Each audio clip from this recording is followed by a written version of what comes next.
Hi, I'm Alex Yanofsky. I scaled my restaurant Sushi Master to over 735 locations in 6 years. I also teach and hold events worldwide, teaching other restaurant owners how to systemize and scale their business. What you're about to watch is a live event held in Miami. You'll see me working with some of my students, where I identify the mistakes they're making and show them exactly how to fix them so they can streamline their operations and scale to their desired locations. If you watch this video, I promise you'll walk away with something valuable that you can implement in your business. Enjoy the masterclass. Always start with point B, not point A. Point B, where you want to go. That's much more important. Doesn't matter where you are. The most important where you want to be 5 years from now. So that's much more important. After point B, yes, we're going to talk about point A. But why? I'll explain you why. If you start talking about point A, okay, I'm listening, but I don't know where you want to go. So I'm already judging, but I cannot judge unless I know where you want to go. Imagine that we are one company and this is like working day. We are working together. This is holding. We have many brands, one company, and I'm a CEO of the holding company and you CEO of one of the business, you all CEO of the business. That's just a working day. I'm going to show you how I work and teach you how you need to work with if you want. Everybody has different style. Every CEO has different style. I'm just going to show you my style. You hear me? I'm going to show you my style. So the reason why start with B, not with A, because if you tell me that you want to build 1,000 restaurants, when you start talking about this, I'm already judging point A, point B, point A, point B, and thinking what to tell you. But if I don't know what do you want to do in 5 years, I will listen to this in a totally different. Because if you want to do 1,000 restaurants, it's one thing you need to do. One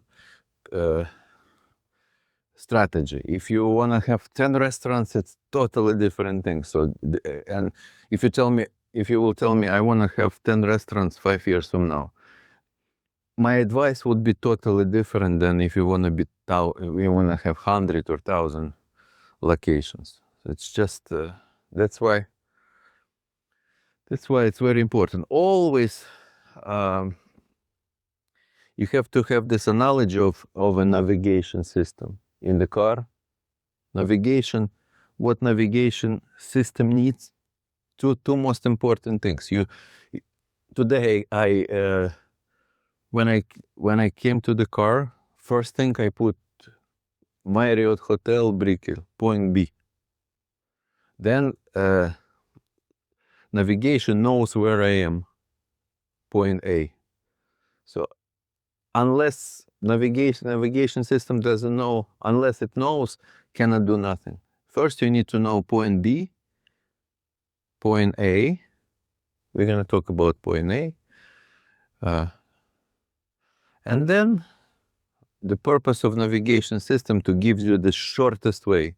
So I'm like a navigation system. I need to know point B, point A, and then I can try to help you with the shortest way. And you as the CEO of the company, that's most important job. To be a navigational system for for everybody.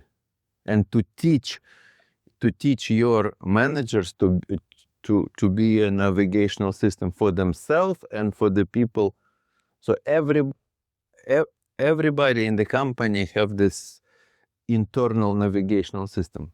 Point B, point A, and what's the shortest way for a month, for a day, not only for 5 years. 5 years it's for you, maybe for top managers. But for regular employees, they just need navigation for a day. What needs to be accomplished and what's the shortest way to do it. less effort, more result.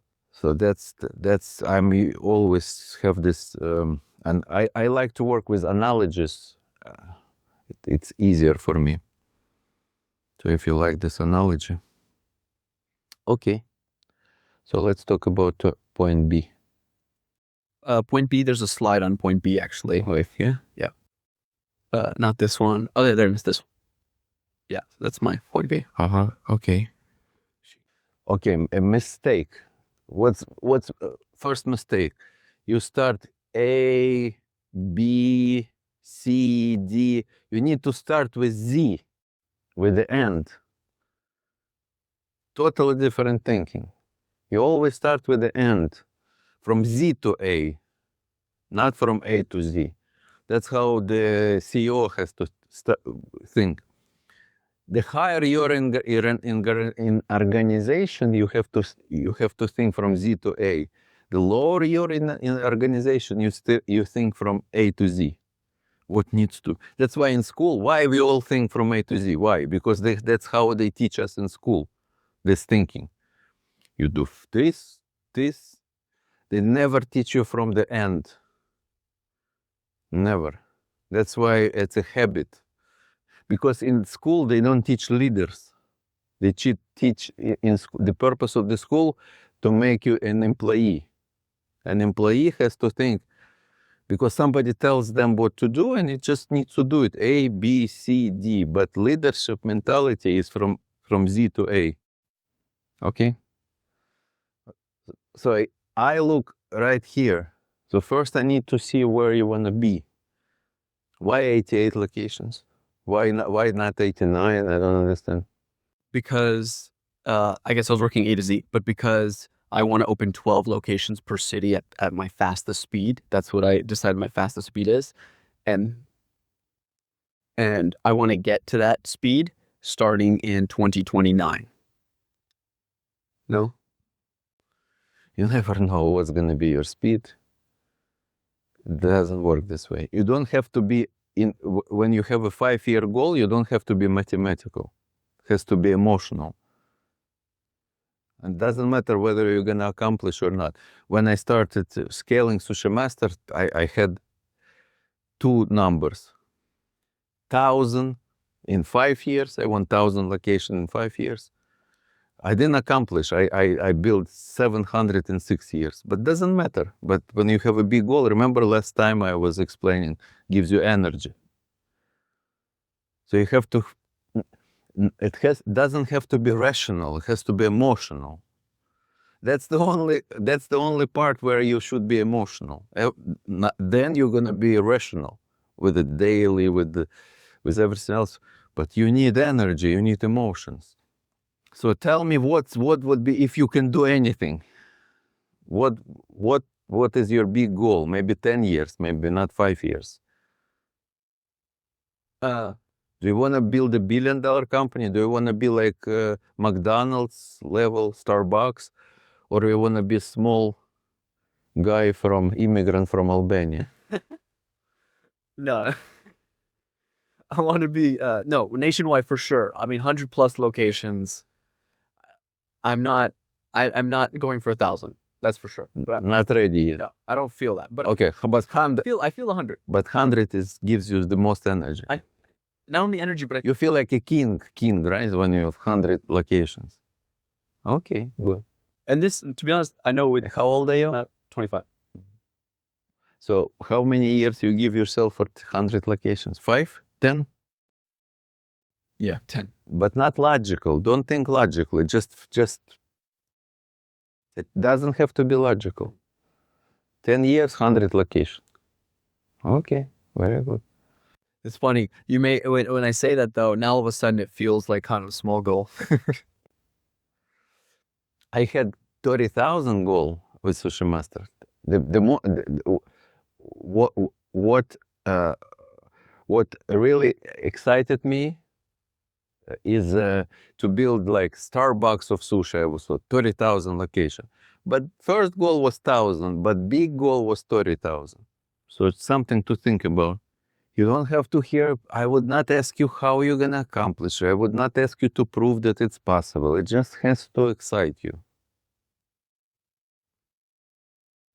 When we jump to the next 12 months, yeah, it has to be rational. My opinion, 100 locations in 10 years for you, not enough. For you, you very talented. You can accomplish more. And how it works? In reality, it works in the beginning slow, and then it's gonna be fast.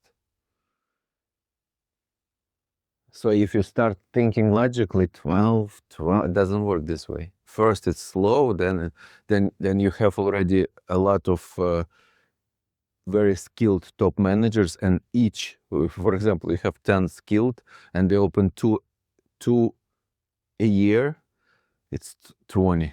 Because you have 10 all over United States, 10 skilled, very skilled vice presidents, whatever, top managers. If they open 3 each, which is totally possible, then it's 30. That's how it works. You have United States, you have somebody responsible for this state, maybe 3 states each, or maybe maybe in California you will have 2. South California, North California. How many in California you can have restaurants? I don't know. I can guess. Let's guess. Oh. How many in Los Angeles? Just gut feeling. 5. 5. San Francisco, 5. San Diego, 2. 12, maybe 15 only in California. New York. Will it work in New York, your concept? I think so. But you wanna focus on this brand. Definitely. You love it. Just focus. The most difficult is not to lose focus for entrepreneur. Entrepreneur gets bored very fast. So that's the most important tool. Someone offered me an Italian restaurant to purchase, but I declined it. That's good. You'll have many offers, but you have to decline. If something is working and you can build with 100 restaurants, what will be the revenue of the company? 3 to 500 million. Let's say 400 million. One restaurant, Million. 4 million a year. 4 million times 100, 400 million, right? 400 million would be $1 billion company. So what excites you more, like to build $1 billion company or to have 100 restaurants? What turns you on? $1 billion company. Could be 100, 120 restaurants. So it can be done 5 to 10 years. 5 to 10. Okay. So what's 2026? What's the plan for 2026? 3 more in San Antonio. 1 out of the 3 is already in construction. So now we have 1. We have 1, and I want to finish the 4th. 4 times you want to grow. That's enough. So here, I think that's good. If I would be a CEO of the holding and you CEO of the company, and my decision with strategy session, I would say that's a good strategy. We don't need more. First year, we don't need more. Then it's gonna be much faster. It's much easier to. It's gonna be much easier to open 30 restaurants a year than open these 3. Like few years from now, to open 40, it's gonna be easier than to open 3. That's why don't worry that it's how I can have 100 if I'm only an open 3. No, that's, by the way, to have one successful is more difficult. First one is more difficult than, much more than these 3. When you're gonna have 4 successful, to open 10 more, it's easier than to have this 4. So in the beginning, it's the most difficult. So you need to lay a good foundation. Foundation is a concept and team. That's the most important. Concept and team. So you need to learn, most important for you to learn what you have to do and what your team is supposed to do. What's your job, what you don't have to do, what you're supposed to do, that's one of the problems, one of the biggest issue is that usually the CEO is not doing something else, not what he's supposed to do. Today, are you working today? Yes. Yes. Because for CEO is the most important job is to learn. You have to learn like 3 to 5 hours a day. Why? Because in management you have just 2 things. First, you tell what to do, and second, other people, your team, they do it. So to tell what to do, it takes a few minutes. To do it takes the whole day. So your job is here, few minutes. To tell what to do, it takes few minutes. To do. So you don't have to spend time here. You have to spend time here. So if it takes only a few minutes to tell what to do, what you should do the whole day, you should think which decision to take. But the best way to think is while you're learning. For example, now you're learning and you're thinking about your business simultaneously. When I learn, I always listen to somebody that I'm listening and thinking about simultaneously my business. What to focus on. I'm deciding what to focus on. What needs to be done today. You wake up every day and you have 360 degrees. You can go here, you can go here, you can tell, guys, we are like, we were moving here. You can wake up and get all your team on the Zoom and say, no, now we're moving totally different direction, this way. You have authority like a king, dictator. You can do anything you want. That's plus and the biggest minus, because you have so many choices. So you wake up and you need to decide either here or here or here or here. You wake up and you're moving some direction already, inertia from yesterday, from already moving. And you to from the blank page, you have to start thinking whether it's the right direction. Right direction and speed. Direction, like in the car, direction and the speed that you drive. Maybe direction is right, but speed is slow. So your job is to what? To think. To think. Like Warren Buffett, my biggest teacher. So he was like thinking the whole day, not doing nothing and just making. Bezos said that I'm making 3 decisions per day, but Buffett sometimes makes 1 decision a month, even higher level decisions.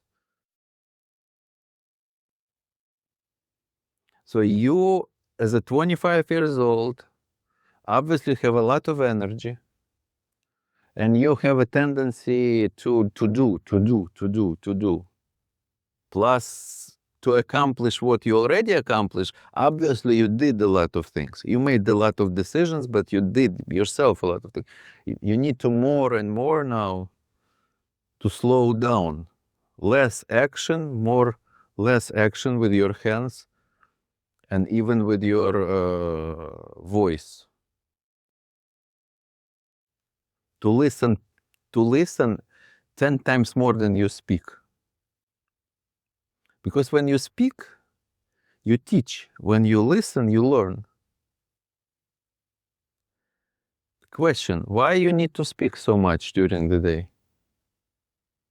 Only if you don't know what to do. If you knew what to, if you qualify good leader, you just tell them a little bit whether they're moving in the right direction and with the right speed. Guys, you're moving, you have to direction 2 centimeters this way and a little bit faster. That's it. So if you talk more than this, and it's very, very difficult very difficult to relearn from doing to thinking. Because when you're doing, you give energy during the day away. When you're thinking, you're learning, you just take and digest in your mind. And only 2 things, very easy to only 2 things, which direction and which speed. Direction and speed. So now you have a direction. Now you have direction. This is you. For example, this is your direction. Liron has different direction. He has, you all in the restaurant business, but strategy is different, concept is different. This is, for example, Liron's direction. This is, for example, Wesley. But this is your direction. So you have to all day just think about 2 things. Is it the right direction? And speed. And third, what's third you need to think about? Who? Yeah, who will do it? Who will do it? What to do 100 restaurants and who will do it? But don't do it yourself. They will do it better than you. I never know when I work with my team, I never know how to do it. Never. I don't even know how to turn on this computer. Their job is to know how to do it. Your job is to know what to do. What do you want? That's the leadership. The higher, if you want to build something big, the leadership is more important than everything. Leadership is what you want, speed, how fast, and team. And what else you need? Common sense. Yeah, sometimes I'm on the meeting, I'm listening to my team, they're discussing, I don't understand 30-40% terminology, what they're saying, but they have very good common sense, and sometimes I notice that they're moving the wrong direction, give them good advice sometimes. And another thing, which is very important but very difficult, is to simplify. Everybody wants to make it difficult. Difficult to simplify. And I'm gonna give you good advice from my experience.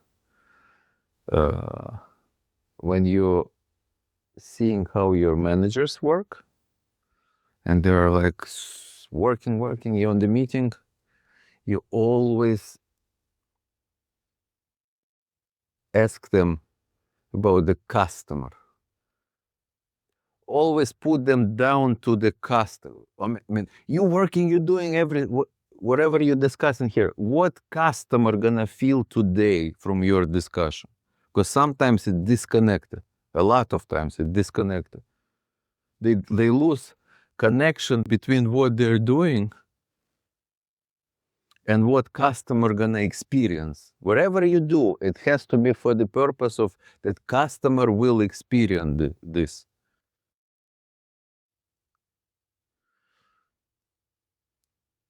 So you always remind them about the customer.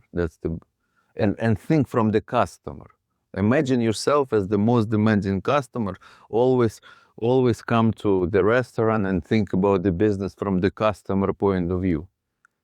Very difficult, at least for me. Maybe for you it's easy. Very difficult because we are already prejudiced. We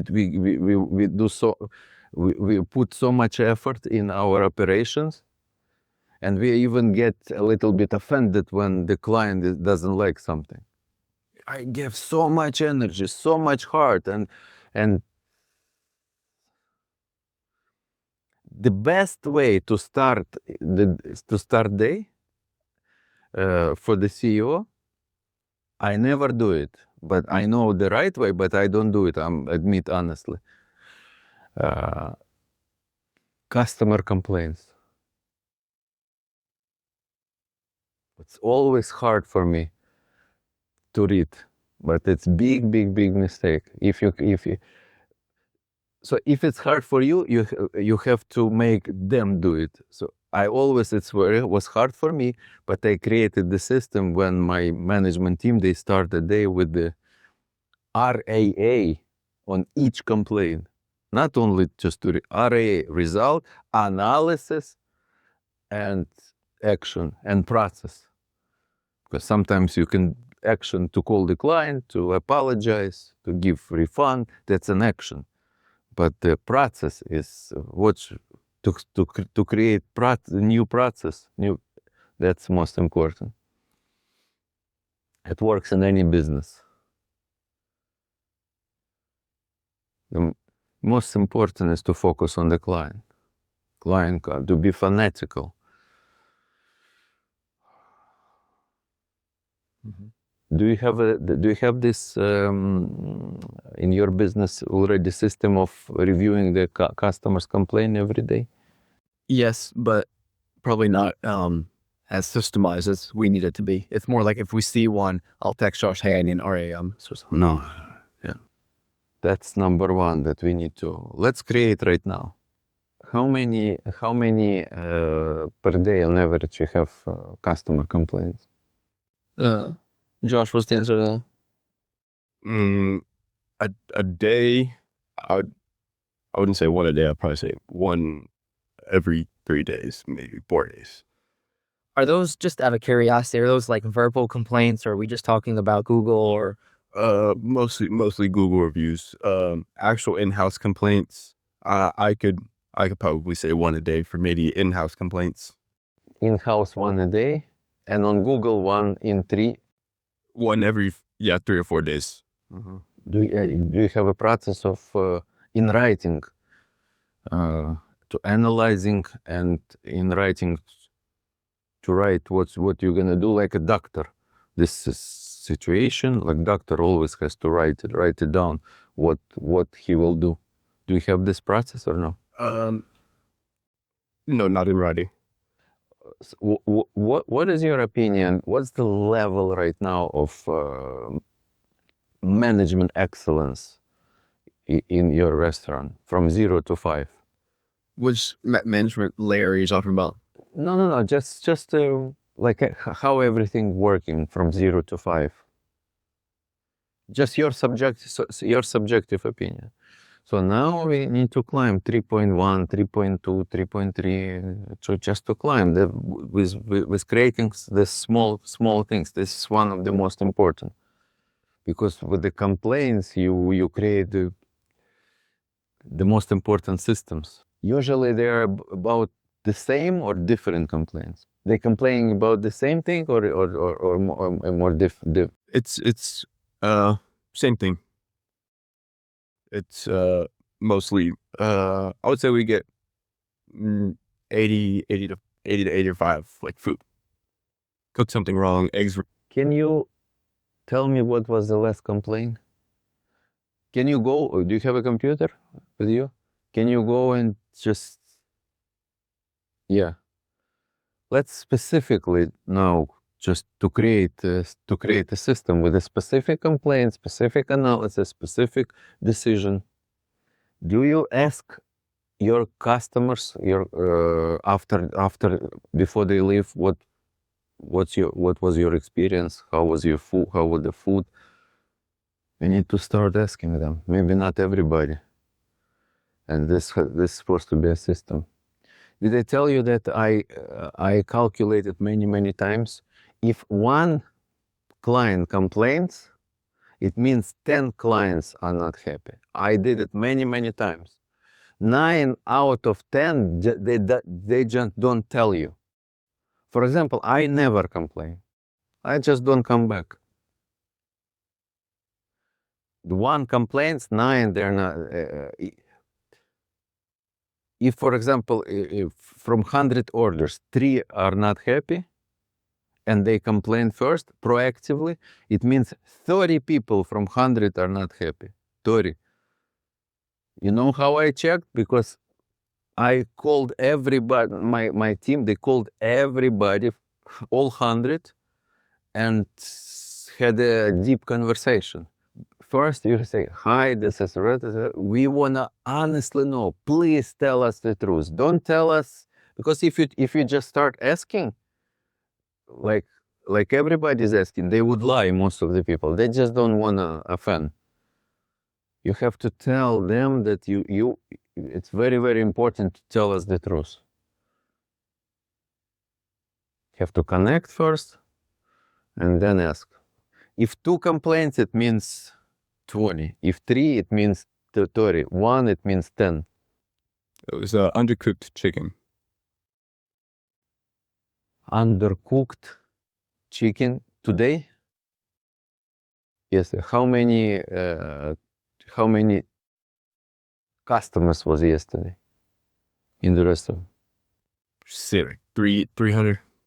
Can you check? Yeah, take this. You don't have to remember this. So top managers, that's the main job of the top managers. Basically, there are 3 types of manager. One is leadership, goal, speed, team, CEO. Then second level of management. This is first level of management. Second level of management, their main responsibility is to create. They have to be able to create systems. From this complaint, now we're gonna create a system. Try to create a system. System is something that will help us not to happen again.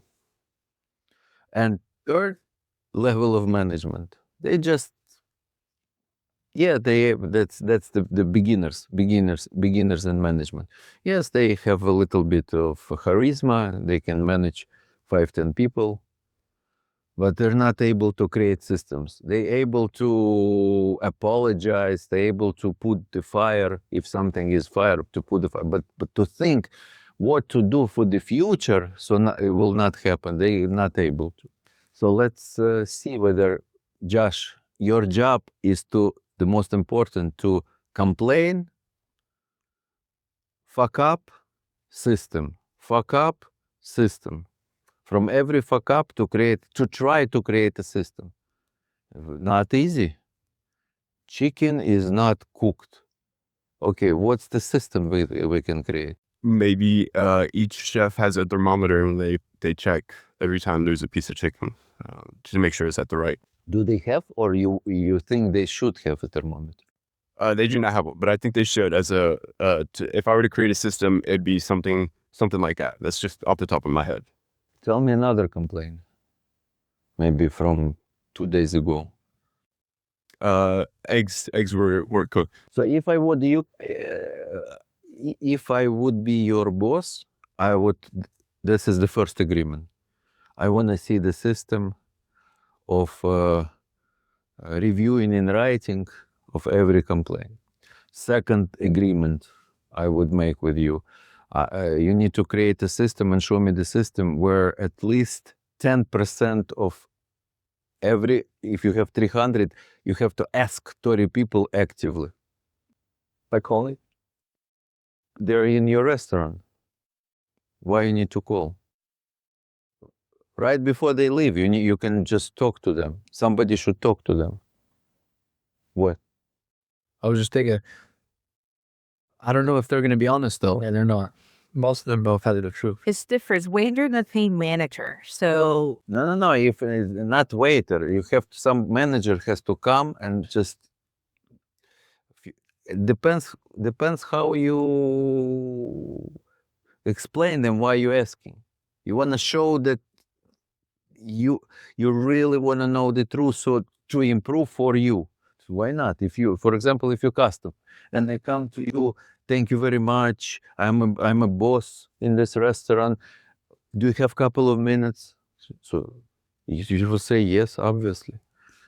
And I would tell you that for me, I would do this introduction. For me, as I want our restaurant to be the best in the world. I know it's not the best right now. So please tell me what's not perfect. What was not perfect today. It would really help me and us to improve. Please be honest. Every detail. What was not perfect. Why wouldn't you not tell me? If I said the food was a little bit. What about food? What about? So you need to show them that you really need their honest opinion.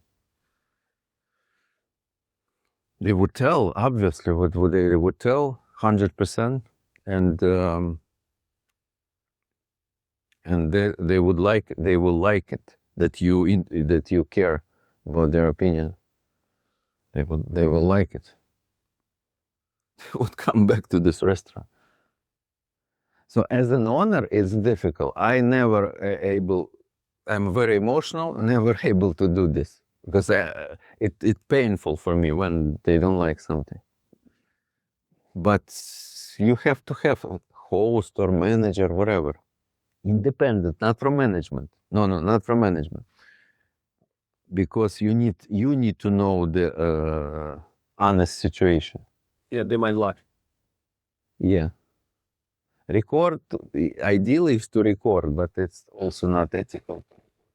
I just went to dinner last night. The manager came up to me and asked me how the meal was. I said everything was great. I didn't really like the food that much, to be honest. Maybe he didn't ask the right way. You didn't ask the right way. You need to do introduction. If I would do the right introduction, Liron, what's your name, Liron? I'm I know that a lot of things are not perfect in a restaurant. We want to be perfect. Please tell us what's not perfect. Please. You would tell. Everybody. They want to know. He's just doing it because somebody phoned. Yeah. the pride of the manager makes such a big difference. The brunch spot that went to this morning, he was so proud of his position. He treated the visits like it was his home. I wrote my first review because of him. So you need to think who will do it. You understand that this is if you really wanna. It's a 3 right now from 1 to 5. You said it's 3.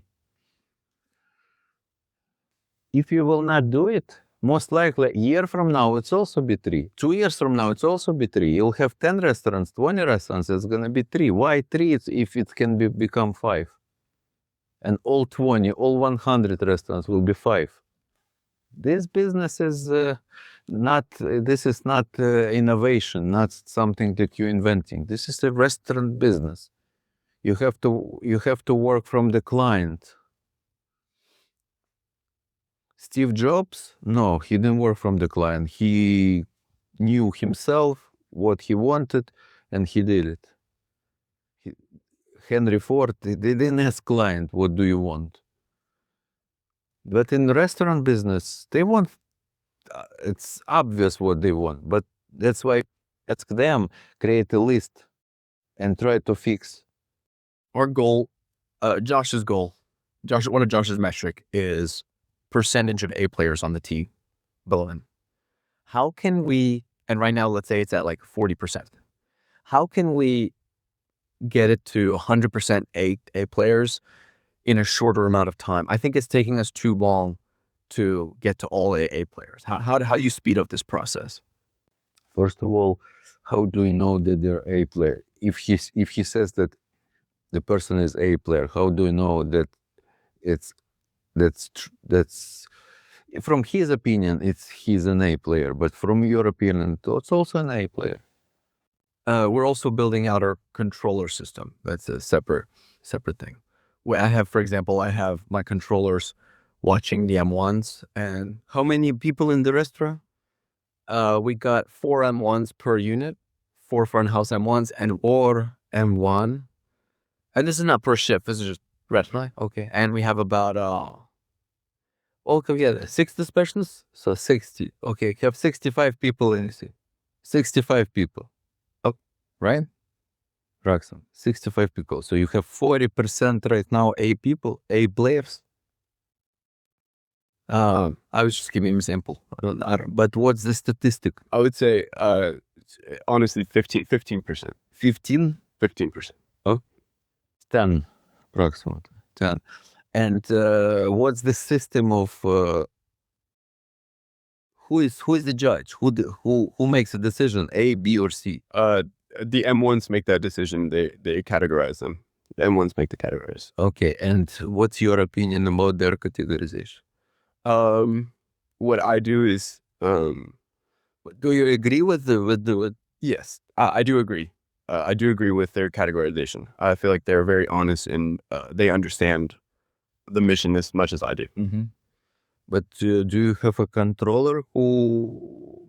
We're working on dependent controller. We're working on that system. It's not ready yet. It has to be also from independent controller. Yeah, that's one of our goals for the next few months. In order to improve the quality of the team, first you need to have a rating every day, and you need to you have A, B, C, D. How many? You have A player 1, 2, 3, 4, 5. What's the system of categorization? Yes, they do 1, 2, 3, 4, 5. 1, 2, 3, 4, 5. How many 5? I would say like the 15, like 10. 10% is the worst. Oh, I'm sorry. 5. 1 is the best. 1, my system is 1, hardworking Mhm. and productive. Second is lazy but productive, very productive but lazy. Third is hardworking, bad result. Hardworking but bad result, but daily improvement. Number 4, also hardworking, bad results but no improvement. You teach, no improvement. And number 5, lazy and no results. 3 and 4 the same, but very big difference because if the person is hardworking and no results yet, but there is improvement every day, you teach improvement, then this is a future A player. Just 1 week, 2 week, 1 month will have good results because he is already not lazy, already hardworking and learning, improving. So 3 becomes 1. Number 4 looks the same, hardworking, no results. But you teach, no improvement. So number 4 you need to fire. It's the same as number 5. Even worse, because number 5 you see that it's lazy, no results, it's easier to fire. But number 4, hardworking, but no result, very difficult to fire. So how do you fire them? Easy, just fire. Why is difficult? Because in your mind, you have a wrong beliefs. You don't believe that business is a sport. You don't have this belief. Because if you would have believed that business is a sport and I'm a coach of the team, doesn't care how much they work. Ultimately, it's a performance. If the person works hard and improving, wow, it's a great person because improving, growing, will be a star. But if it works hard but not improving and not happy with the results, we cannot put this person to play. And how long do you give the 3s a chance before they turn to 4s or 1s? No. If the person is 3, it means that I'm your coach and I'm your manager. And if you're 3, what does it mean? I talk to you today for 1 hour. You come tomorrow, I see improvement. I talk to you tomorrow, 1 hour meeting. You come after tomorrow, improvement.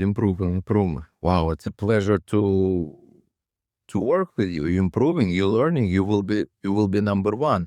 You will skip number 2 because number 2 lazy, but good performance. You don't fire those people. You don't fire because they're performing. They give you results. You don't fire in the beginning, and then when you have all A players, then you fire. But in the beginning, you fire 5th and 4. 5 right away because lazy and no results, and then number 4. Then the whole team is 1, 2, 3. 3 is also no result, but improvement every day. Okay, let's assume I'm a good coach. If today I invested 1 fucking hour of my life talking to you, and we meet tomorrow, and I see there is no improvement, will I continue to talk to you if I'm a good coach? Never. Respect. I respect my time. By the way, I'm talking to you right now only because you improve. I see your improvement. So if you as a manager have a conversation, tomorrow you meet again, no improvement. Why? It means that you don't respect yourself. If you continue, so you have 1, 2, and 3. All first you have to answer your question. You get rid of 4 and 5. But in order to get rid of 4 and 5, you have to have every day those numbers. Categorization. Can I ask a question? What about when there's temporary improvement? You have a meeting, you light a fire under their ass, they work hard for 2, 3 days because you motivated them with your pep talk, and then they stop again. No, I never. When I was your age, I was doing pep talk. I'm not trying to motivate. Maybe not a pep talk, but just like you acknowledge that they're not working at the level that they should be. They work at the level for 2, 3 days and they go back. No. And I never acknowledged. That's not my style. My style is to teach. Like now, I'm teaching.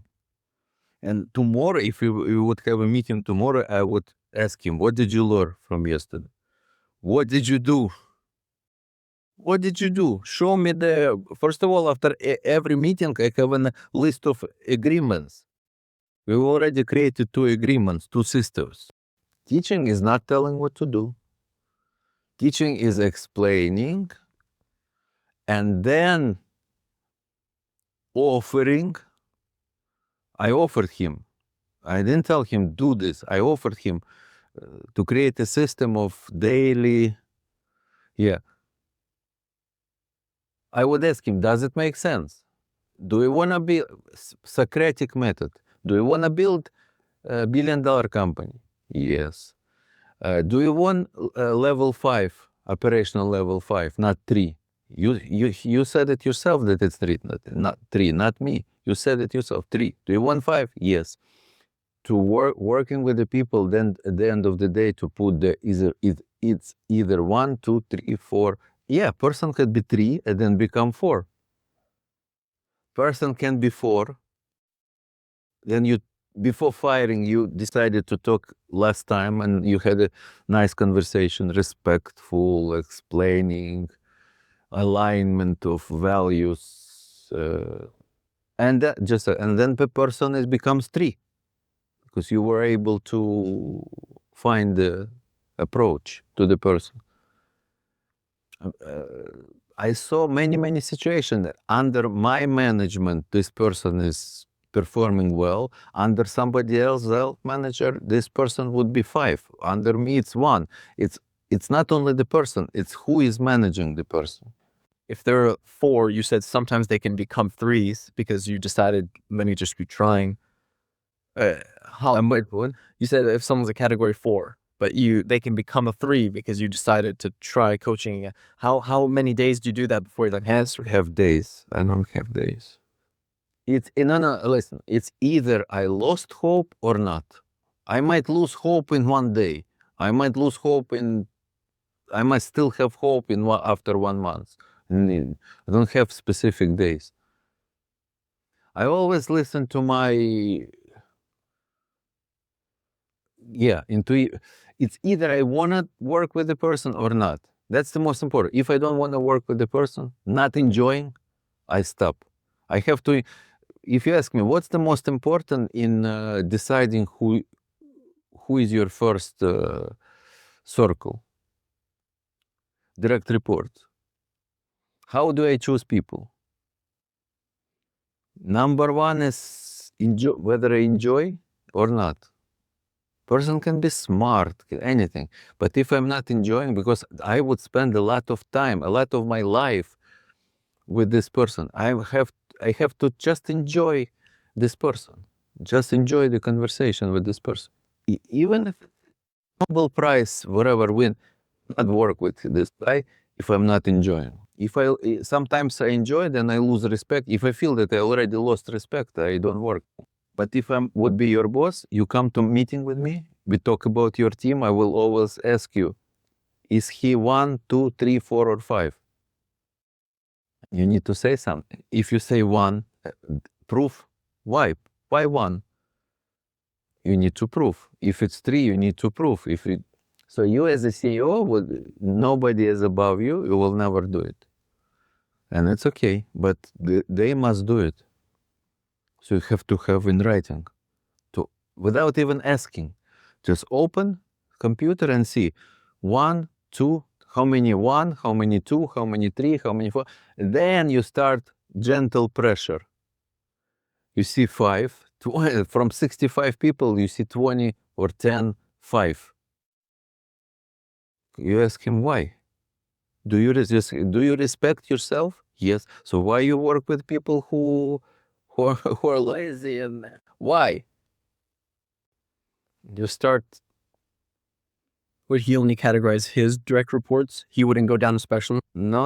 Everybody has to categorize their direct report, but it has to be confirmed by controllers. Otherwise, it would be total bullshit and lie. And controller has to see everything through your eyes. You have to teach controller to be you, clone of you. With taste, your taste. If you would say that this person is 3, he would put 3. If the person is 1, he would put 1. Your taste without your leadership and management skill and entrepreneurial, only just to,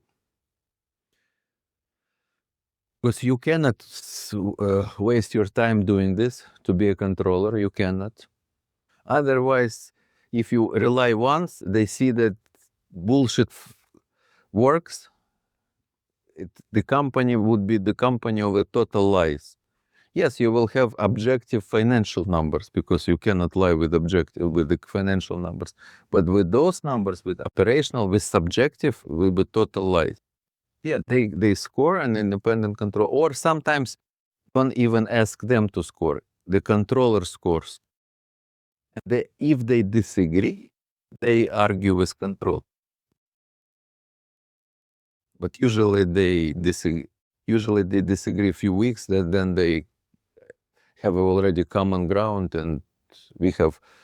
I gotta say, it's with 25 people working in one shift, 25 specialists, it's a little hard for me to understand how we're going to get controllers to get those 25 people a score. But maybe I have to come up with it. Controller will watch the cameras.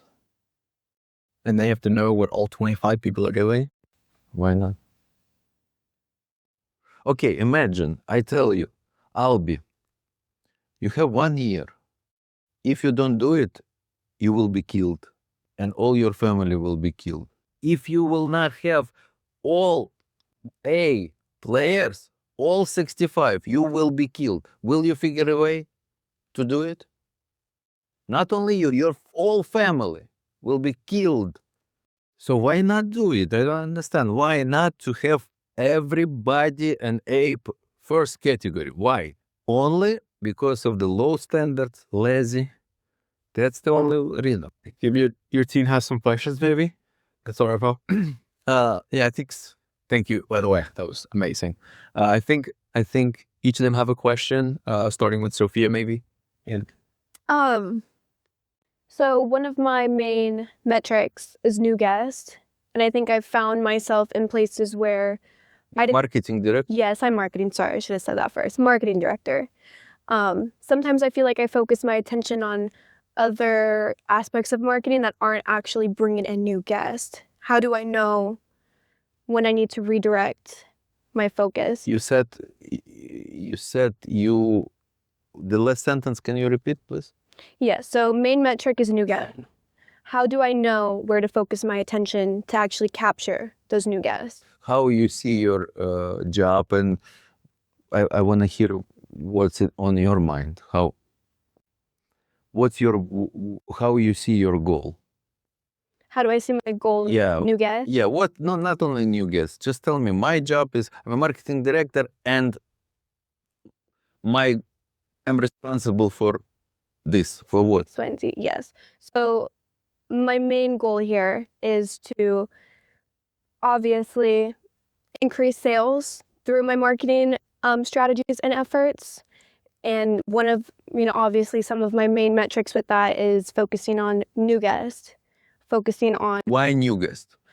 Why new guest is more important for you than the repeat client?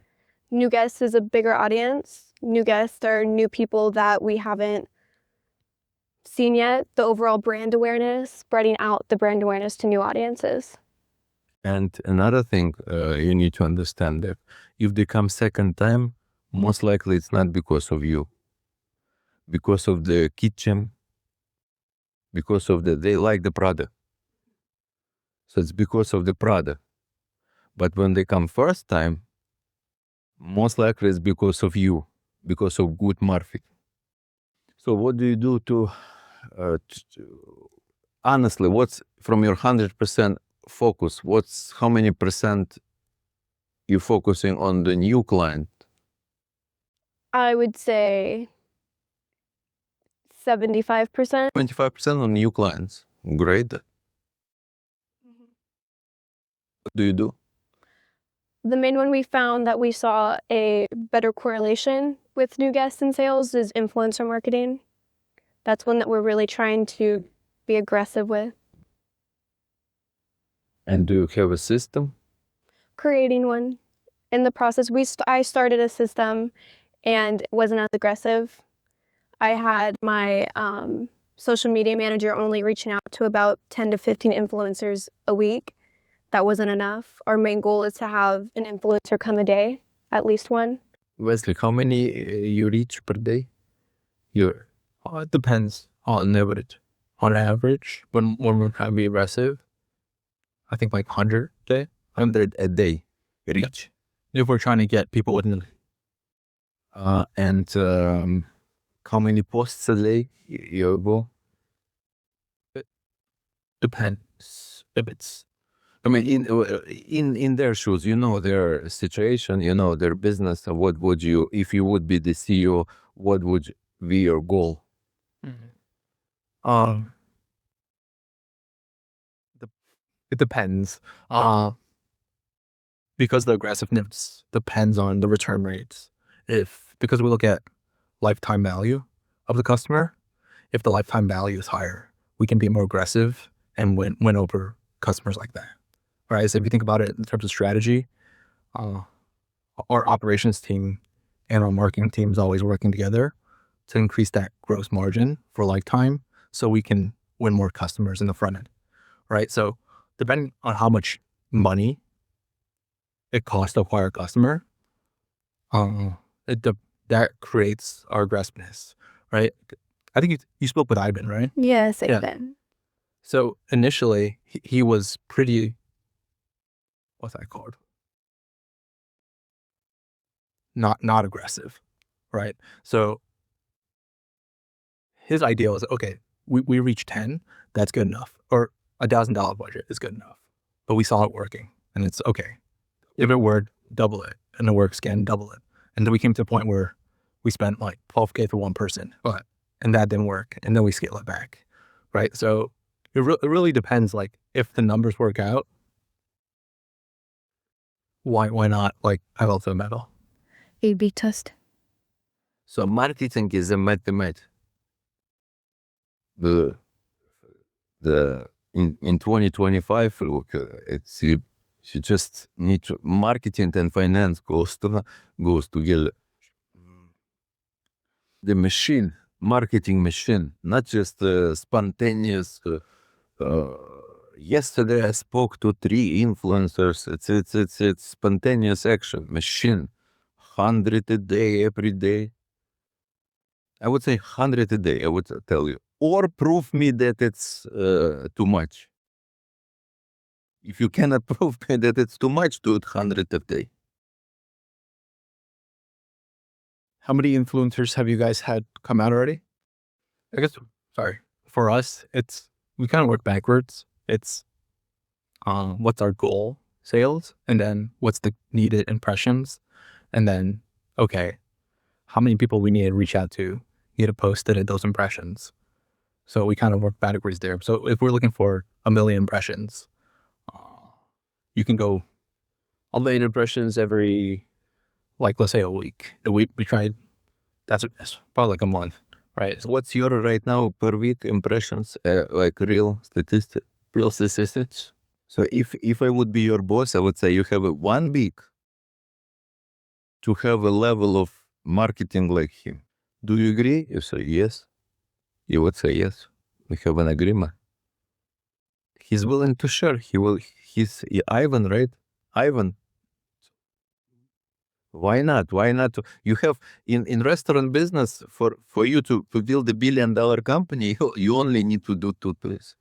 2, operation level 5 and marketing level 5. That's it. That's 2 most, I mean, everything else details. By far 2 most important. Operation has to be level 5 and marketing level 5. So your operation is 3 right now. Marketing is probably 1 or 2 or 3. Tell me, you tell me. 3. I am still learning. What do you compare to, from the 5 is the highest? How would you rate the marketing? I've been a 3. 3 is very accurate. So the goal has to be 12 months. 12 months. There's to be 5 operation. So in 12 months, you have to have 4 restaurants, all 4 operating on the level 5 operationally and marketing level 5. That's it. Wesley, I have some questions for you. How do you calculate the targeted CPM? Is it based off of the average check or the LTV of the hosting? Based off comfortability? whenever you're right. Yeah. So what would be your like average, the target CPM? So we target around $20. $20 CPM. Yeah. So for our launch week in Dallas, our goal was 200,000 impressions for the week. We got 159. So how many impressions was 159,000. We're shooting for 200,000. all Just for Dallas. just for now? Give me the yeah, we need one location. How? 200,000 for a launch week. 200,000 location impressions a week. Just for Instagram. Do you have this number? Are you guys counting what your CPM is? For no. Cost per Cost per 1,000 impression. yeah. I don't have that exact number right now. And Wesley, when do you actually do the calculation? Like after how many days of the post being uploaded? We try to do it like a week or two, because it takes time to ramp up. So a week or two, like understand how much you pay the influencer and then divide it by 1,000. Or the amount of impressions, you got to calculate the cost per 1,000. So how we calculate before we choose is depends how conservative you want to be. We look at the lowest impressions for the last, I think, 16 posts, and we use that to calculate impressions or cost per impression. So we use that number, see what the cost is, and then we divide that number, right? If it's within our range, that's good. Some back then we started with average, but for our concept, it's a little lower. But I think for you guys, you don't have to go with low CPM because you got a nice price, so you're gonna beat the CPM. So each business is a little different. Our model is a little different, but I think you guys, since you have a nice build out, you're naturally gonna have better impressions than we do. All right, so your CPM might be a little lower, so you can pay a bit more to hit those numbers. So you look at the last 16 posts, you look at the lowest number of impressions on the last 16, Because that's how we like. so let's say it's like 5,000, right? And then you'd be like, okay, I'm paying the person $25 CPM, which means that you'd pay the person $125. $25 per 1,000 impressions. Wesley, I have a question. Imagine that we are one company and you the boss of her. How many weeks she would need if she wants to learn so they have the same level of the same system as you? How many times you need to, Ivan, you their boss, you willing to teach, they're willing to learn. It takes 2 weeks, 1 week, 3 weeks, 2 months. Just to do influencers, I like a day. What? Just to do influencers like a day, learn. Day. Mhm. What day? So if you're willing to learn, takes a day. So if I would be your boss, how I would do, say, Wesley, please teach you or somebody or Ivan this teach, and then tell me whether, then be a controller for me and tell me whether. Yeah, I think she had a meeting with Ivan, but I don't think we went into the details enough. I think Why? I'll broker the deal. No. You listen. If you didn't go to details, I understand. You more like me. I don't like to go to details. When I hear this conversation, it gets boring too. What Silan was just. Wesley can go to details. It's very good. It's not bad. It's good. He's a good leader. Plus, he can go to detail. But we need to know ourselves. If you like me, don't like to go too much to detail, but you have to have a team members who goes to details. If you don't go to details and they don't go to details, then you fuck. Nobody goes to details. So I hire totally opposite people of me. They lies detail. I just asked a question over here. How do you guys track new customers? I'm using a few different platforms. Our delivery systems, they have a new guest tracker on there through delivery, and then we use Toast and OpenTable. They have ways to tell us as well how many new actual guests we have. Oh, because you guys do reservations. Yes, we also try to do the self-tally system with our posters. It wasn't as successful. Okay. Couldn't rely on the What's the percentage of dine-in compared to delivery? Probably about 95. Had 9 in? Is that accurate? Guys, let's focus on the most important. We'll have time to this. Tell me, please, why he says that it takes 1 day and you still, and he's willing to share, and you still did not, you don't have the same system as West. Why? There's no good reason. No, there is a reason, because you're not doing your job as a CEO. Your job is not to do it. Your job is to find the person. She's smart. You find the person, but you have to specifically, like, demand. You have to do it. Ask, like me. Like I asked, how long? I thought he would say 1 month. He said 1 day. It's unbelievable. So why not? Why do you don't have it? Why you all don't have this system like Wesley? It's just 2 things: operation and marketing. If you all focus on operation, but marketing will give you much more profit right now than operation. Why? Because you already have profit, and every additional customer, it's extra profit. So you should ask again to teach if it's necessary, and then ask Wesley to tell you whether they're working on the same level or not, because you would not be able to understand. So again, you don't have to be like, so I feel you're different. I feel a little awkward being like, give me your exact system for the detail. I don't know. No. Why you should be awkward? You just ask him, Wesley, can you share? And he's willing to share. Why not? So I always ask, why not? Why our marketing not on the level 5? It's either we don't know how or we don't want. Okay, we don't know how. Thanks God, on influencers, Wesley was very high level and he's willing to share. So it's just we don't want. Why you 25 years old and on the one hand you want to build $1 billion company, on the other hand, do you understand that marketing is the second most important? You have operation and marketing. Yes, you have finance, IT, but it's not the most important for the success. In order for you to build a $1 billion company, you have to have on each location what?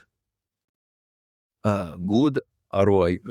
In order to have a good, because if you have a good ROI, investors will beg you to invest. In order to have a good ROI, you need to have what you have already, a brand, concept you already have, ability to choose location, ability to hire people, you already have this. But if you will improve the marketing, your ROI will be absolutely unreal. And you will have investment, and you will build 100 restaurants, and you will have $1 billion company.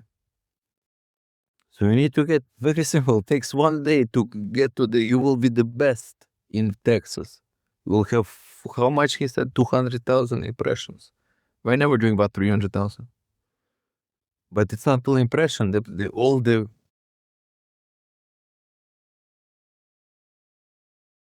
if I would be your boss, you know what I would do right now? I would say next week, next Saturday, show your system. Ivan, let's say I don't need to ask Wesley, my direct report, you my direct report, we're one team.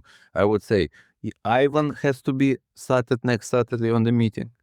you showed you showed how your system works, and I would ask Ivan whether it's, and I would ask Ivan to show and you to show, Ivan to show and you to show, and your system has to be. That's what I would do. Next Saturday. Can we do it next Saturday? Yes. What's the revenue right now in the first restaurant? 75 a week. In a month, $300. Can you imagine it's going to be $400? What's the profit right now on $300? 20%. 60. What would be the profit from $400? More than 20%. How much? You need to know this. By the way, you need financial model. You need to know with 300 revenue, I make 60,000. With 400 revenue, I make 100,000. 25%. Could be even 30%. You don't know.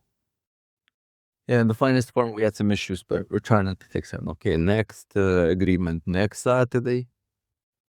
You need to show me financial model, how much you would make if this restaurant start doing 400. It's doable. This restaurant can do 400. Yeah, we did 400 the first night. 100 a week. Possible? Yeah, that's what we did the first night. So marketing is the most important to get now to the $100, right? Do you agree that marketing is the easiest way to get 100,000 per week? Yes. So can we make a deal that next Saturday you will show me how much you will make profit with the 400,000? It's very easy financial model. Food cost you know, salaries you know, rent you know. It could be 30%. 30%, 400,000, 133,000. Now 60, 133. You can double the profit, double. Can you imagine making $1,000 a month just improving marketing? Are you hitting capacity during prime time, like prime hours? Saturday, Sunday brunch, yes. Certain times, no. But those times you're hitting capacity. Saturday, Sunday brunch, we're like on an hour away, yeah. But like I said, we did hit 100K weeks in the first month. So me as the CEO and you playing the role as an operational, you operational director, I'm a CEO. What do you think should be main focus in my mind when I work with you? What should be the main goal? If you trade places, if you CEO and I am operation, before you start talking to me, what you have to keep in your mind all the time before you have a weekly meeting with me? The goal? What's the goal? Do we know the company? Do we know per level 5 operations? Yes. 5 operation, 5 market. So let's assume I'm a CEO, you're chief operation officer, and Liron is my boss. He's supposed to tell me, Alex, you have a year. You have a year to help 5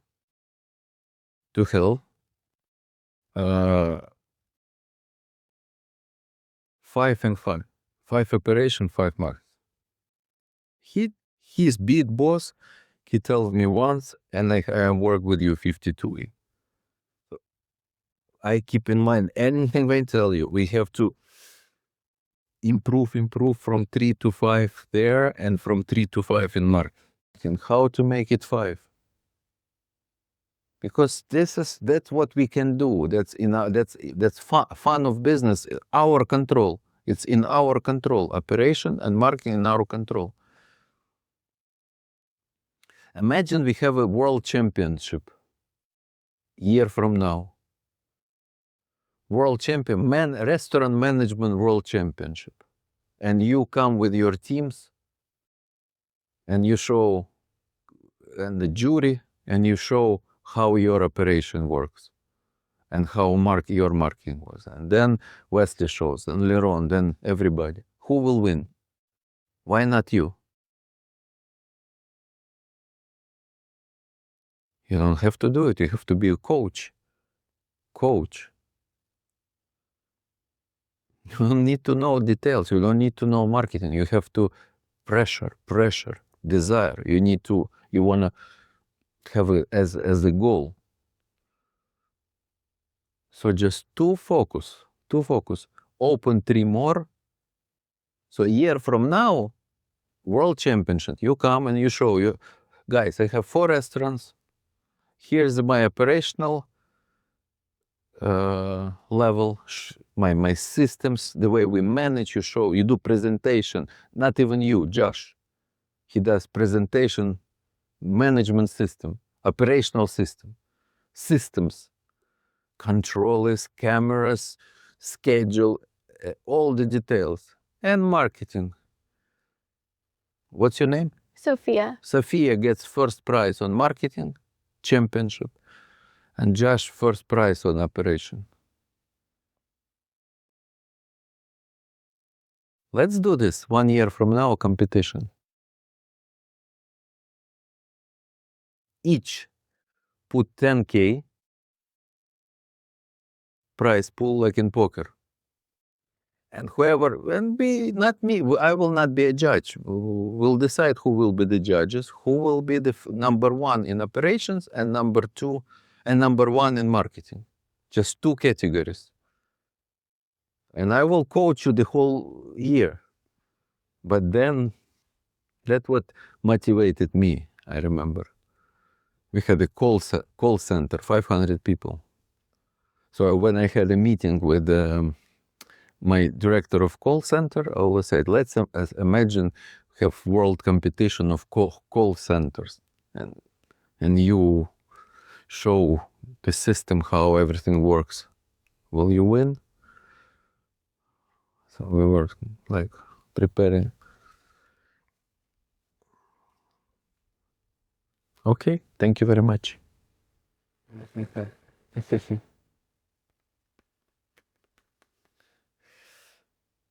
Who is next? Right? Liron. I swear, 700 location. I was on the kitchen maybe once. So it's not about, it's just demanding from other people. You don't have to do it yourself. You have to be a coach. Find the people, find detail-oriented people. I'm not detail-oriented. And just knowing, just deciding, you see, I have a talent to understand what's most important. Marketing, operation, 5, 4, 3. I go back to sports and I think about the coach, but I feel like you have to have the right personnel and your ability to hire, I think, in many ways determine the success of your organization, right? Personnel, the people that are in your organization, it's not me hiring them, I just have a stronger process for doing that. And then I can put pressure the way I want to put pressure on, right? But you put pressure only on your direct reports. But you tell them, guys, we have 3 months, we have to have all people category A. 3 months, and then you every day you check and 3. And this pressure they have to get rid of all 5, then all 4. They have to teach all people who are 3rd category. So all 3rd category becomes 1. You don't go into details, but you create a system of measurement, honest measurement. And then you demand that everybody is category 1. So it has to be, team has to be category 1. For example, year from now, this championship that I'm talking about, you come and show, here's my 200 people, they all category 1. We will start. We don't believe you. Prove it, and we start asking you question. Who decided they won? You? No, independent controllers. Here's my system. And you show the story, and you tell us the story. When we started, 20% was 5, 20% was 4. Then we listen to your story, we start believing you that it's like really, and I said, call your controller on the speaker. I talk to your controller. So if he has, for example, he has all category 1, does it mean that his operation on the level 5? No. Could be great people, but bad systems. But you cannot have good system and bad people. And with the good people, it's easier to create good systems. So on this championship that we will have, each of you will come and show your people and show your systems. And I don't care about your results. Why? Because results will be maximum possible. If you have great people, if you have great system, if you have great marketing, and we have and the restaurant is losing money, it's just a bad location or bad concept. So why I'm not talking about profit too much? Because you already have concepts. You entrepreneur. I'm talking about management here, not entrepreneurship. You as entrepreneur, you have a concept. You have a feeling about location. That's you good at. Risk, starting a company. But you're not entrepreneurs anymore. You entrepreneur only when you remember when you opened the first restaurant. So you were entrepreneur 1 month before. Just for 1 month. Because idea, and then boom, risk. That's it. Once you open the restaurant, you become a manager. Even a second restaurant, third restaurant, it's management. Because good managers supposed to be able to scale. Right? Good manager. Open next one. But the entrepreneurship is to take a risk and to open the first one. It's very, very difficult. So you're not entrepreneurs anymore. You have to learn to be managers. But since you're entrepreneurs, it's an entrepreneurial management. The professional managers, they're managers, and you would not be able to manage like them. Because they're detail-oriented. Professional managers, they have to be detail-oriented. Most of the entrepreneurs, me, for example, not detail-oriented. But still, it's entrepreneurial management, but still you have to manage professional managers. So you have to understand this concept. Identity. I am manager, but not like my managers, because they're professional managers and I'm entrepreneurial manager. Different way of managing.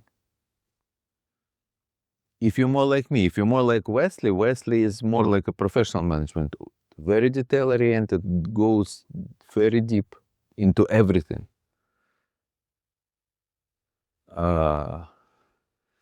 Entrepreneurial managers, sometimes they go deep.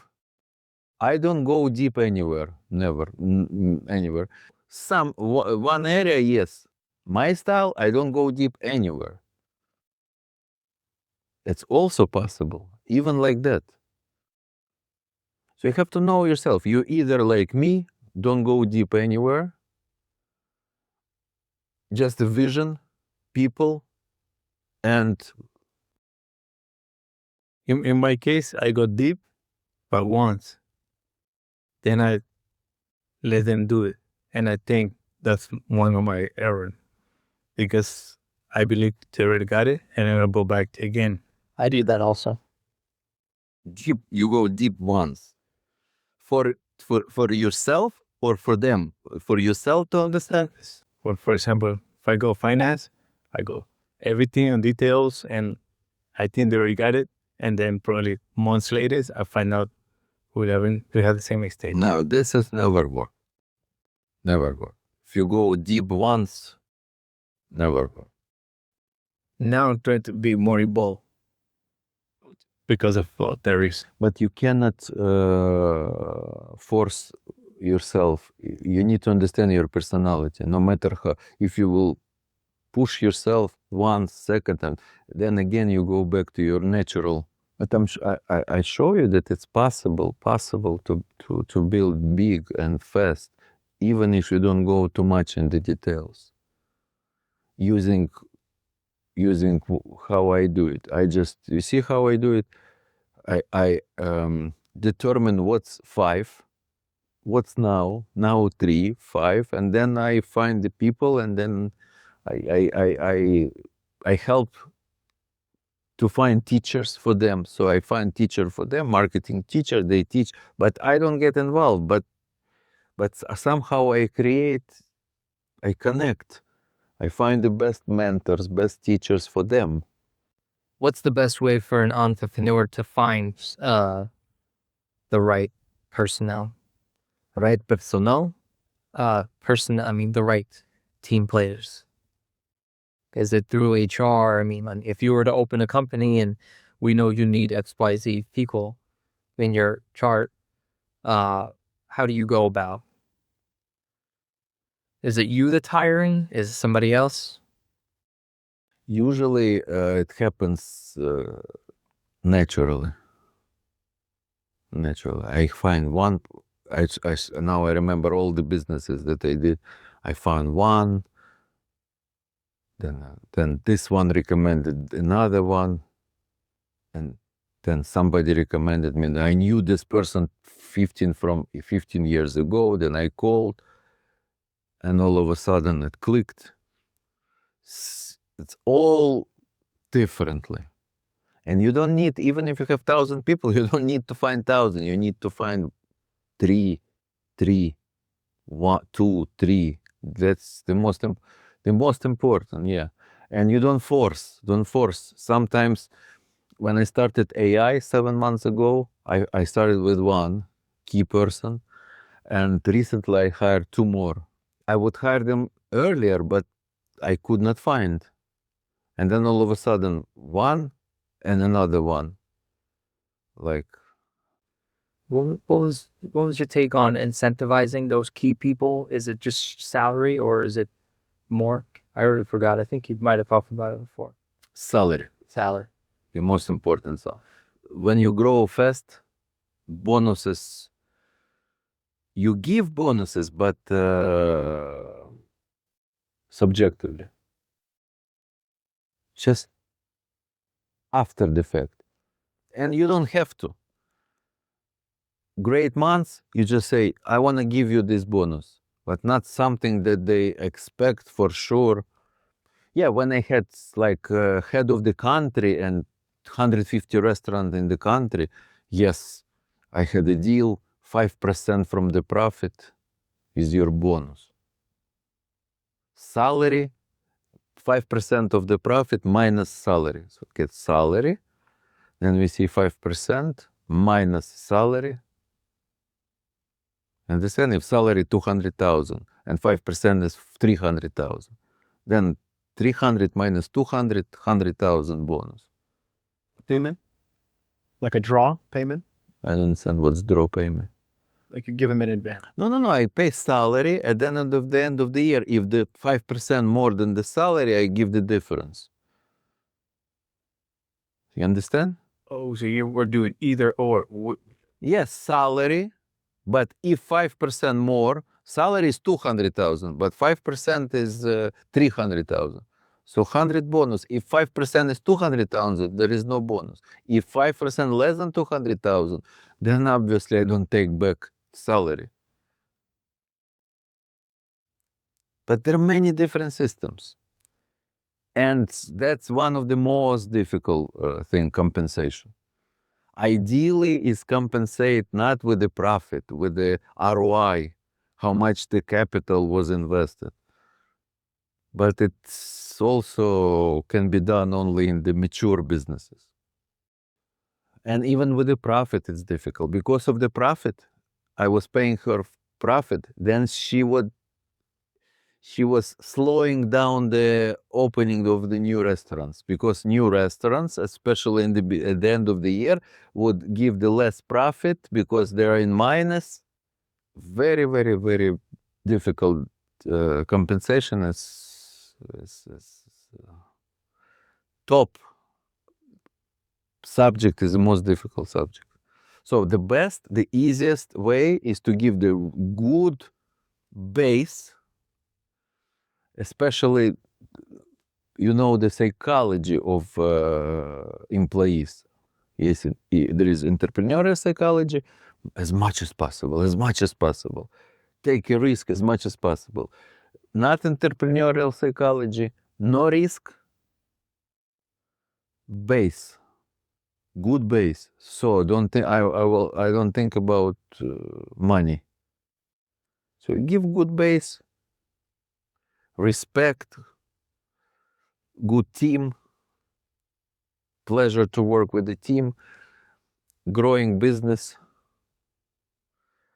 So they learn. And if it's exciting, if you really have a strategy to become $1 billion company, you can give them shares so they become millionaires. But compensation is not the most important. If you're a good coach, they just love working with you. It's exciting. If you're a bad coach, even if you create the right compensation structure, still usually people with not entrepreneurial mentality, they would rather give 70% of energy to get 100% of the money, 70% of energy, 100% of the money, meaning the base.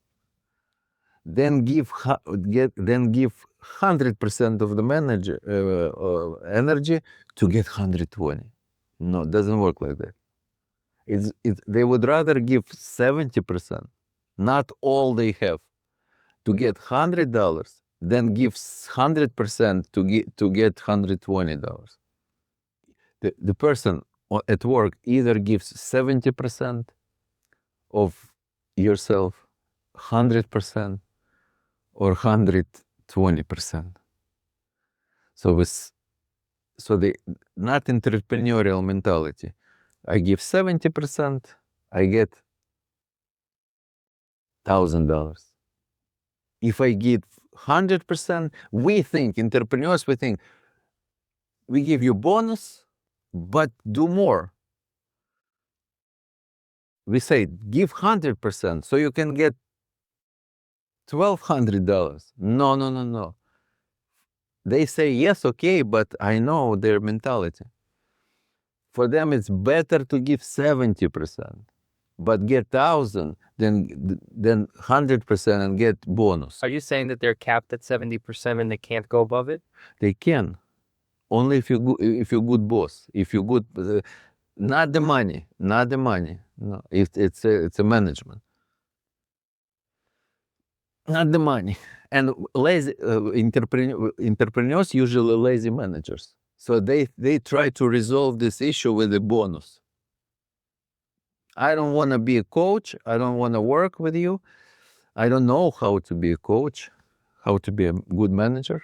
So I'll give you a bonus. And you lie to yourself. You think that it works. It's not working. You can get, if you're a good coach, you can get 120% effort. All they have, even more than they believe they can do. But they give 120% not because you promised them bonus, not because there are certain type of people. Just certain type of people. under good management, they start performing better. They're just waiting for somebody to inspire them. And under good manager, they will give 120%. Under bad manager, they will give 70%. The same person. And believe it or not, this person will be much happier giving 120% than giving 70%.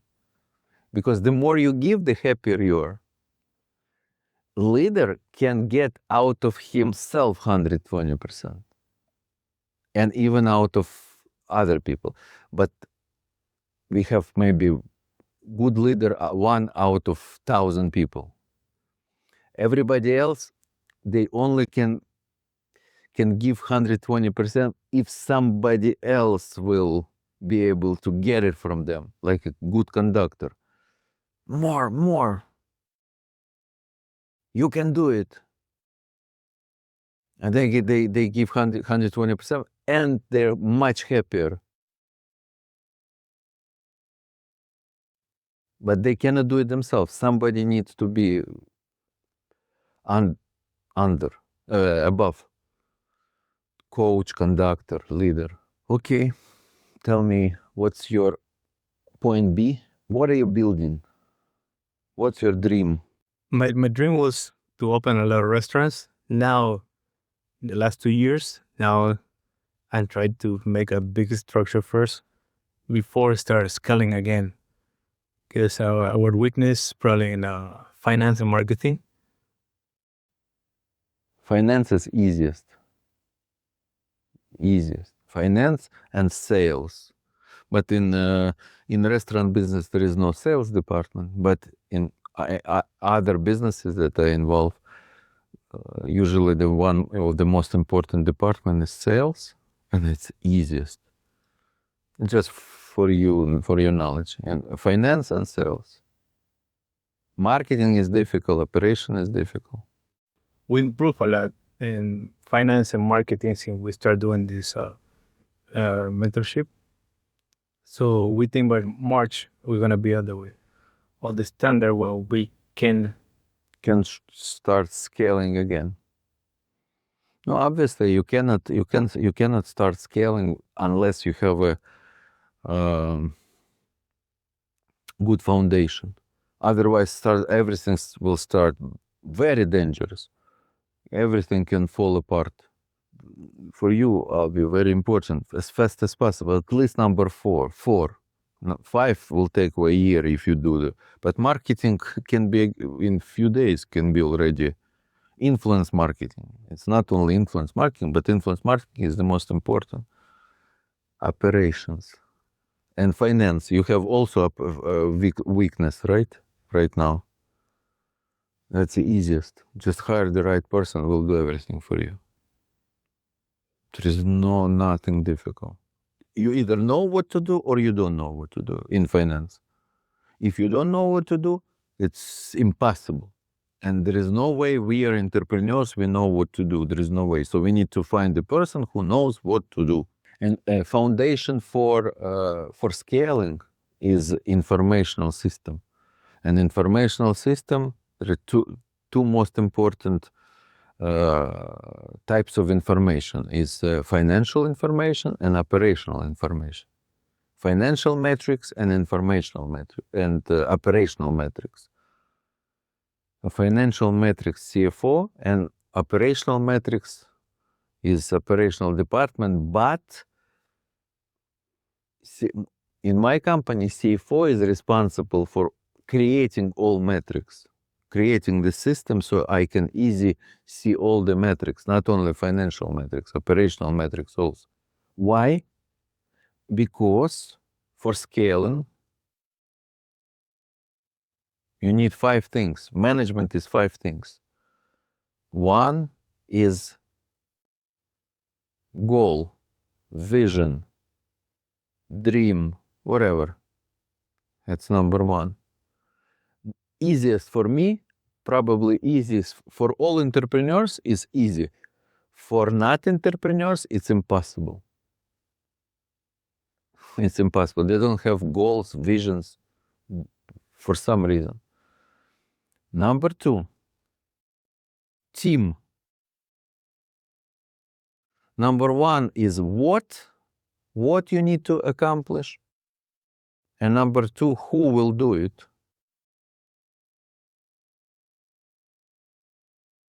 Then that's already 5 things.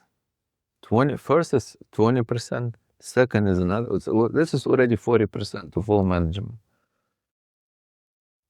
But you need to work on it every day on your vision. Goals not only 5 years, 1 year, 1 month, today. What do we need to accomplish today? It's a goal part. Team. Who is on my team? Valuation. Who is first category, second category? Number 3, results. That's what I just told you. Results. Information. Informational system. CFO responsible for informational system, financial information, and operational metrics. Real time. We know everything. How many complaints? How many last week to this week? What's the graph of complaints? We see declining or more, or less or more. And we add metrics. For example, we new metric is proactively talking to customers. That's a new metric.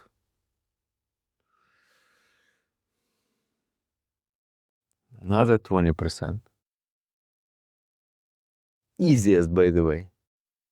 Because if you get good financial director who knows, you need to find somebody who knows, not who will learn on the job, who knows how to have perfect financial system and metrics and create the informational IT system with, so you have all the metrics. That's it. And then number 4 and number 5. Number 4 is analysis, and number 5, action. So we have a goal, we have team, we have results, we analyze results, and we make decisions. No, and we act. No, decision and action is, for me, is the same. Just once we make decision, we act.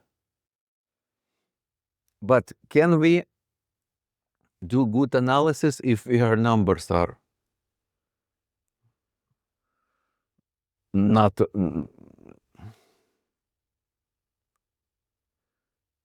correct? Numbers could be correct, but come to you 2 weeks later, too late. Real time, you need numbers. Like you're driving the car, why are you able to drive? Because you real time, you're scanning the road. If you have 3 seconds delay, you're fucked. You're dead. 3 seconds. So you get all the information, but 3 seconds later. That's why in business, you also need real time information. P&L, you need not 20 days later. Usually, typical CFO gives you P&L earliest 15th of next month. I created a system when I have a P&L first, the last day. We finish the day, next day, I know 99.9 how we finish the month. P&L. Ask any CFO, he will tell you, I can prepare earliest November 15 for October, right? But it's too late. You need to know right away. So if you have good informational system, then the same people with the same intellect, you, me, we have certain intellect today. It cannot be much better today. Could be much better 10 years from now. But today,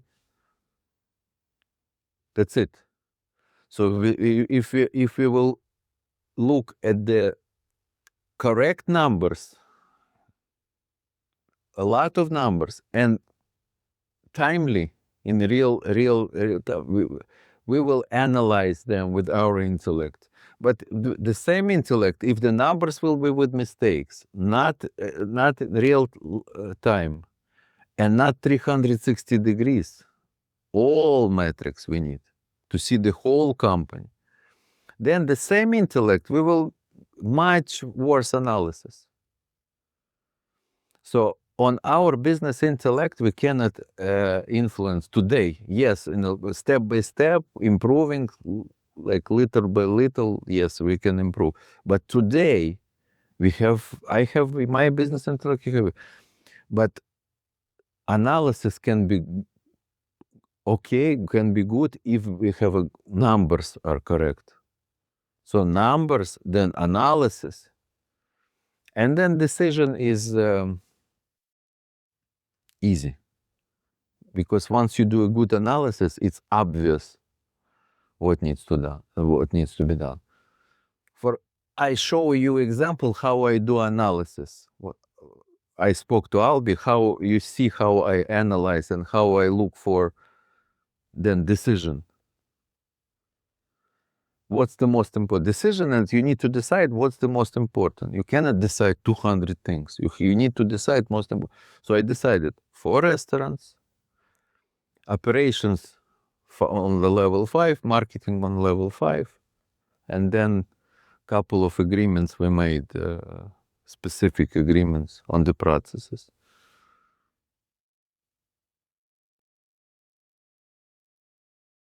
But I was able to make those decisions only based on the information. If I didn't,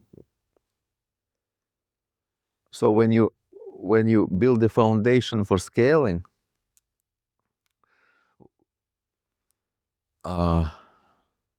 you need all 5. But number 4 and 5 is that's what happens every day. Analysis, decisions, analysis, decisions, analysis, decision. But we forget about these 3. Goals, team, and informational system. The easiest is informational system. For scaling, this is the most important. And team, obviously, also, but most likely, from my experience, entrepreneurs, they have talent with people. That's not the biggest weakness. That's a strong part. You can find people. You can sell. You have this leadership skills. You can convince to join the team. You have and number 1, it's easy for you also. Number 1 is easy usually for entrepreneur. Big goal, that's what I want to build. At least with my help, it's easy. Now, I help you, but it's easy. The informational system is not easy for you. Why? One mistake you're making. You're cheap. You fucking cheap. You're always looking for fucking stupid bookkeeper instead of higher level up. But not from United States. From developing country, hire CFO. $4,000 would cost. $5,000. CFO. Bookkeeper in United States will cost the same as CFO in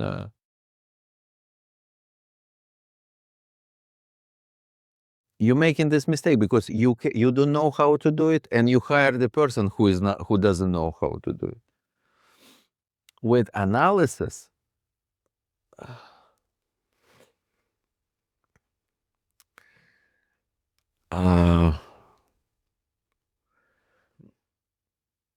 what I do with analysis is I force each member of my team to analyze in writing every metric every day. That's it.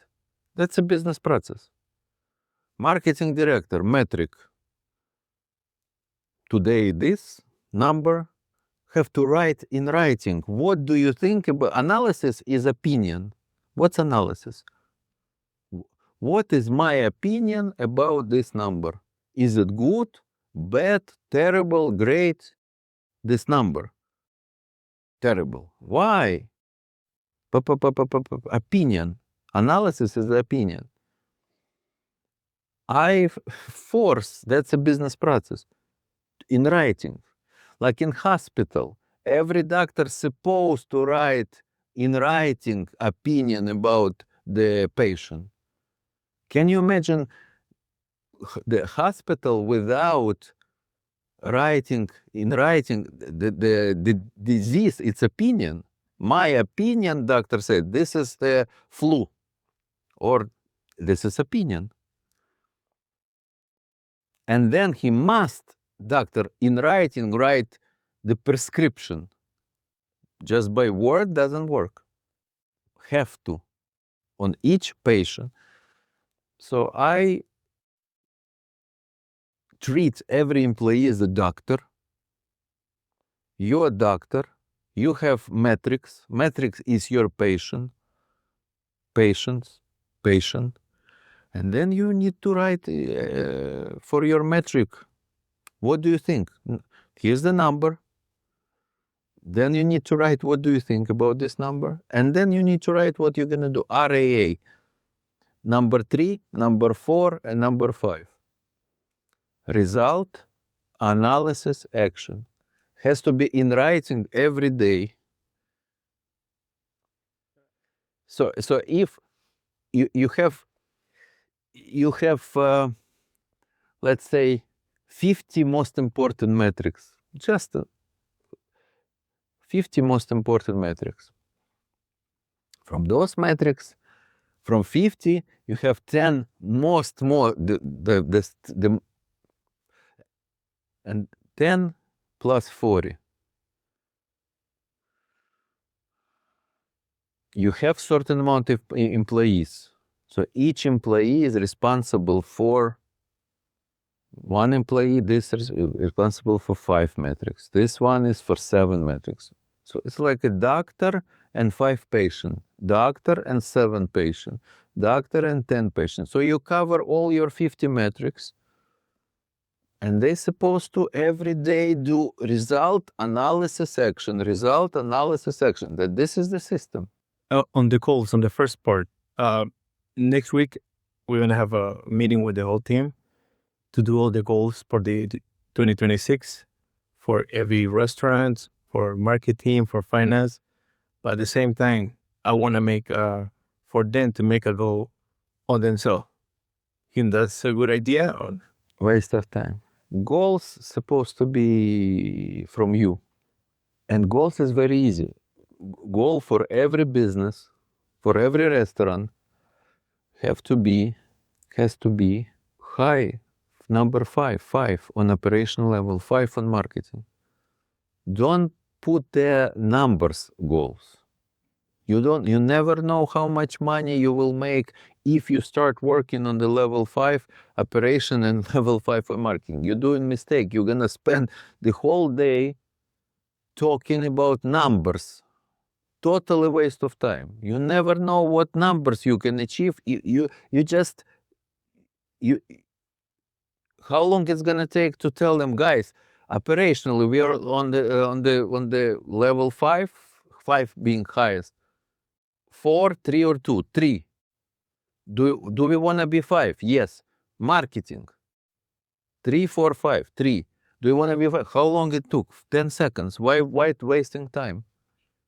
And then work every day on what we need to do in order to become 3.1, 3.2, climb to level 5. Don't talk about numbers. Numbers will happen automatically. So you don't suggest projections? How it will help for your employees? You have to have right KPIs. You want to give me an example, Shoji, to making accountable for a number? For what? For example, this month we're gonna sell this much, and we're gonna do it like this and this, and you're accountable this, and you're responsible. Maybe it depends. Not, we need to see specific example. Show me specific example. I'll tell you what do. My biggest mistake in management was connecting to the dollars, not operations. The better manager I become, I connect less with dollars, more with the operational standards. Just play excellent. Yes, it's a lazy management. You want to connect with a number and go do nothing and hope that they will achieve the number. And they also hope. Sometimes they achieve the number just by luck and they get bonus. Terrible.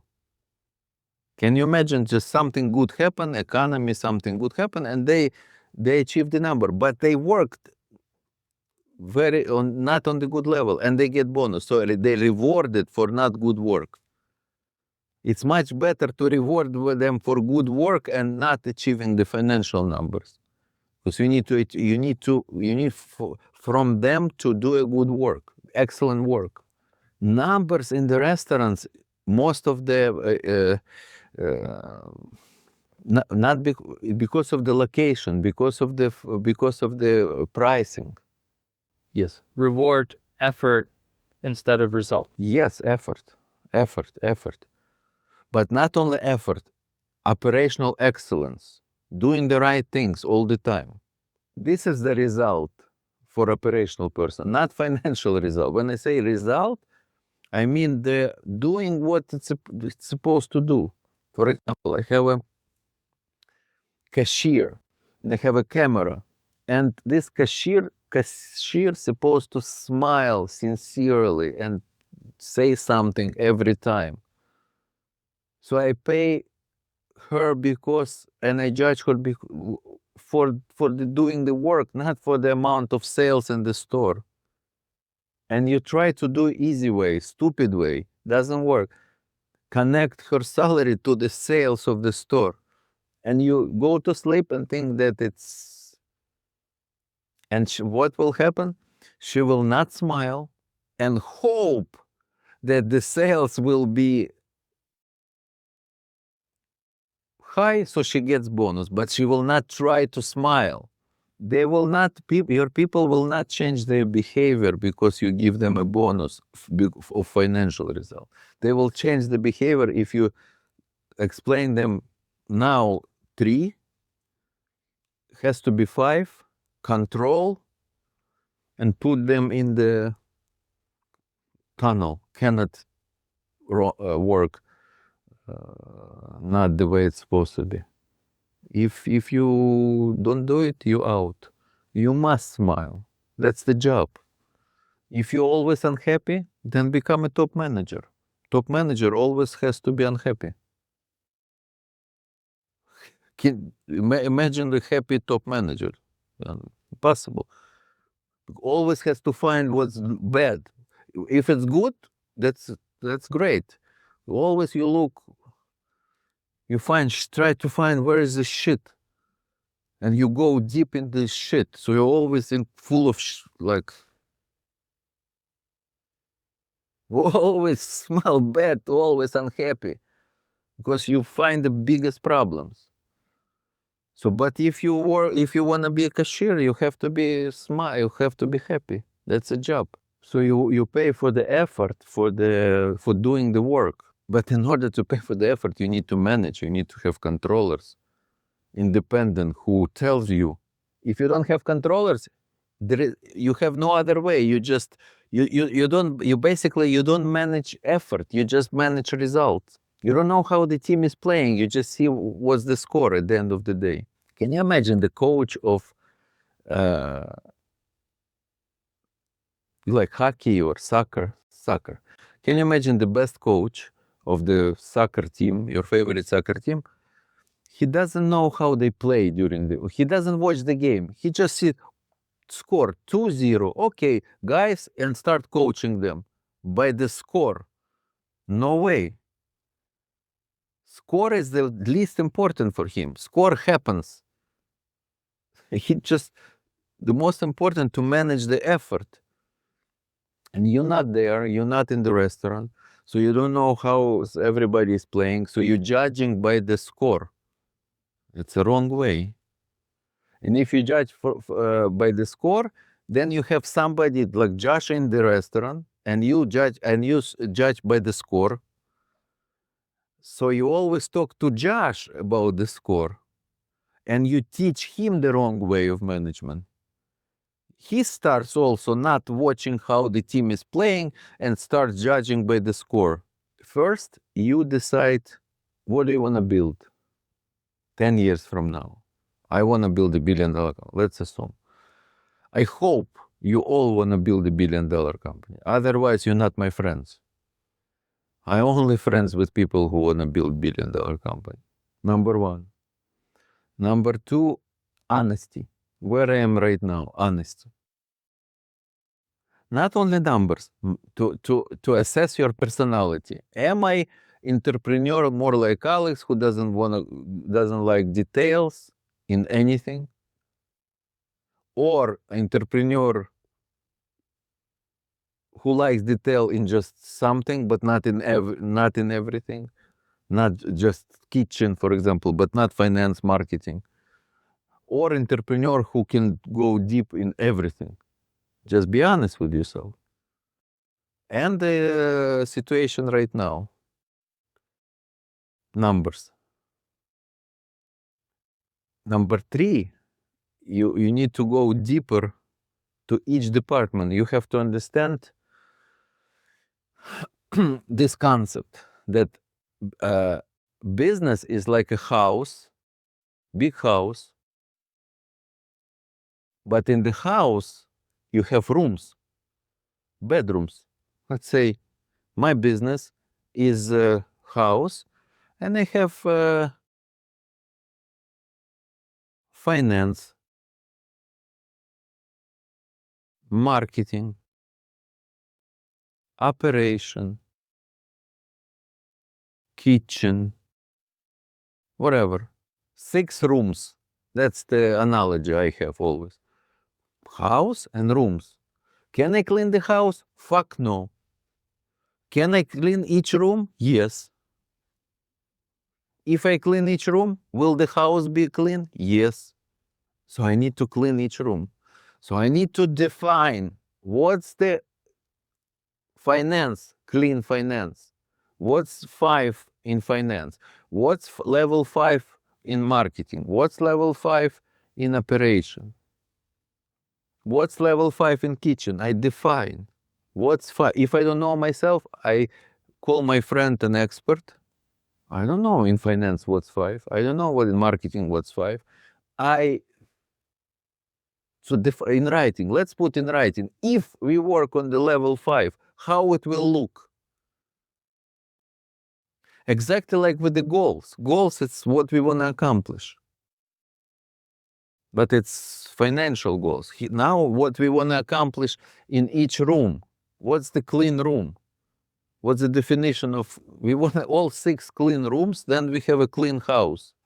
Next step, honesty. Where we are right now.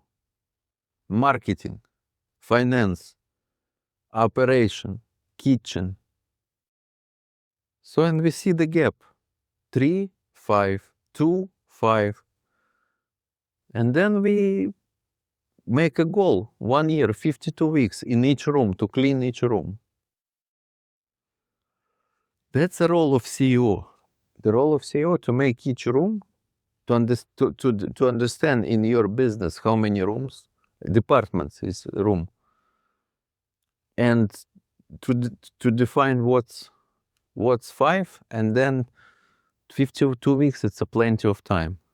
If you improve every week, it's a plenty of time. If all of them are 3, which one you will focus first?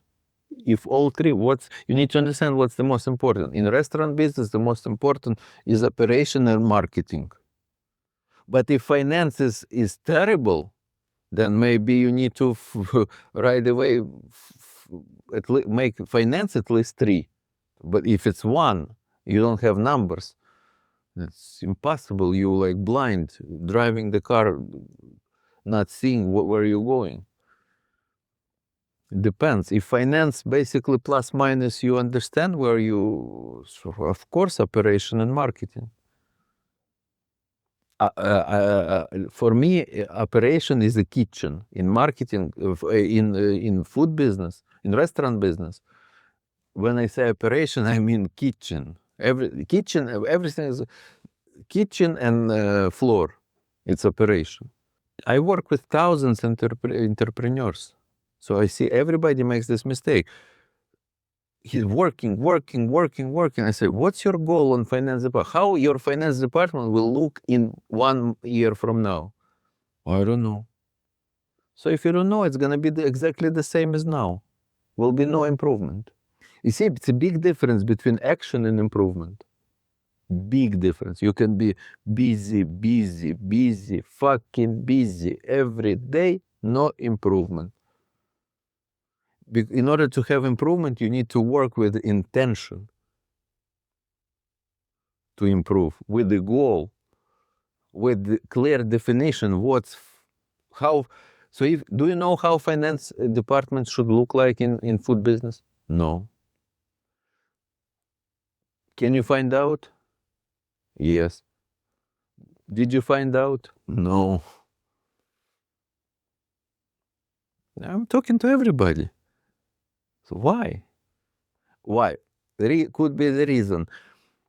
Reason could be not important enough right now. Operations, marketing, more important.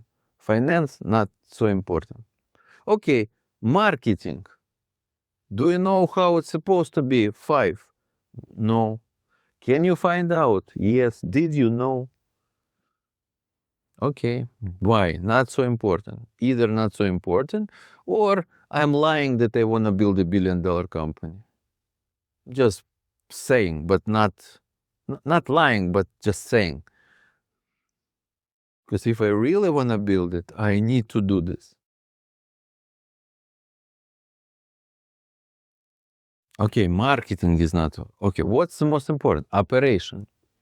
Kitchen, how it's supposed to work, level 5. Floor, operations. Do you know? No. Can you find out? Is it difficult to find out? Yes.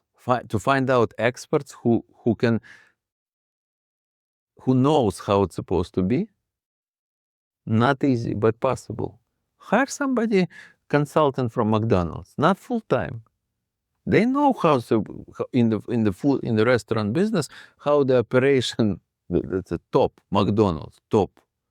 Simple person, just a manager, 10 years experience in McDonald's, works in McDonald's, not to hire, but as a consultant. Come, pay per hour, look and compare. He has experience. Look how we do it and how in McDonald's, and tell me, if McDonald's is 5, how we are doing and why. Explain me. So never forget this analogy. Anything you do has to be point B first, then point B, then point A, and then everything you do is how to get. But first, what's A, what's B? Finance department, what's A? 3. What's B? 5. You want to be 5. In how long? 1 year. So then we start moving. It's not smart to even start working before having point A and point B. It's not smart. But you're making all mistakes. You make financial goals. No, operational quality of work. In operation, we include cost management. That's part of the operation. We analyze food cost every day. We analyze schedule. We don't spend. That's part of the excellence in operation. Excellence. Do you have good ROI on your restaurant? If, for example, you had management covered right now, your concept gives good ROI. If you open next, what would be the ROI? Well, I have 3 different concepts, and there's 2 that are doing good, and the other 3 since 2023 we start coming down. No, if you have three different concepts, so you need to choose the one that you will scale, one cash cow maybe, and if something is not working, maybe to dying cash cow. Could be cash cow and could be dying cash cow, or you can sell. But you need to focus. If you want to build a company, you need to focus on something, one. Do you know which one you want to scale? No, I mean the new one, which is open, this one. I think that the one we want to scale. Ave? Yes. You feel that most likely this one is the one that you're gonna scale, but not sure yet. Yeah, not sure yet, but I think that's the one that. The first one, actually, the one that we opened, and is the one that's doing better. We opened one in a good location, and it never worked. Your stage right now is before even. Management is not the most important in your situation. In your situation, you need to find in your situation, management is the most important. In Wesley's situation, is Liron's situation, not in your situation. You need to first, that's entrepreneurial part, to find the concept. And then once you find the concept, then it's a management. Yeah, you're not wasting time by learning management, because after one day anyway, you will find something that you can scale. But you need to find as soon as possible something to scale. So why do you think Ave is the one? It's lower labor. No, not that's a wrong answer. Because right answer is because I believe that ROI will be 70% or 100% or whatever. ROI will be this because I believe the average sales will be 100,000 or 50,000 and the profit will be this. And I believe the sales will be this because we have a amount of customers per day and this average check. That's how you're supposed to explain. Let's start from the beginning. So why do you think that Ave is... I don't have the numbers. No, I don't. I know that you don't have the numbers, but if you said that you think, then you anticipate certain ROI. You have one location. Okay, what would be the year from now? Next November, you predict would be the sale. So it would be under 100,000, and 100,000 that could 100,000. Yeah, a month, and that would make 25 to 30%. Okay, 25 to 30%. 25% is 25K. How much did you spend to invest to not this one, but next? I mean, first one usually you spend more, but then when you know already made all mistakes, it's cheaper. So how much would be the? In less than 100,000. That's amazing. Less than 100,000, and you make 25. You make 25K per month. Amazing. Explain, then go deeper. Why 100K? Because If you would be a second generation, they don't need much evidence. because you always find the second generation restaurant, so that's why 100K investment. What about why it's gonna be 100,000 per month? Based on a similar concept that I know that are selling. How many customers per day you anticipate? In restaurant business, that's one of the most important, just to know the visitors per day, customers per day. Because average check, plus minus average check, you know, everybody has different average check, but you know your average check. So now you work on the amount of 100 people per clients, 200, 150. You have 300, right? How many you have, Wesley, per day on one location, good location? The location around like 300. First two, like 354. 354? Second location is around average 350. First location 400. What's the break even? How many you need per day to break even? Probably 70. Yeah. Usually in restaurants, 70 people per day, it's a break even, from my experience. So, 100, what's the average check? On that one, right now is $18. $18. 100,000 divided by 18 Between 100,000. by 20. It's 5,000 customers divided by 30. 166 per day. You anticipate. Yeah, most of the things are takeout on the kind of console. Delivery. It's okay, great. Yeah. 166 per day. What's now? How many per day you have now? Right now it's basically like 40 per day, 40 per day. How are you gonna, why do you think it will grow from 40 to 160? But marketing.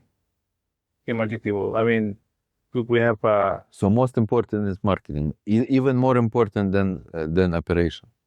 Because operations, you already guru. we have 5.0. Okay, 5.0. Who is in charge of marketing? How is your marketing from 0 to 5? 5 is fucking unreal. Yeah. Actually, we already begin with Ave.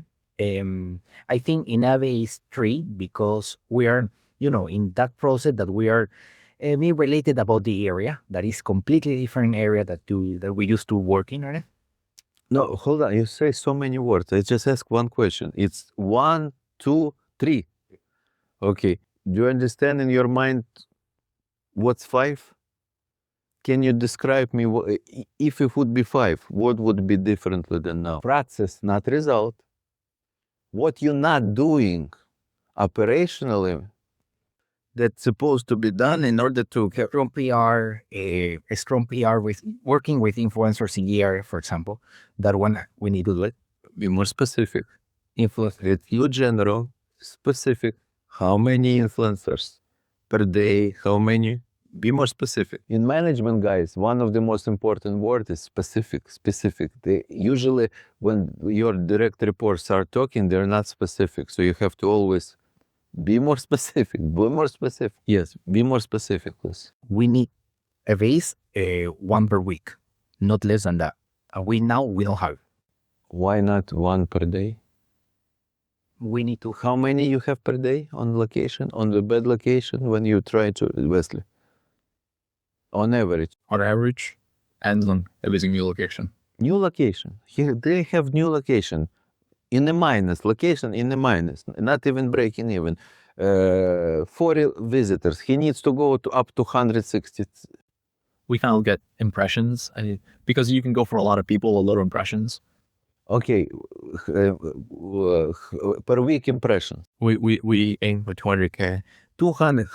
How many impressions how much you have? And now in that is like 17 per month because we're already open. 17 per impressions. 17,000. 17,000. You aim for 200,000 per week.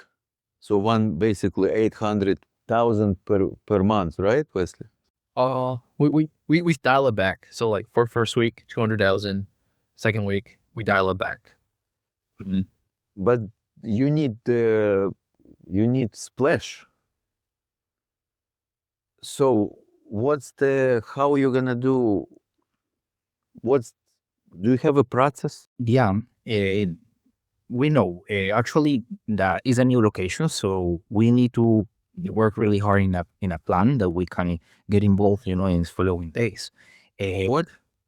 We need. No, actually, with all the advice that you are giving me now, I think that we can talk with Frank and Jimena for having that goal for increasing the following weeks. And of course, having a budget for contract or for having the chance to have 1 per day or 2 per week, accordingly, the budget that we can assign. Do you want to learn from Wesley's Ivan? And will you show next Saturday that your system is as good as Ivan's system? System, not results. Of course, results not, but already the Excel files, the way of thinking. Yeah. Okay? So that's your key. You have already location. You so many years in food business. Your score is 5.0. So you have great food. You have only 40 people don't know about you. Marketing is terrible. And delivery is how many percent? I mean, the Nigerian who went in numbers from 5,000 to 30,000 since we started doing the Uber Eats and 5,000 No, per day from 40 orders. on orders for day. I don't have the number. That's the most important. This concept is for delivery, right? So from 166 orders, what's your anticipation? It will be 70, 80, 90% delivery, 10, 20, 30 year from now. But that's my weakness. I don't delegate. I delegate that too much. That I'm not in. If you delegate not correctly, nobody will do it. Just delegate, figure it out. Also, Wesley is an expert in delivery, in working with aggregator. You have to learn. But what's your prediction from 160 orders? What's the percentage will be the delivery? 30, 40 delivery and 60. And now you don't know, right? What's the Now, so we have 50-50? So it's a different skill to work, to learn on Wesley's level, to learn how to work with aggregators. It's a differently than Wesley doesn't know how to work, no experience how to work with walk-ins, but he has a lot of knowledge how to work with delivery. Aggregators. He's willing to share, so you need to all learn. Most of you have much more experience in restaurant, but not in delivery. What's the percentage I'll be in your restaurants delivery? Also don't know. Could be more. Big potential there. Could be maybe 20%, right? How many per day? 5% is 315 deliveries per day. Could be 100 probably. If you focus, if you have somebody who is maybe just dedicated to this full time and go from 15 to 100. Their Italian concept does 40 orders per day on delivery and does way less sales. Like, in your first concept, 40. yeah, they do like 30%. Mm-hmm. So you're not focusing. This has to be next Saturday. Show me the improvement. When I say improvement, I never mean numbers. Next Saturday could be 14. This Saturday 15, 14, worse numbers. But you can tell me, Alex, I interviewed 3 people. I hired 1. He's coming to work. I understood this. Sure, this is the Excel sheet. That's how we're gonna check. I learned. I spoke to Wesley. Wesley showed me many things. That's improvement. Numbers can be worse even. I don't care. Can you imagine if you can do from 15 to 100 deliveries? It's already will give you 400,000. Only even without influence marketing, only with a delivery and working with aggregators, right advertisement there. Do you spend money on advertisement in Uber? Mm-hmm. And you get just 15? You don't focus enough. This restaurant can do even more than 400,000, maybe even 500,000. If you make marketing on level 5, and if you make aggregators on level 5 operational, So for you, the marketing, aggregators, and finance, 3 focuses, most important. As the CEO, but doesn't mean that you forget about operations. But since you have different people under you, so you work simultaneously. With Josh, you work on operation.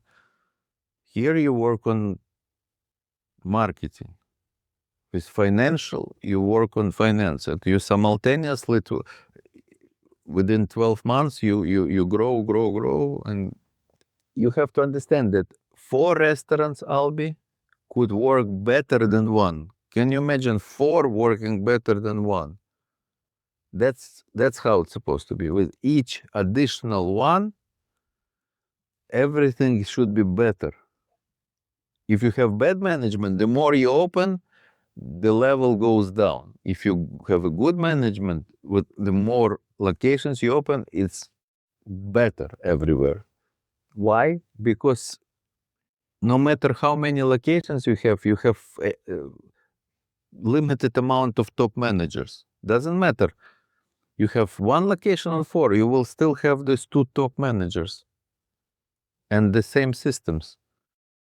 If it will work on this level on 1, it will work on this level on all 4. You just repeat. It's very easy. For you, biggest weakness, of course, I would focus on marketing and also delivery. You probably, if we compare the way Wesley worked with the delivery and you, Wesley will be, if Wesley we take, let's say 5, probably you would be 2, not even 3.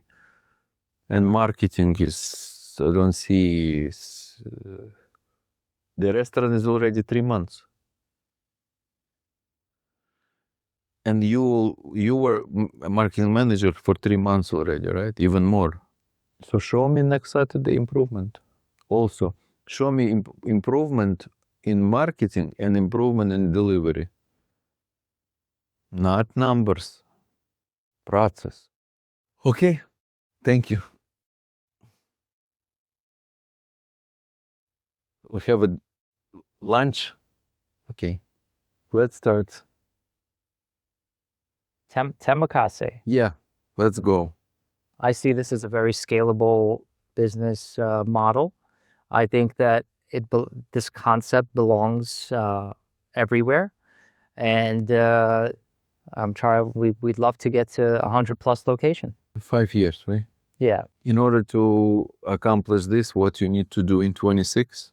So if I was to work backwards, I would say that it's about how many locations I open in 2026. If I was to work forwards, I would say that improving my organizational structure and the people that work in it, if I was going A to Z. Organizational structure and operations and management, it's very important, but you need to have a goal for locations. If you don't have a goal for locations for 26, then most likely you would just do something else and will not.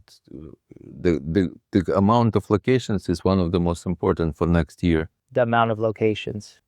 You need right goals to pressure you. So you wake up every morning and you feel pressure, and you start thinking. Yeah.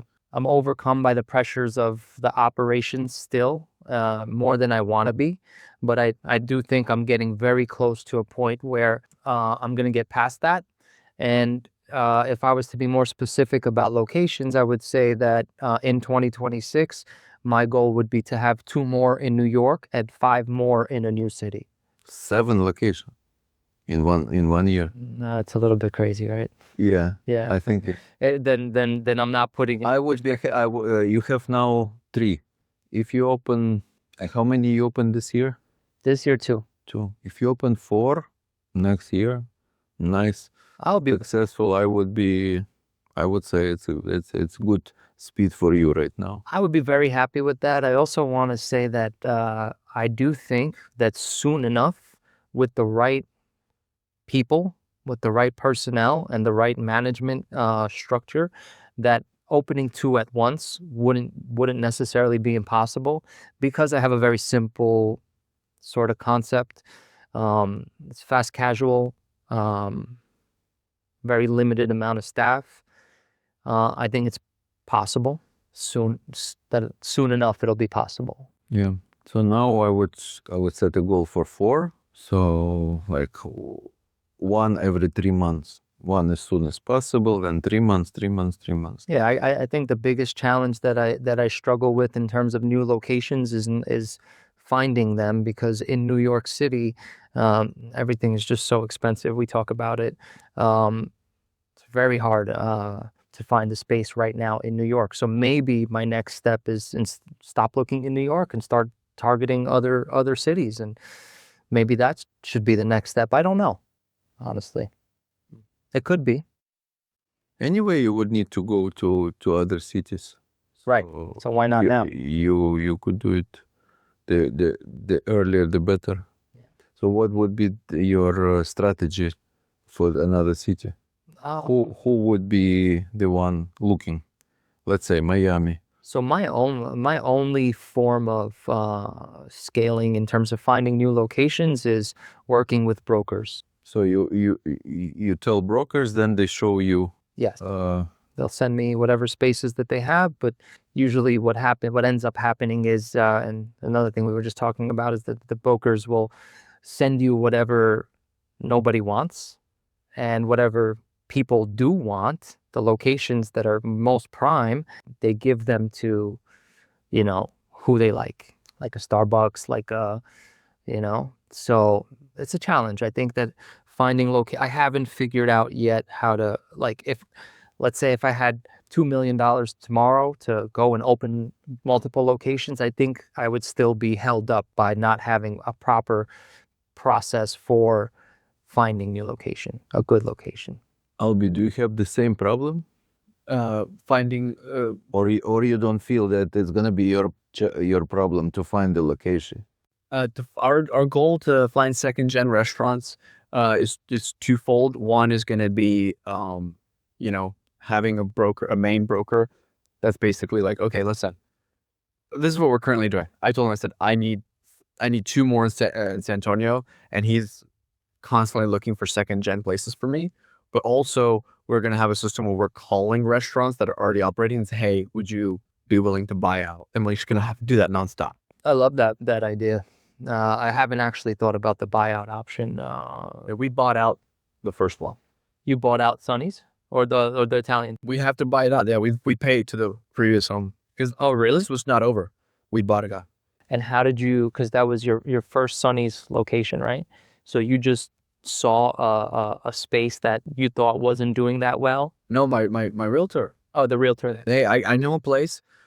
I'm pretty sure they're trying to get out. Do you want to talk? I went in. I was like, hell yes, I want it. Oh, so he knew of a place that was trying to get out. Yes, but I've also, the Italian restaurant I bought out, and I literally asked a friend of mine, hey, I'm looking to buy a restaurant. And she goes, okay, let me ask someone. She asked her dad, who owns the restaurant. He said, hey, my dad, let's sell you this one. So I don't know if that's, I mean, it's a good approach. Yeah. but it's from different areas, right? Like, What do you mean? like your realtor tries to buy things that are on the market, off the market. You call a bunch of other realtors. So I don't work exclusively with the realtor. Yeah, that's what I'm saying. So if you have like 100 cities in America, 100 realtors, of course you're going to find spots.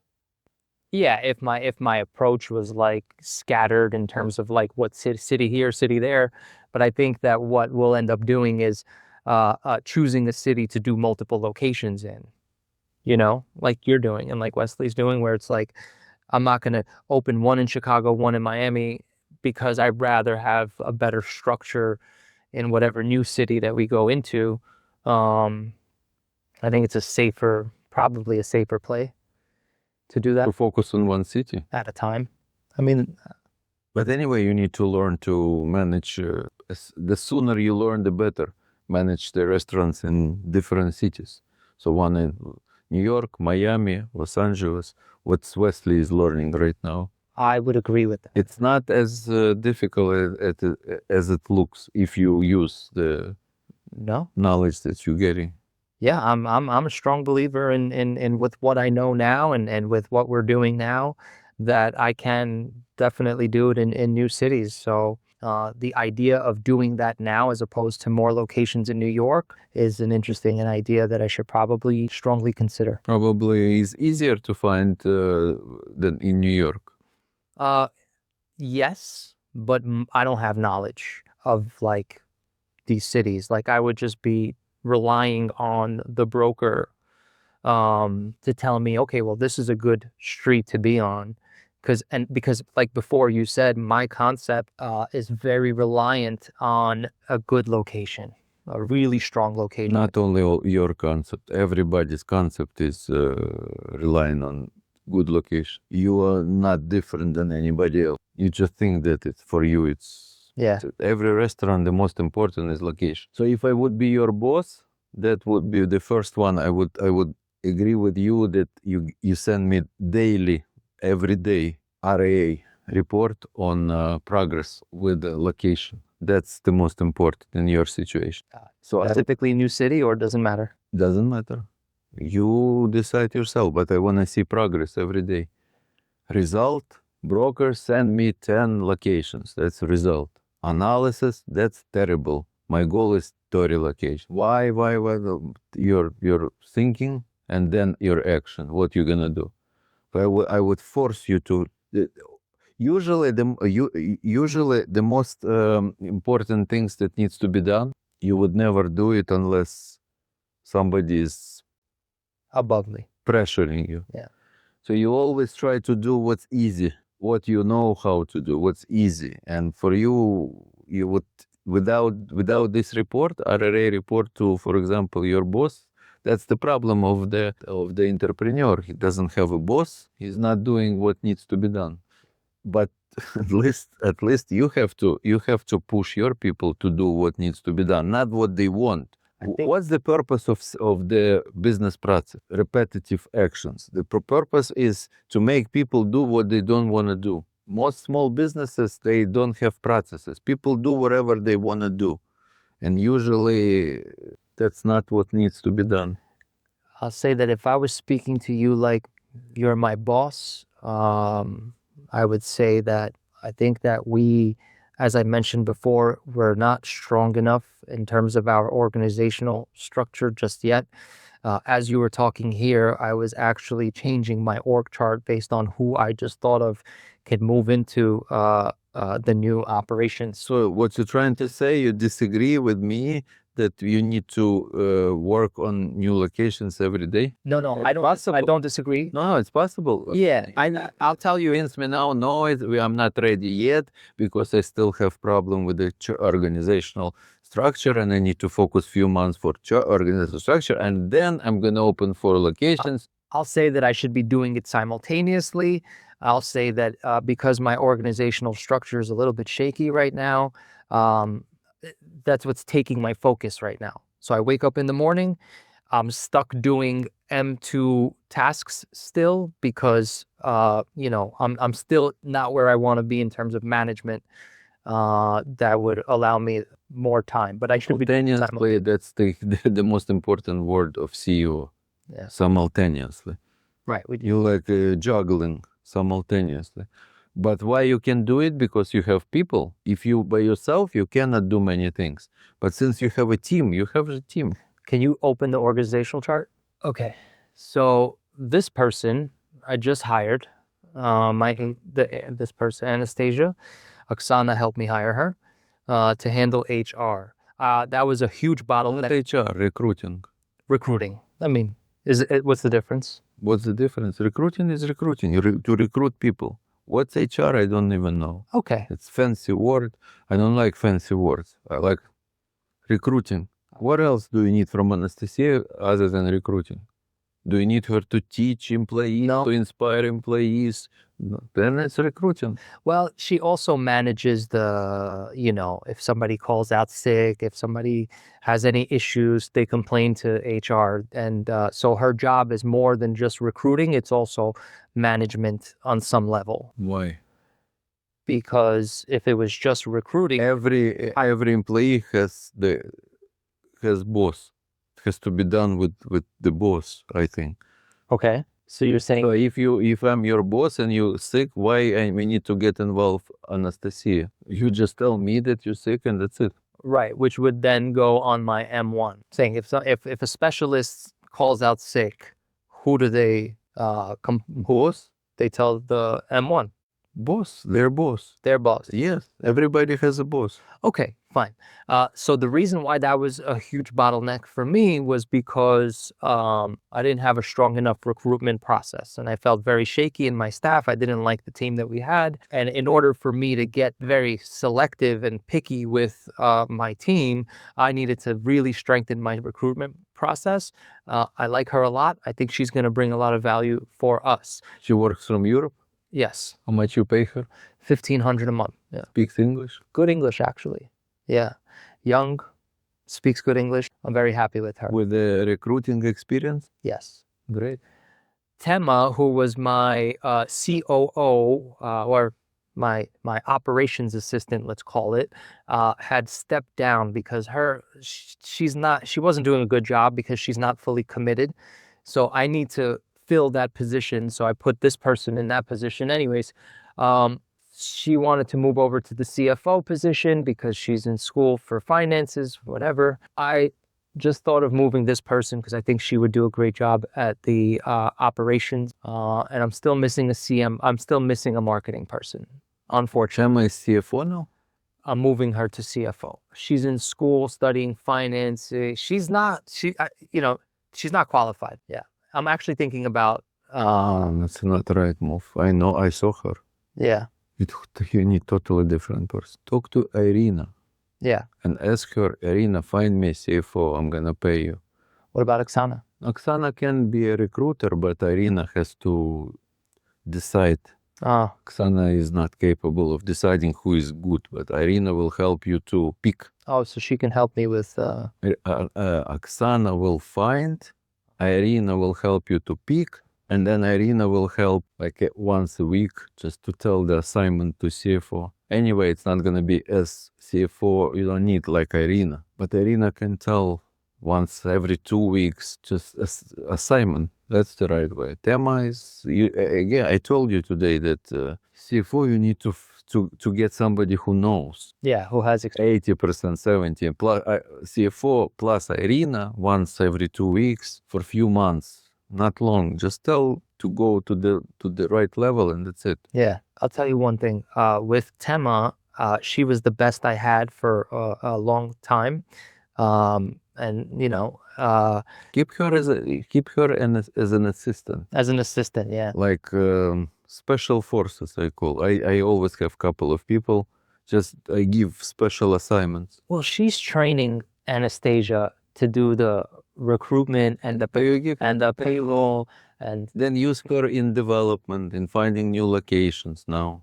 I don't even know. I might just not even. If you want to open 4 locations, I recommend you to hire assistant who will full time focus on will be focusing on you finding new locations. If I would be your boss, you would need to send me report every day, but I would allow you to hire the assistant who would do this report, give it to you, you give it to me, because otherwise you would not be able to do the proper work. right. Somebody dedicated to new locations, then you can open 4 next year. Otherwise, you will not. You maybe will open 2. Just my feeling. You will open 2.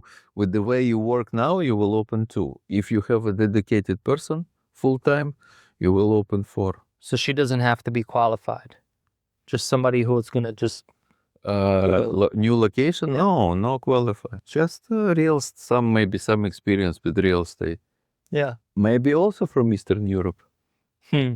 Because you don't need somebody to pick location. You need to do a lot of dirty work Yeah. to see 100, then to pick 10, to show you 5. Yeah. To do a lot of talking to brokers. Get somebody with real estate experience for $1,500 for full time. I like that idea. And then anyway, you would need to like once every 2 weeks come to Miami to see all the new locations. Yeah. Or go one day to Miami, one day to wherever. And don't be afraid. Open one in, let's say, Miami, one in Chicago. Don't be afraid. Oh, really? Doesn't matter. Anyway, you would need to learn. This would force you to start managing differently, managing through numbers, not by now. How often do you come to restaurant? More often than I like. How often? Each you visit every week? Yeah, once a week. Once a week. Let's say. You would visit once a month. I was just telling somebody that, and I was talking to my wife about it, and like I said that if I can't figure out how to not be at my restaurant, then I can never scale. I cannot scale because I can't be at every restaurant. Wesley, how many times did you visit your restaurants in other cities? Ilan, very cool. Not in a while. You haven't visited. Last time I visited the Chicago one, probably like 2 months ago. Yeah, That's right. I will say. I mean, Wesley has a I guess a simpler concept, or it doesn't matter. It's irrelevant.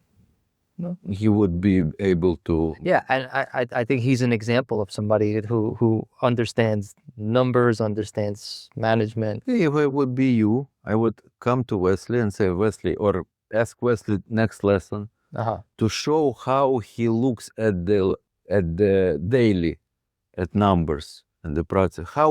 What's his way of managing? He has a system. He comes and wakes up in the morning, looks at something. Wesley is more advanced actually at this point. I asked him that last week, and because he operates through third party, all his main metrics are given. Correct me if I'm wrong, are given to him by the third party. So it's not even like a manager that he would need for his key metrics. If I remember correctly, was like an accurate order rate.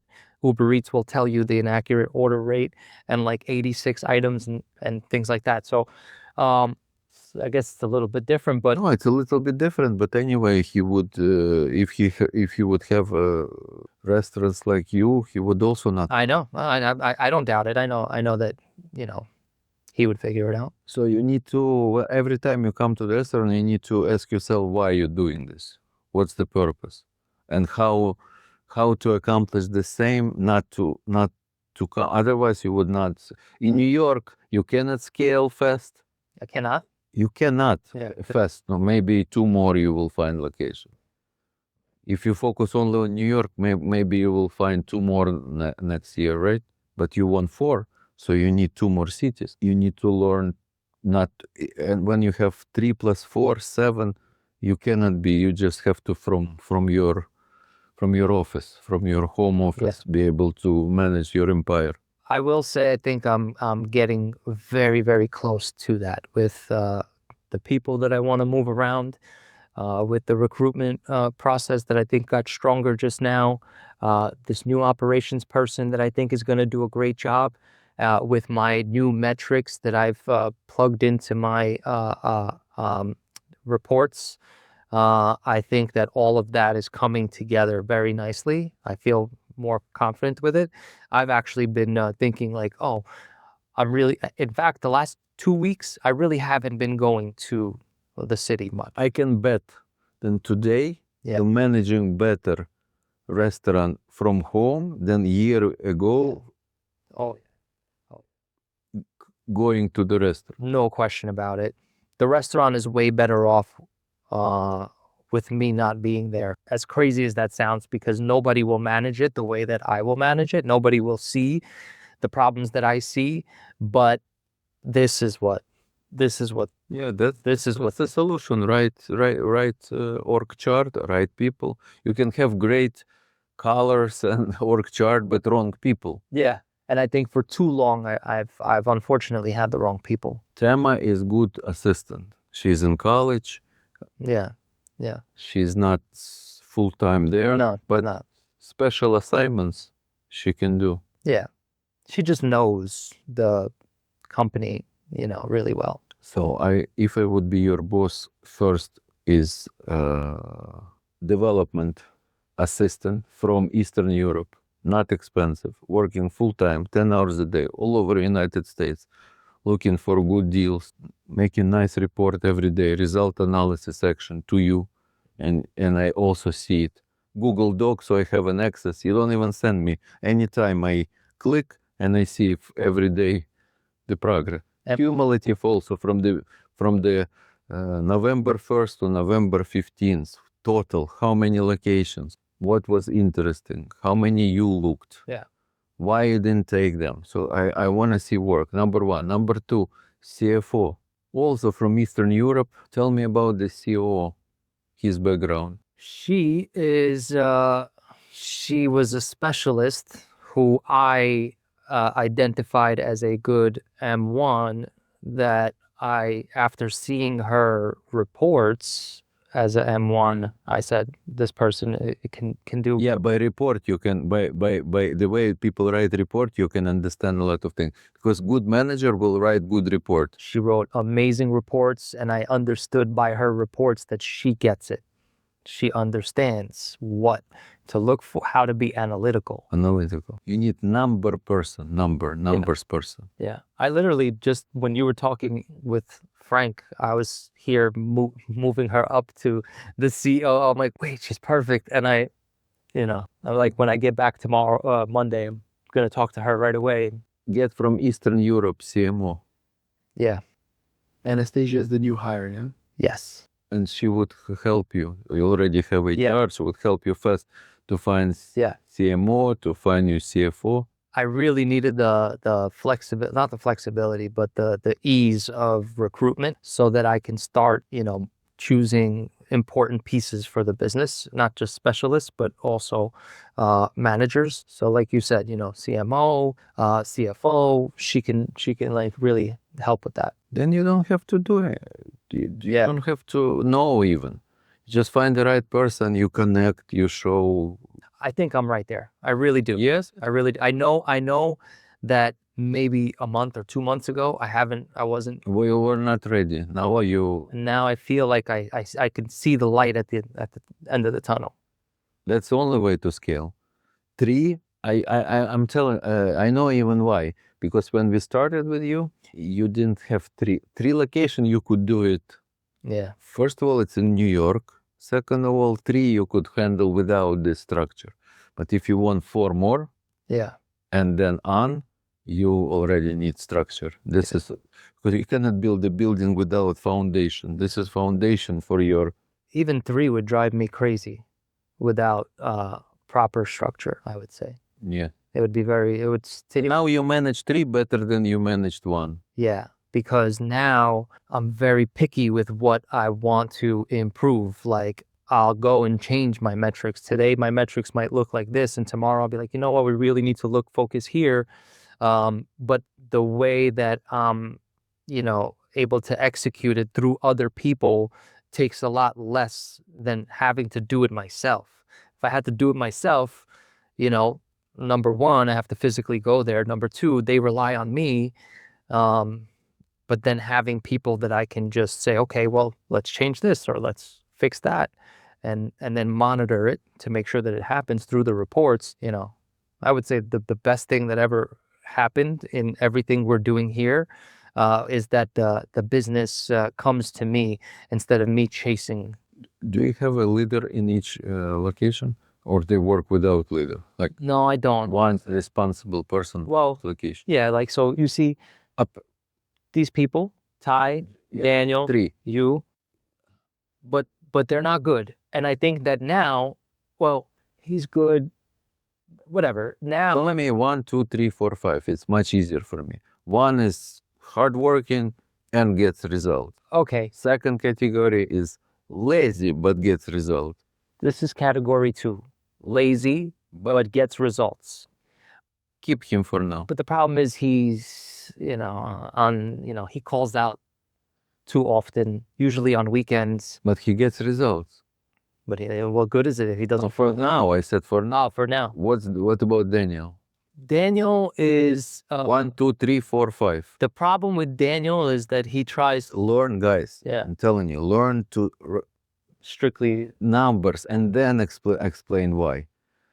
And if you use 2 numbers, you don't even. It's like a jargon in your business. He's number 3. That's it. You don't need to explain. Everybody knows what's 3. 3 meaning no results yet, no good results, hardworking but improving. You don't need to say it so much if you put 3, 4, 5. When we talk about people, always this is number 1, this is category 1, this is 3, this is 4, this is 5. I would say he's number 3. Learning every day, Learning. improving every day. Yeah. Who is teaching him? You? Yeah. When you have meetings, you put them on the meeting together on the Zoom.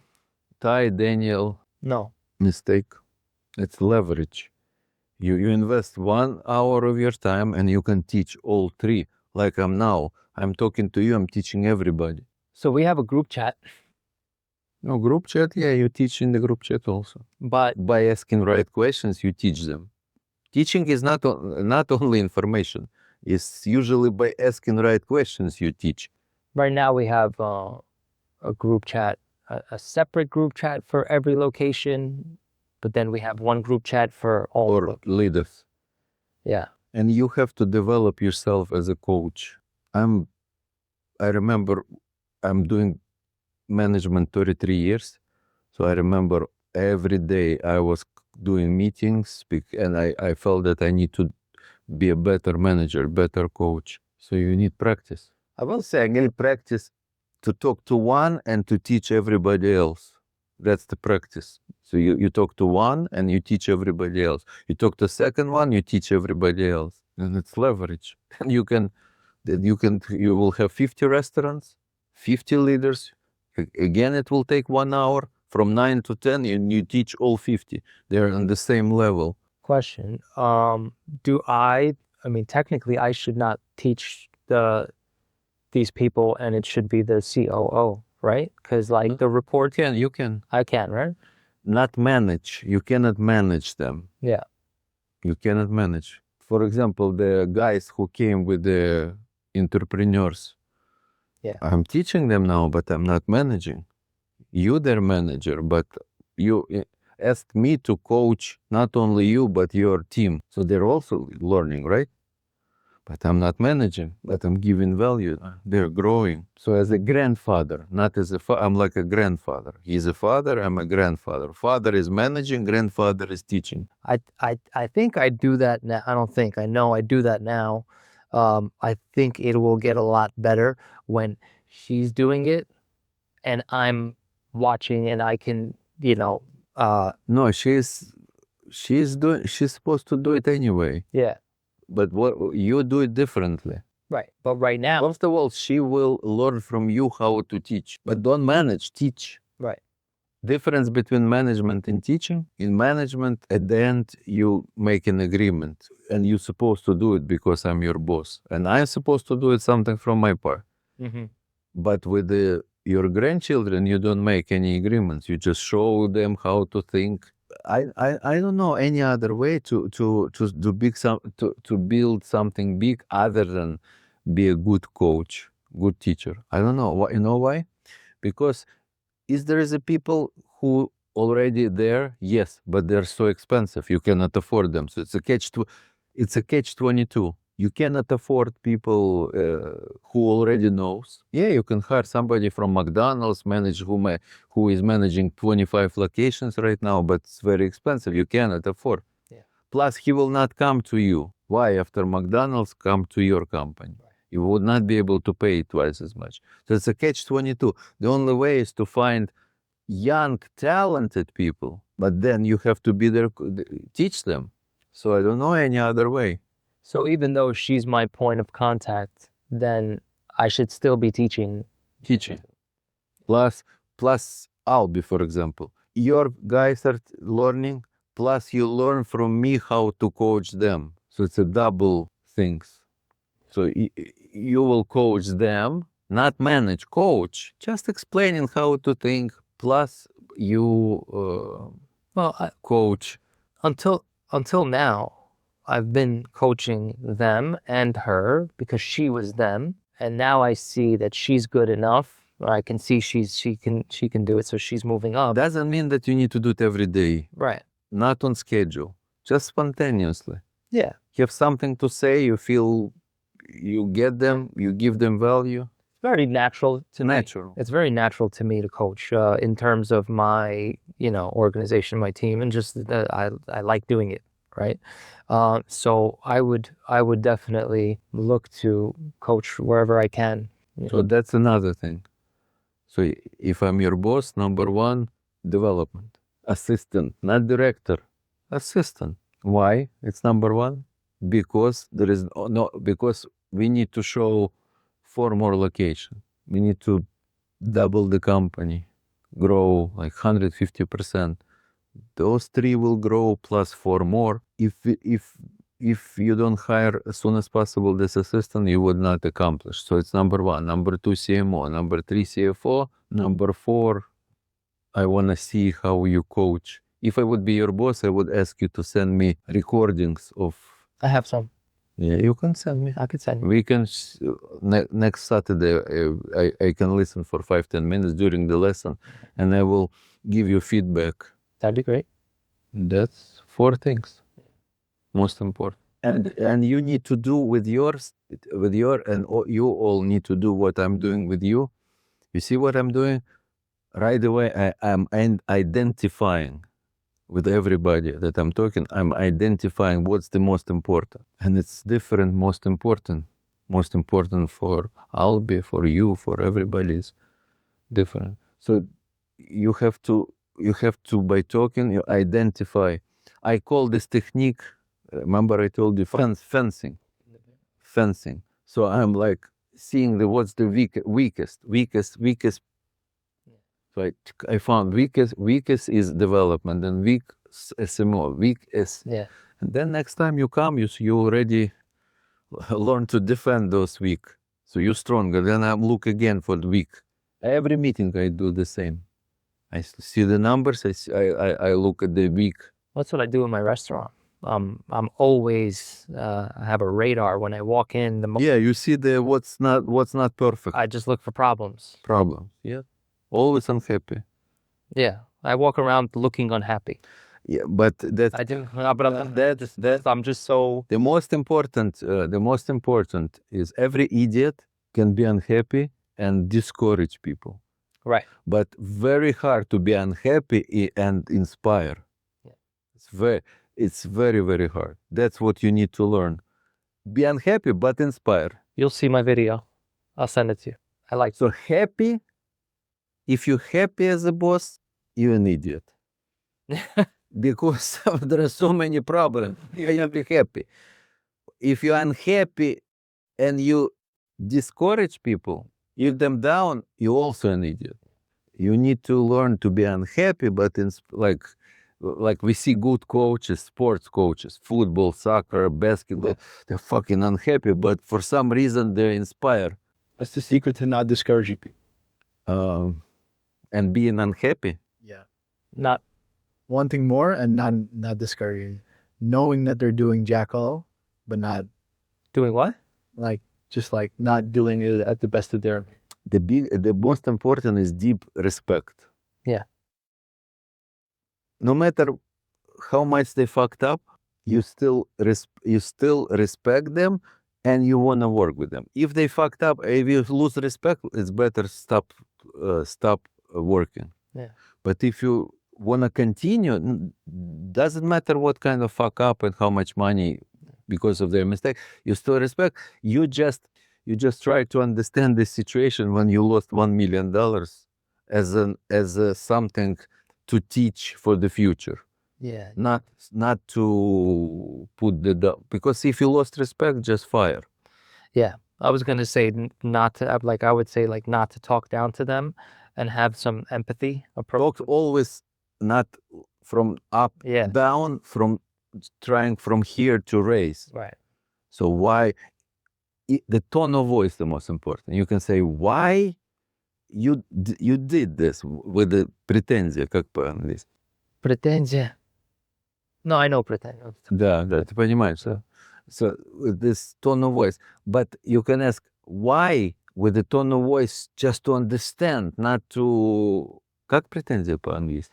It's like Isn't no blaming maybe? Yeah, without blaming. Why it could be like blaming, Blame not using. Yes, and why could be just pure desire, understand what was happening in your mind, why you made this decision, just to curiosity, why you made this stupid decision. You can even say stupid, but if they feel that you just want to teach and help, so they have to feel that you always want to. Yeah. You're not discouraging them. You're encouraging. Because if you're from up, then you're discouraging. Right. What's the best way to give someone constructive criticism? Because it's one way saying like, I don't like this, redo it. It's another way to say like, I like this about it, but I don't like this. So acknowledge like what they did, right? No, sometimes I don't even acknowledge. They don't acknowledge if it's there. It all depends on the, before you start criticizing, it's a level of relationship. If you have like good relationship and you feel that mutual respect and like sports dynamic, then you can right away say, what the fuck? You can right away say, and nothing will happen, nothing bad. So if your relationship is close to zero, then every small word can trigger bad feeling. So it's like emotional deposit. You have to have a high emotional deposit with everybody. Then you can be like in sports, very straight, without bullshitting. This is good, this is bad. No, right away, this is bullshit, this is terrible. What the fuck? And nothing will happen. They will not be offended. Again, you know this rule that you never criticize the person. I love you, but I hate your sinful ways. I love you, but I hate your sinful ways. So you never criticize the person, the behavior. You great, but what did you just did? What you did, it's terrible. You great person, but what you did is terrible. So now like you're being lazy? More like You better say you're better than lazy. Like you're better than that. I know you're better than that. Something along those lines. Yeah, and try to tell the person not always what you want them to be. Like they're not hardworking, but you say you're such a hardworking person. You give them new identity. If they start believing that they're a hardworking person, they will start working hard. If you continue to repeat you lazy, you lazy, you lazy, they will start believing and being even more lazy. So he's such a hardworking person. How come? Yeah. But again, tone of voice. How come? You can say with a different tone of voice. You know, you almost treat them like your kids. No, I don't. No, it's like when I was growing up. I remember my parents they would say umnitsa, like I don't know, it stuck with me, and it made. No. That was the right way. Your parents did that was the right way. It was the right way. But not every parent is like that. Most parents criticize. Oh, they didn't do everything right. And also a very important, they should know that you're sincere. You tell the truth right all the time. I had a meeting today, 5 o'clock in the morning. With my top managers, they were like discussing something that I don't even understand. AI. 10 words, eight words from 10, I don't even understand what they're talking about. I'm listening. At the end, I asked them, okay, I'm happy that you're discussing the architecture of but what clients will see today? What new features client will see? You always put them to the client. Do you feel like it's a disability of yours, not knowing that? Yes, of course, it would be much better if I knew. So I'm step by step learning. Yeah, that's why I would say that very important for me to have spent the time in my restaurant, in my kitchen, knowing, what problems that they're dealing with. And it helped a lot to be able to manage them today. Yeah, of course. The more details you know, the better. I'm trying, but still, and they thanked me because they forgot with this architecture, they forgot about clients. And that we need to discuss about big things, but we need to improve today for the client, every day, something new to the client. I tell them, clients don't care about our conversation about what we're gonna build 5 years from now. So I say, I appreciate you thinking about big and about that, but okay, but we need to do this and to show clients next Saturday. And another thing you need to do as a CEO, speed. You have to be the fastest. Always not happy with the speed. Faster, faster, faster, faster. Goals and speed. Point B and speed. Because you can have point B and it takes 100 years. I would say 9 out of 10 times when my staff finds a problem, it'll take them forever to solve that problem. Where I'm like, now here, I don't care what we have to do right here, right now. We're just gonna make sure it gets done. I always tell them that we move with the speed of thought. Business is the speed of thought. For example, new manager came. She doesn't know the culture yet. Friday, yesterday. So she said, I have architecture to CTO, new CTO, architecture to show you. I can show you Monday morning, she said. I said, we work. She doesn't know the culture. I said, we work every day. You can show, and it was 5 o'clock, 7 o'clock, their time, 7 p.m. Friday. I said, we work all the time. You can show us today if you want. I'm not, on the one hand, I'm not pushing them that you must work 7 days a week. You can show us today. Today I can't, kids, Friday night. Let's do it tomorrow, Saturday. You save the day. Yes, so we already today had a 4-hour meeting, 4 hours, instead of Monday. So we already faster, moving faster. Monday is already next stage. So time for everybody to Sunday to think through, and Monday is already action. Or we could only Monday to talk, and Monday is a different day. Monday is operational day. Saturday is good for architecture, Saturday. So you have speed. That's the job of the CEO, because who should be the fastest? CEO. More demanding, CEO. Highest standards, CEO. Questions? I'm sure more questions will come about in the weeks coming, but I really do think that I have somewhat of a breakthrough in terms of the direction that I want to go in.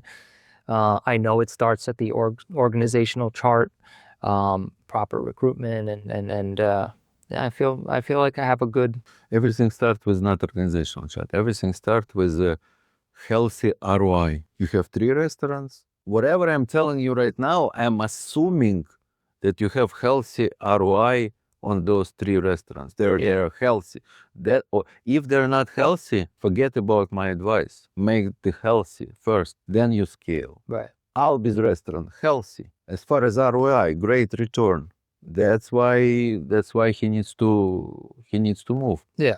Well, I told you, October to October was a $50,000 increase. Yeah, I just remember last Saturday 38%. You told me, you showed me the numbers that I'm assuming that they're correct. Yeah. But from my experience, when the company doesn't have a right CFO, right, usually when right CFO comes in, the numbers are different. It's very possible. I don't think they're going to be very different, but it's possible that they're different on some level, because I'm usually right about ballpark. So a lot of things you need to do during this year. Yeah. CMO from 0 to level 5. Yeah. Finance from 1, maybe 1 right now to 5. Development. Could we talk about the CMO for a minute here? So someone like Ivy, who you put me in touch with, which is just somebody who was doing the outreach. The CMO would be managing that person. That's not my CMO. No, you need somebody like Ivan. Mm. You don't need CMO. You look, Wesley, you have Ivan and that's it, right? So what if we're going to bring on another person under it? Under him. So what does that mean? Does Ivan just handle everything at the moment? Yeah, he moved up over time. He initially started with one channel, and then the metrics kind of zoomed out. But he's doing the outreach? Yep. That's too much. I would not allow you to have CMO, then somebody like Ivan under him. So just somebody to do the outreach? To do the work. Yeah. And what's Ivan doing? Under your management. Right. I think I spoiled Ivy. Yeah, I don't think she would be able to. Probably not, right? Because you need like a strategic thinker, like someone who could be creative. Can you help me find that person? Oh, maybe I can help. I mean, now that I have a recruiter, should be good to go. Okay. So you know the directions, you Yeah. know the areas that you need to improve. Yeah. Marketing, all areas. Yeah. Clarity is power. Most important is, if you ask me, Alex, what's the most important? Clarity. If you have clarity, you feel power. If you don't have, sometimes I wake up in the morning, I don't know about you guys, sometimes I wake up in the morning, I don't feel clarity. I don't know what to do. So I start thinking, I get clarity, focus on the goal, clear what needs to be done. Didn't do anything, but it's clear in my mind, so I feel power. And that's what CEO is supposed to give. My job is to give them clarity to my team. I have to be the best in clarity. Write down those three things. This is, I think, one of the most important in management. First, clarity, then communication, and then synchronization. I will explain you what I mean. So first you wake up, you work with yourself on clarity. You don't open the mouth yet. You have to get clear in your mind. Clarity. What needs to be, what you want to do, who will do what, what's the clarity. You work on clarity all the time. After you clarify, you feel that you have a certain clarity. Second step, you start to communicate to your team. And you have to be a great communicator. To communicate clearly, simple, but it's not enough. Usually people make this mistake, managers make this mistake.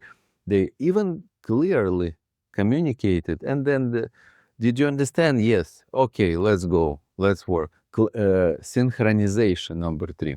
What's synchronization? That's what we're doing right now, but without this third step. I don't do like that on the management meetings. I do synchronization also. We just don't have time, but I will show you, but I will explain you what's synchronization. So I'm talking to you, I get clarity, then I communicate to you.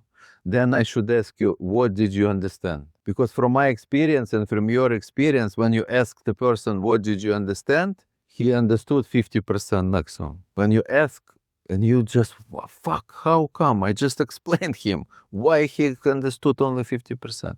But that's how it works. Then you explain again. Did you understand? Yes. Can you repeat? Can you tell me in your own words? 85%. Still not 100%. Usually it takes 3 times to person to understand you 100%.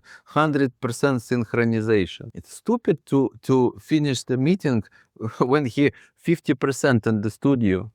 Then he goes to his person. You gave him 100%. He got 50%. Then he tells this person, he gets 50% from this.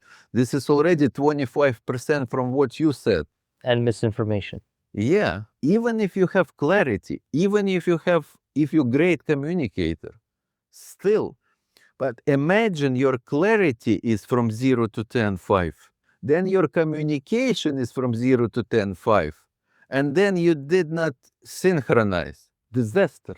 Even if your clarity is 10, communication 10, but you did not synchronize, then it's anyway 50%, he goes another 50%. And if you have few layers, big company, few layers, 4 layers, disaster. You feel like a king, you're so smart, you're such a good communicator, but then you go to the floor, and they're not doing the work. You don't understand why.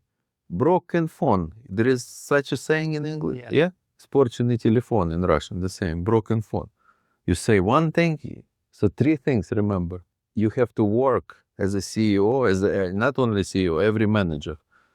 You have to work daily. Clarity to understand yourself before even talking to other people. Then communication and then synchronization. In this order.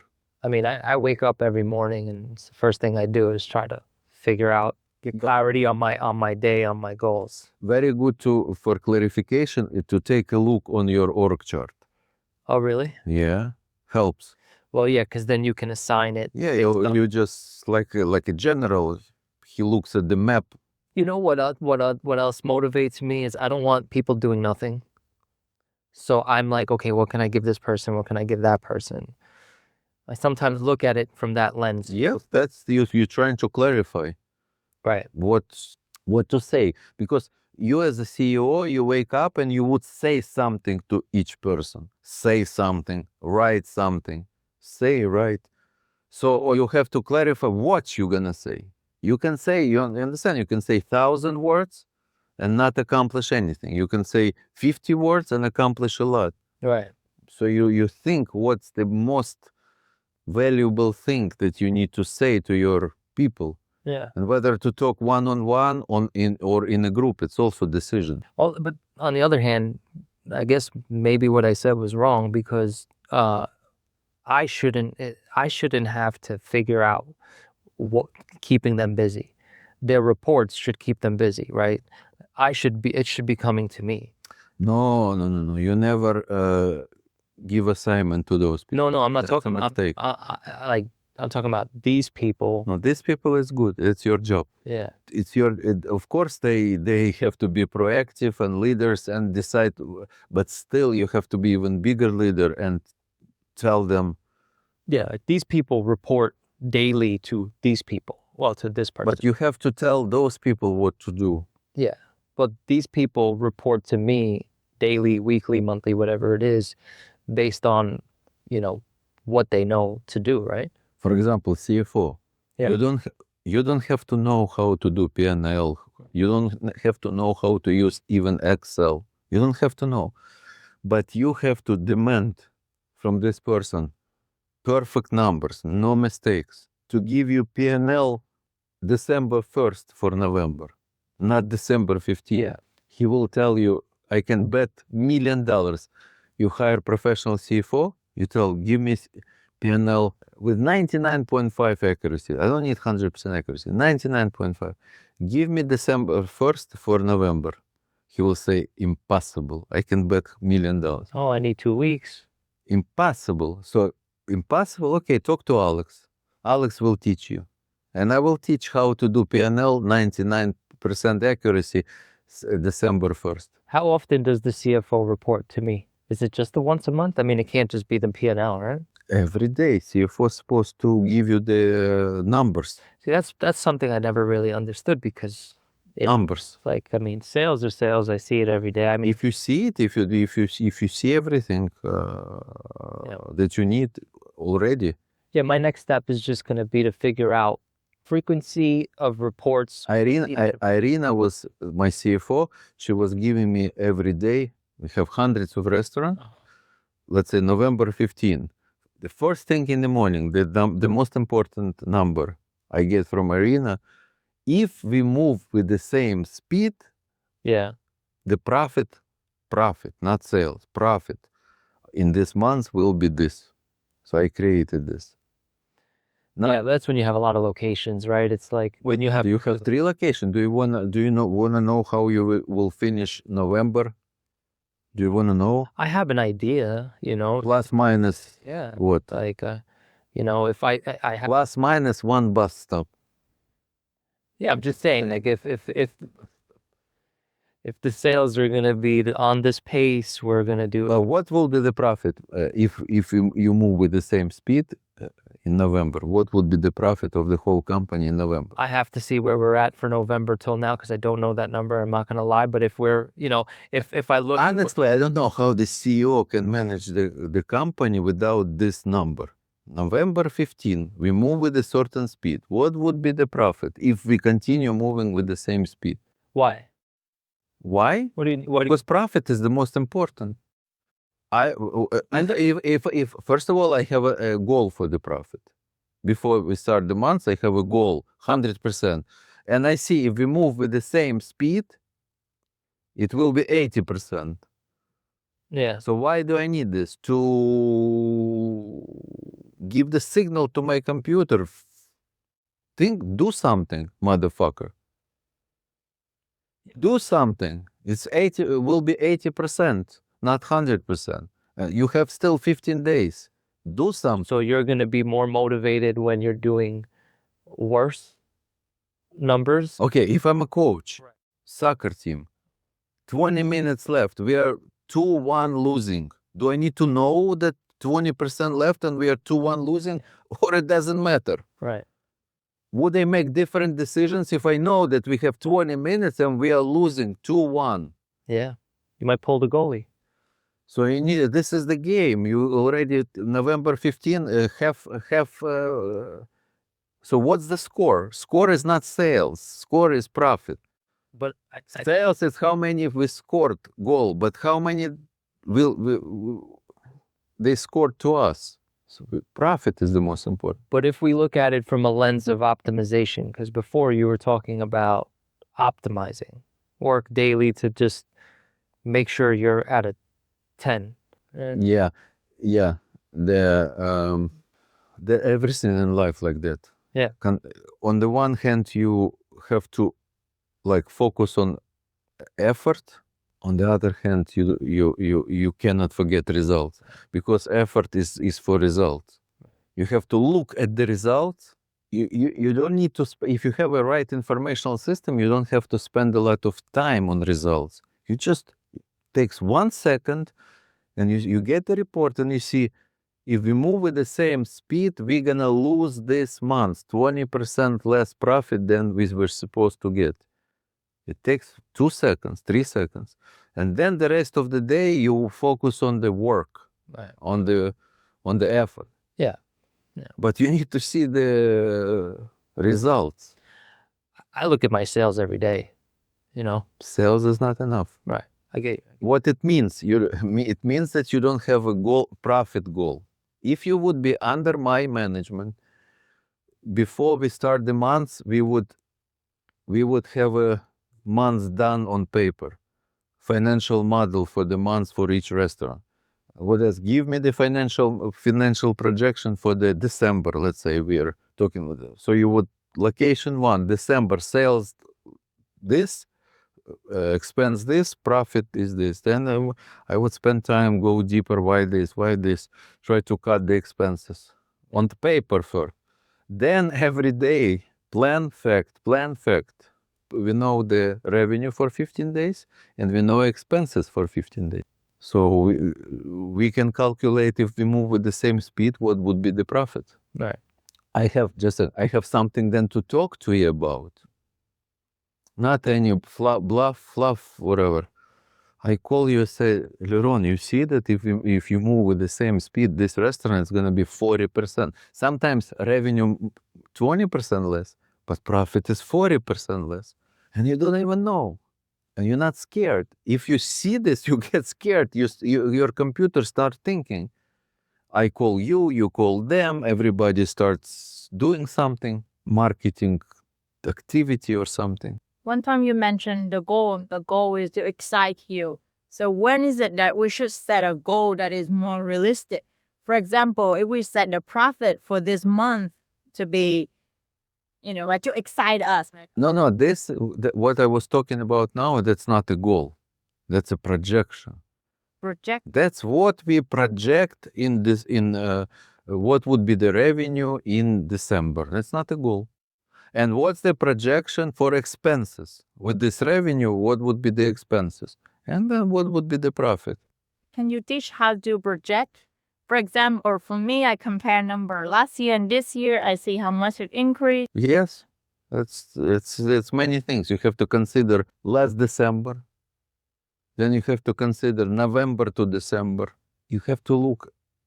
I always look for the last December, but I also look how we did in November, to understand, to project correctly December. Weekends, weekdays. Last December we had 13 weekends, 13 days. This 12, whatever. It's always different. Holidays. Food business is Monday and Friday and Saturday very different. How many Mondays? So we have projection for every day, not for the every day. And then we see we don't start from the monthly sales. We start with we see what we most likely will be December 1st, which is Monday. Why? Because last Monday, we see how the last year Monday to Monday performed. Last Monday of November, first Monday in December. And then second, third, we do the whole 31 days, and then we see together what will be the sales, most likely. That's the plan, not goal. Do you do like minus plus 10 or 20%? Why? I'm not punishing anybody. I just for myself, I want to know what I anticipate in December, revenue and expense, to understand profit. So for example, if every day we make $10, so you're gonna project that, okay, this month we should get 300. So those are fact, right? Not really any goal to reach. It's two separate things. First, first we have projection, and then every day we see if we move with the same speed, how we're gonna do with the projection. And then you have a motivational system, how you motivate people to break the records. So this is if we work fine, not excellent. If fine, most likely we will get this result. But then you as a leader, let's compete against those numbers and every day to break the record. So December 1st, 10,000. Supposed to compare to last year, most likely in November, most likely we will, and understanding that this is Monday, December 1st, so most likely we'll do 10,000.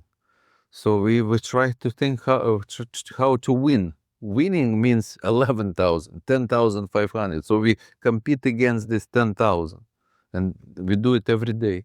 And also we compete against every expense. Yeah, we're supposed to most likely have 10% this expense, but let's try 9.5 to spend, not 10. Thank you, sir.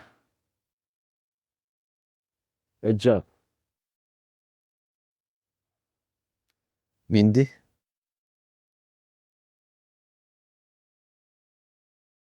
Hi, I run a bubble tea business. My name is Mindy.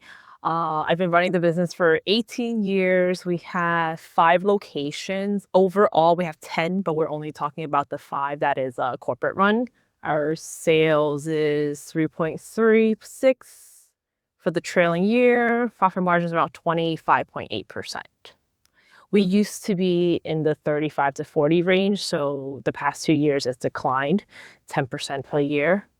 So that's why the last class I was asking, like, even though sales is declining, should we consider opening more locations? Because I feel like if we're not convenient for our customers and our competitors are more convenient for us, they're going to constantly feed us. Margin 25, it's great margin.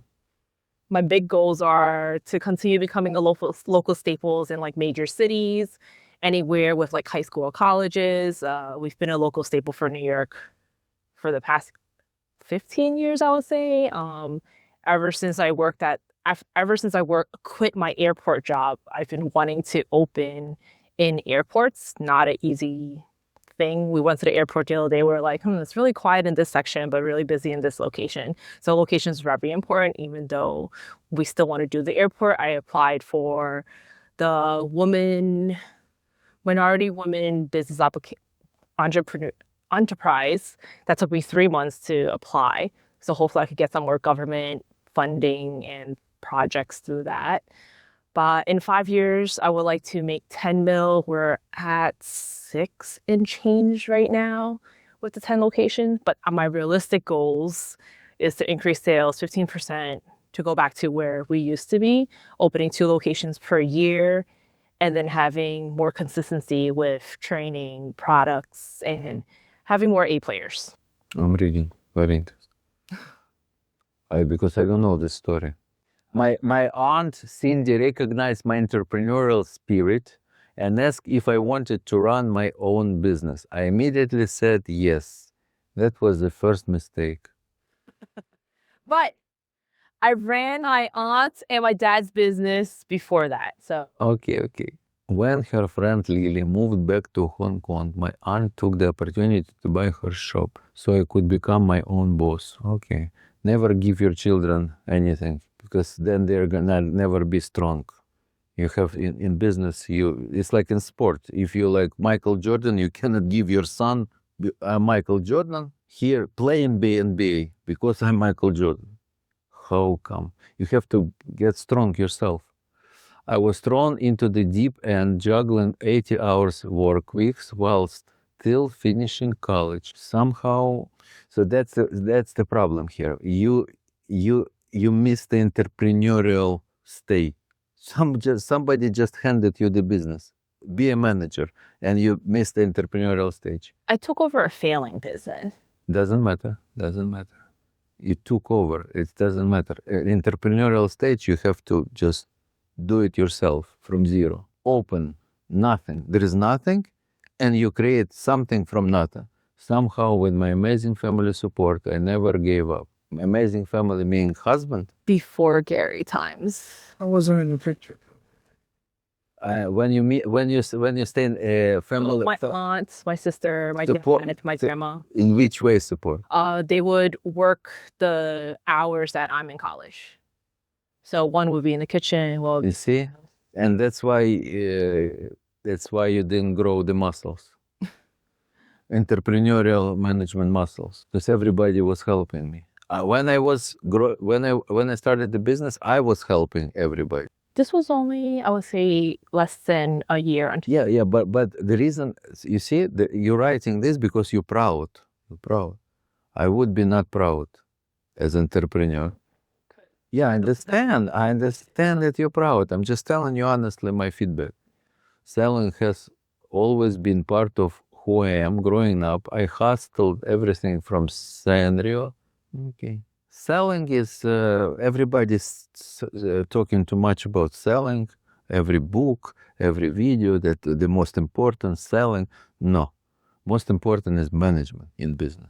Selling, it's just, if you smart person and you talk well, able to just, what's selling is explaining your thoughts clearly. That's selling. So there is nothing to be proud. Management, you need to be proud of management. I love seeing the joy on customers' faces when they discover something special. Yeah, that's good. That's one of the most important. When you see the clients are happy, gives you so much joy. Putting on my big girl pants to run a business I knew nothing about while wrapping up college. Okay, got it. 5 corporate, average investment 250, AOV 12, prime cost 49, 150 to 100, marketing spend 2000. Marketing only the past 3 years. Growing overseas competitors, that's a bullshit. To complain about competitors, it's always a very bad sign. Never, ever think about competitors. Think about clients. Building, you watch, you know what they're doing, competitors. You obviously, you need to know their prices, you need to know, but not worth even his paper. Fuck them. Focus on client. Building community with local schools, businesses, and non-profit events. When I see non-profit, I get scared right away. I hate non-profit. You love non-profit, I know, I hate. I think everything should be for profit. People will hate you when you give something for free, from my experience. The more you give, the more they hate you for free. But that's fine. I'm just telling. You see, I'm showing you how I'm honest, direct. So people know if I say good things, I mean it. And why I always tell what I think. That's my technique also with everybody. So I'm right away. If we are not aligned with our values, so right away we're not work together. We're not waste our time. So I'm always telling what I believe, because we need to have the same beliefs. Otherwise, there is no way we will be able to work together. Lower expenses and introducing loyalty platform, more street fairs, events, create a new team to build more UI experience, find a salesperson to get more events, collaborating with other businesses and schools. Disagree. Org chart. Mindy, Chief Executive Officer. Maggie, Director of Operation. Lily, Gary. Okay, tell me from last time, did you do something? I mean, differently. Is this something in the company different now? From our last. Yeah, First, in Miami. Michaela and Karen is still wearing multiple hats. They're a lot of times M2s. Even with Bean and Stephanie being the new shift and team leads, it's freed up their No, you're talking about. Karen and Michaela, No, let's talk about. the managing partners. Yeah. So I talked to my sister. My sister thinks that, the COO position's too big for her responsibility. So she considers herself more of a director of operations. A lot of times, What's the difference between director of operation and COO? great question. She just doesn't want too much responsibilities, and she doesn't think she has enough skill sets to meet the C-suite role. How much time you spend as a CEO Per week. per day, average? If it takes 7 days a week. 4 hours. 4 hours a day? Just half of it learning, half of it reading reports. You mean 4 hours? Half of 2 hours learning, 2 hours reading reports? Learning probably more. Learning what? Just finding different videos on how I could support the team more to kind of alleviate them from wearing multiple hats so that they can actually do their positions. You see, what you wrote here, it's not, everything is, this is not the reasons. The reason is management, not good management skills. I told you last time, I see it right away. So how can Hire a new CEO. I told you last time, why you're not doing this? If you would be so happy with this position, but it's not your, you're not passionate about this job. You're passionate about nonprofit. So do nonprofit and hire somebody like me who hate nonprofit. You need somebody who likes profit. Your personality is nonprofit. That's your psychology. That's why here you're not thinking about profit. You have a company. Find somebody who is like animal like me for profit. Like you're not a hungry wolf. You like people, non-profit, help everybody. I like profit more than people. I would fire everybody in a moment for more profit. I don't care about people. People is unnecessary. That's why I love AI. Because a few years from now, I will fire everybody. Will be only clients and the business. But for you, I'm an evil. No, you're not. You need to find somebody like me who would cut expenses, and love clients. Then you will save the company. Capitalist, you need to hire. You're not a capitalist. Yeah, God created everybody different. You're not a capitalist. So, two people are not happy. You, because you're not doing your job, and the one that you didn't hire. Somebody could be a CEO right now, and happy CEO, plus the company would be healthy, plus this new CEO would be happy, plus you would be happy, everybody would be happy. If the capitalist is not running the company is always declining. Every country that is not run by capitalists, declining. I just spoke in the sauna with a guy with Venezuela, very rich Jew from Venezuela. So he was telling me what the fuck is going on there in Venezuela. Like people making $5 per day. We never go there, it's dangerous with American passport because not capitalists. So everything is declining. If you don't think about profit, everything is declining. So tell me why you're not hiring CEO. You still can because the company is making millions revenue. You still can find the CEO. You still have money because it's going to be too late. I still prioritize my kids. Kids, that's great. So you need to hire CEO and focus on the kids and a nonprofit. Yeah. So why are you holding for this position? You will not lose power because CEO would be just an employee. I'm not telling you to sell the share. Hire the professional manager. Why are you not doing this? Just explain me. I see improvements with my partners and myself. Oh, they're partners against hiring CEO? They're against. Of course they're against, because why? They know that he would fire them immediately if he's the right person. They're against more locations, which I want to do more locations. I think I'll be more. I remember you have complicated the shareholder structure. Honestly, I teach every day, maybe thousands of businesses, go through me. Never seen such a complicated story. Never.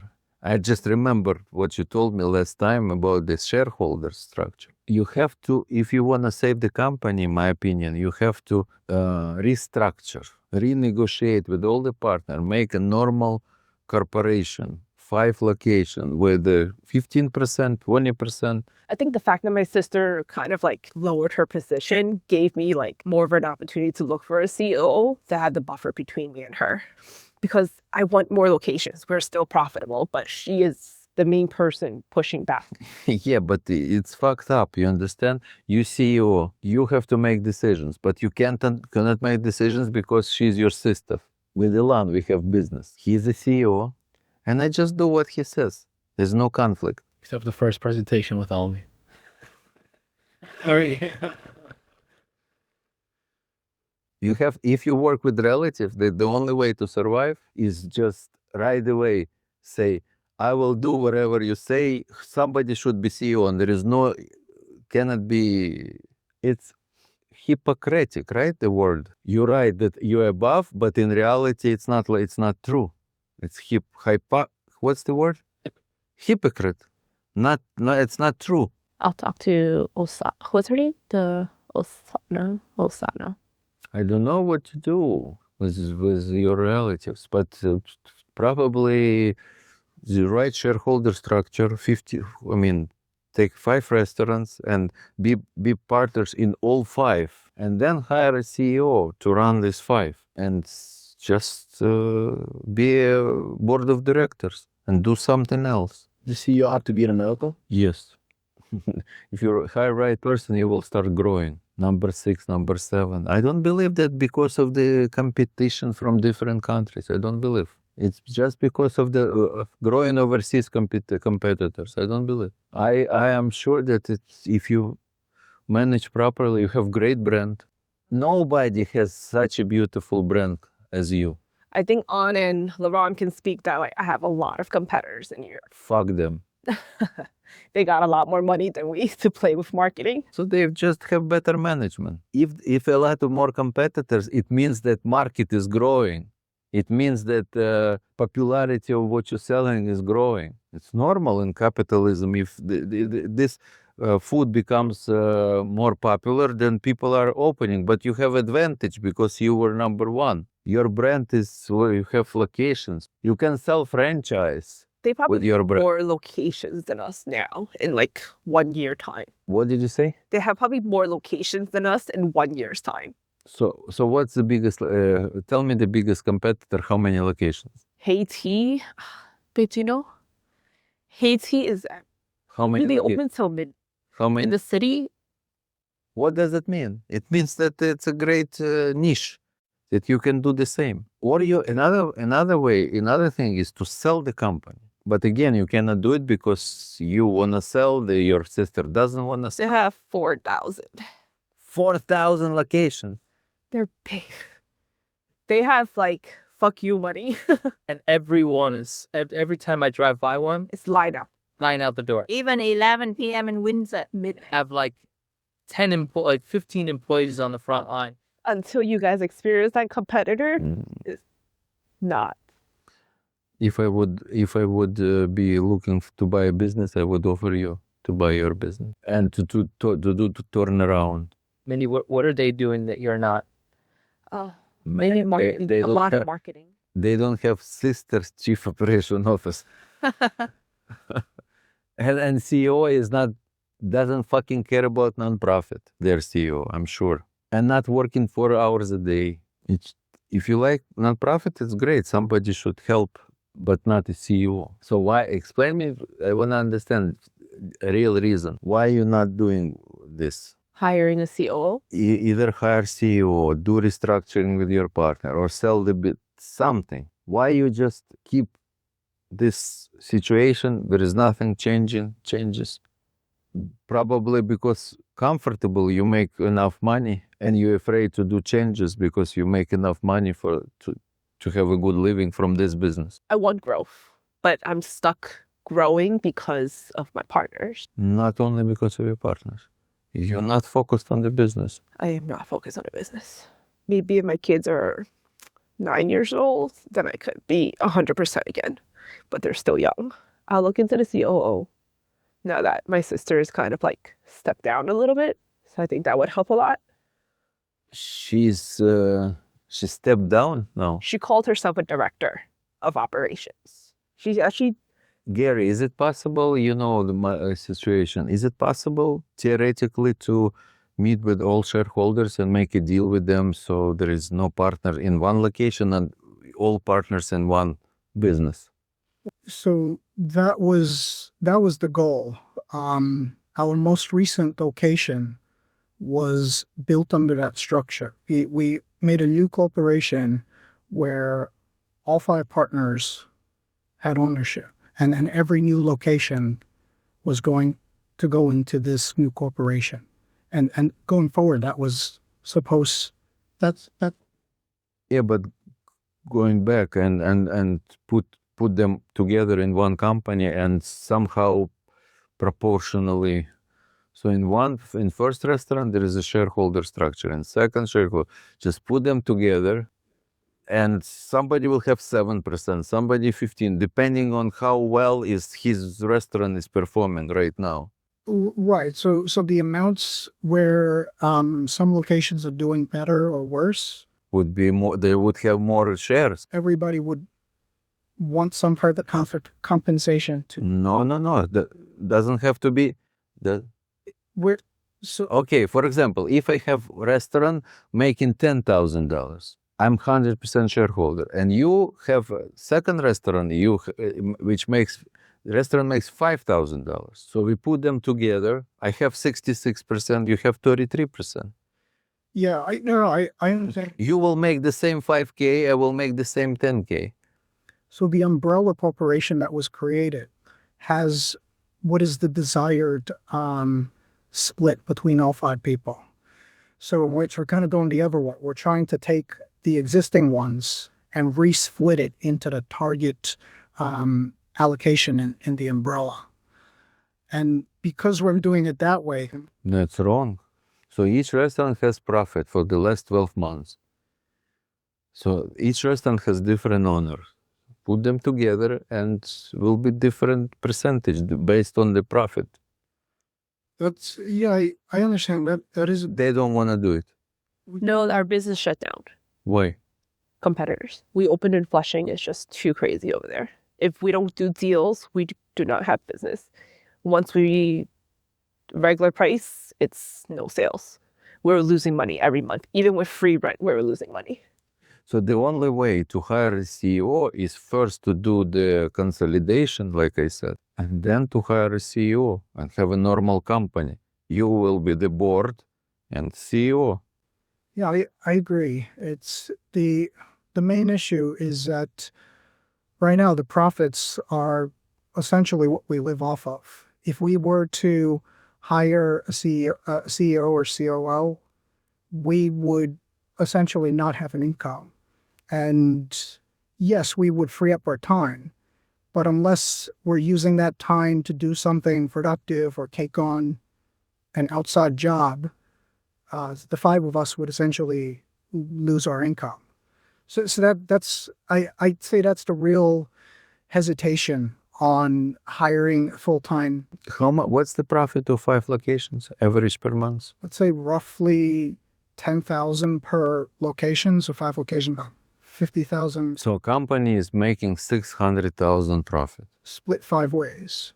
Wait, company makes 600, is it correct? 600,000 profit, okay. So why don't you hire somebody for 100,000 and make not 600 but 500,000? What is it? You still have 500,000 profit, but you can get good CEO for 100,000. I think we'll give it a try. The COO, now that my sisters agreed to step down, she did this org chart before I came to the trip, and she put herself as a director. So it gave me clarity that like she's okay to have like a buffer between us. So I was afraid that you make 100 altogether, but you make 600,000. No, more. 5 location, 100. Oh yeah, 600,000. To split that 5 ways to support 5 people living in New York.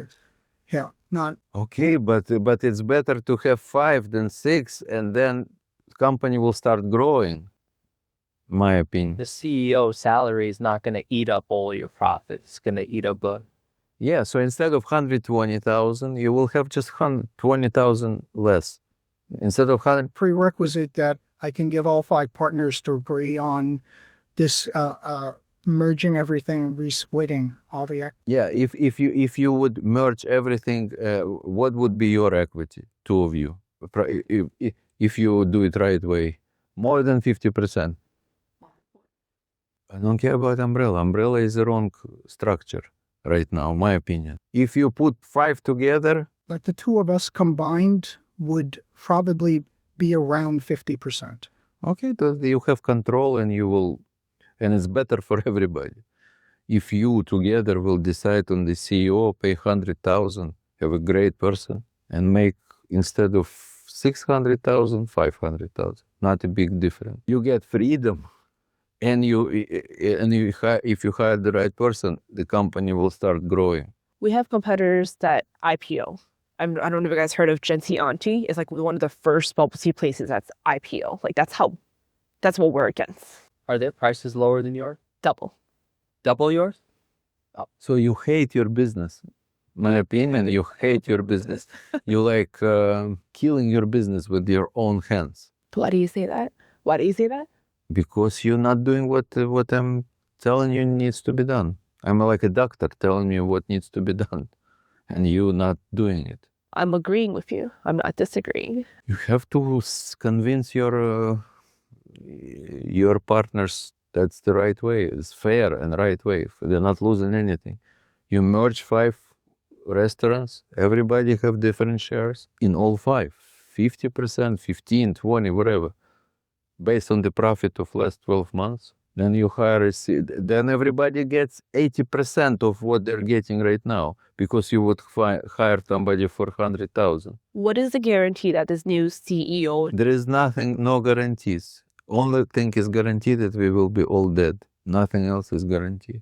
But big chance that you will kill your business this way. Because I don't have a COO? No, because it's not, you either grow or you die in business. Especially in your situation when the competitors are aggressively acting.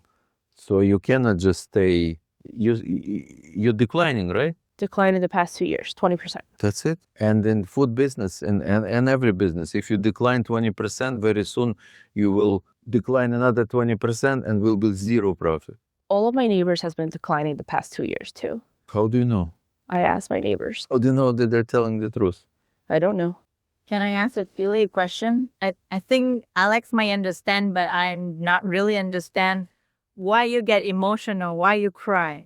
It's a lot of burden on me because my whole family's like livelihood if my business doesn't succeed. They have great family and great relationship. I saw family and they have great relationship, and you older sister, right? That's emotional. Plus, she's an emotional person. Yeah, I'm a very emotional person. So it's still making profit. It's just that it's declining and it scare you. It makes you feel pressure.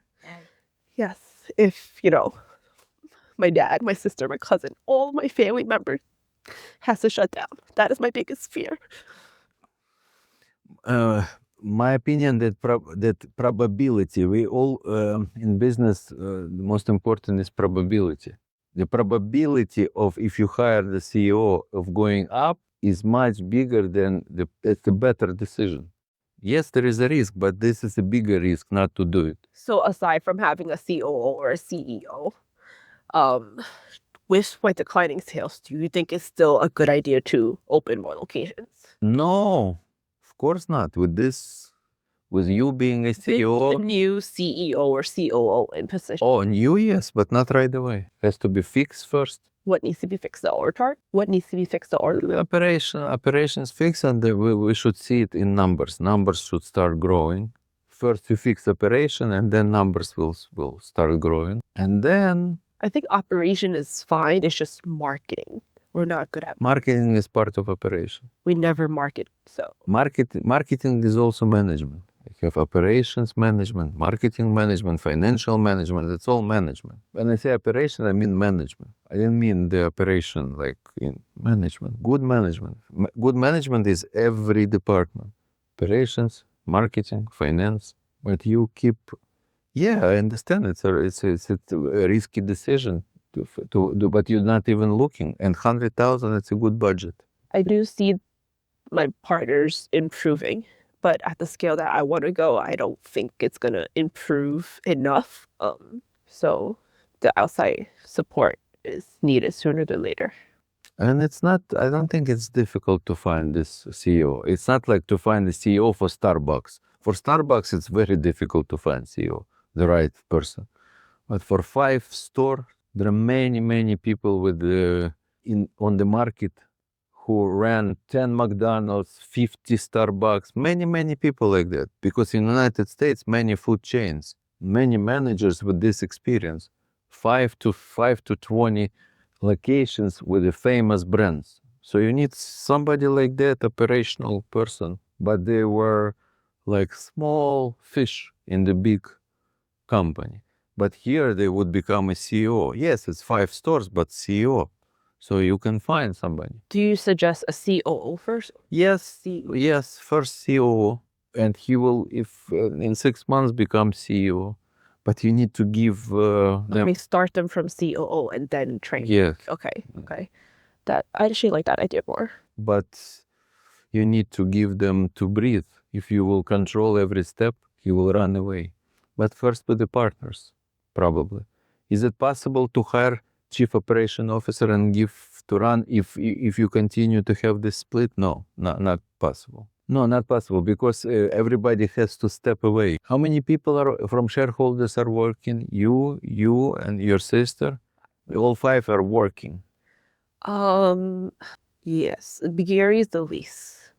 If they stop working tomorrow, do we need to hire somebody and pay money for what they're doing right now, or are they basically not doing anything? There's critical pieces like in the logistics where we would definitely have to pay someone for. How much? Somewhere in the 5 digits. There's other stuff that, like, for example, if we were to cut out marketing, the stores are still going to stay open. So that type of work, if we got rid of that, like, eventually we could replace it, but it wouldn't stop the stores from operating. The logistics stuff, that needs to be replaced, or else everything would just grind to a halt. I think everyone's an executor. Like, all the partners are doing all the dirty work. And me and Gary do not do the dirty work. We do. How much she's making, logistics person? What are they? 27 an hour? He's charging at like 30 an hour or something. Oh, she makes 30 per hour plus profit. Yeah, Oh, so she stops working and you hire somebody else for this amount. I thought she's not taking salary, only profit. All of us are, I think all of us are taking like below market rates for what we're doing. Plus profit. So plus 600,000 is a profit. And what's the combined salaries of everybody? All 5 people? Well, I don't take the salaries. You don't take them from... I do. Early. Say about 140 combined. Combined. So it's 740. So if you stop working, stop getting salary, 740. From 740, you spend 100 for CEO, 140 to hire employees for the positions that you were doing. It's possible, yeah. Best case scenario, if we could find that person, yeah, at the rate that we can afford. Yeah, you will make. It's a big step, because you lose your job, money that you're making, plus profit will be a little bit less. Yes, it's a big step, but I don't see anyone else in the group having a COO. Does anyone have a COO? Oh, she's okay. Wesley has also CEO. That's Anna? Anna. Yeah, what title? I don't know what it means. That's the thing. even if I hire a CO, I don't know what the responsibilities are. But ChatGPT can easily give. That's why you need CEO who knows. It's amazing. You have strong brand because your management is terrible and you're still making 750 With no marketing. with no marketing. So it means that it's a strong brand. Not stronger than our competitors. They're driving us crazy. They used to be double, so 40% now at 25. 35 to 40. This is with Gary's depreciations and all that stuff too, so. You know what you could potentially consider? It sounds crazy, but even raise your prices. We can't. Because if that's the new market for bubble teas because your competitors are doing it, then you give yourself a facelift and your margins will then go back to where? Where? Our customers are kids, middle school. So how come kids paying twice as much next door? You said competitors, they have double. Clientele. Why? They're older kids, college, working force, different clienteles. Then You will not see our customers all your customers kids? there. Can you target can you target that demographic?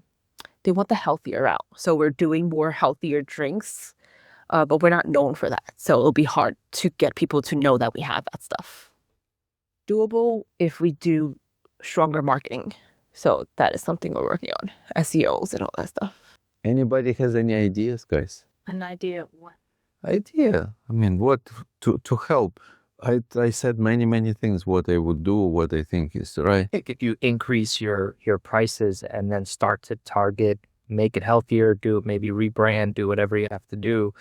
If there's a market for a price tag that's higher that people are achieving, I would say maybe you can achieve that also.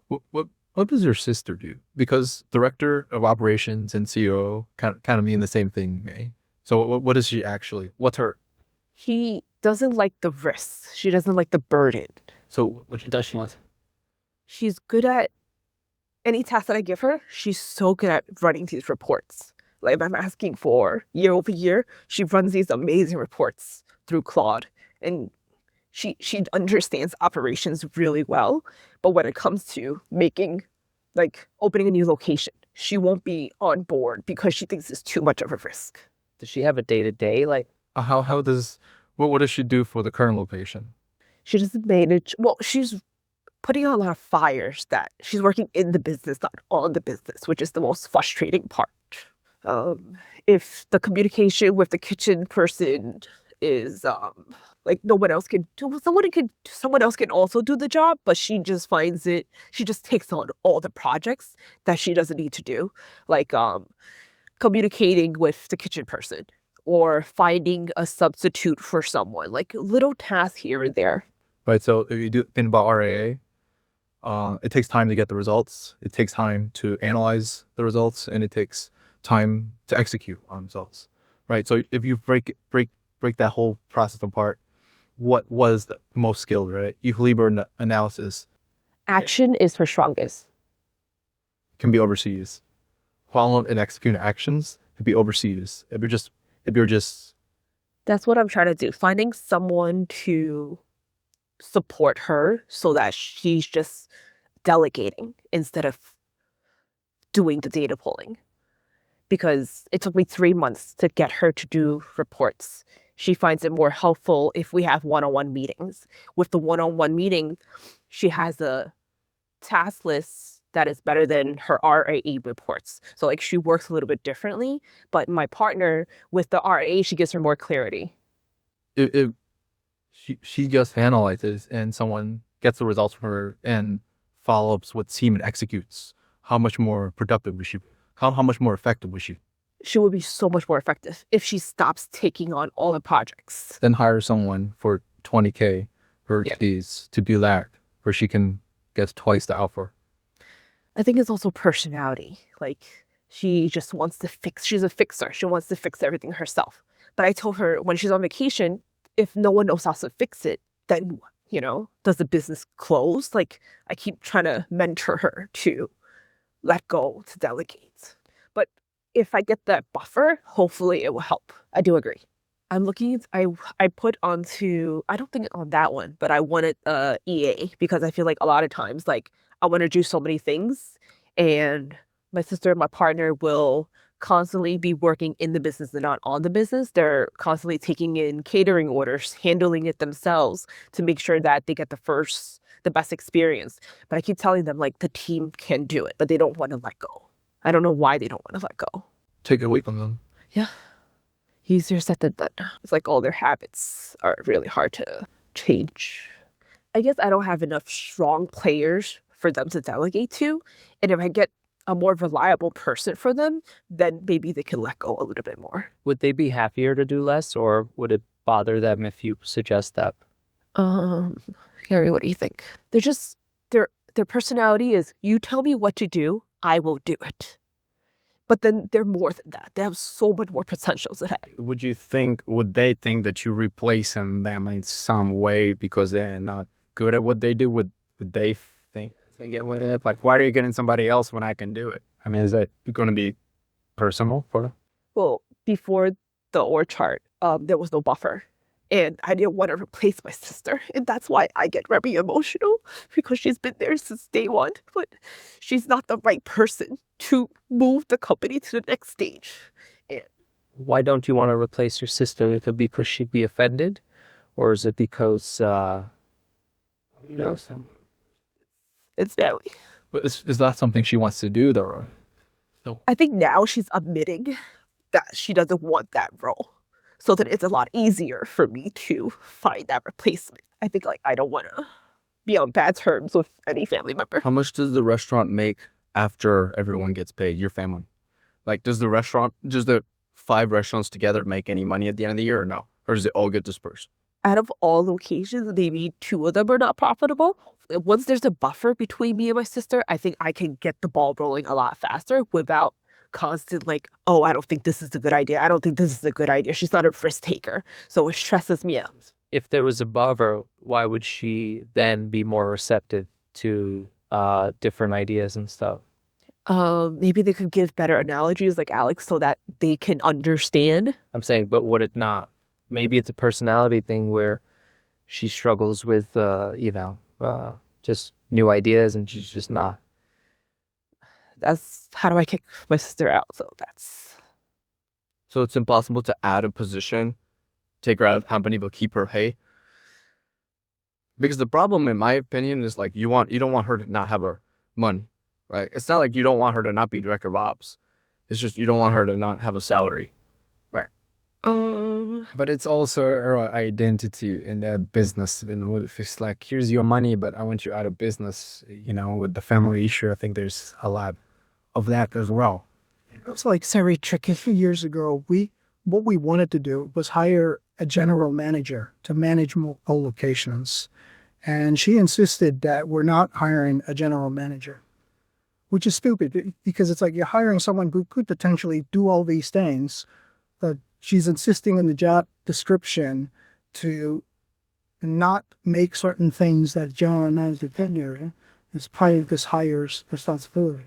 So now we're paying for someone who is doing minimum wage job. This one, the work contract of description is saying, yeah, these are the responsibilities, but not this stuff, which would have taken us, would be much of a bit of that. So we have a lot of, these are kind of silly problems to have.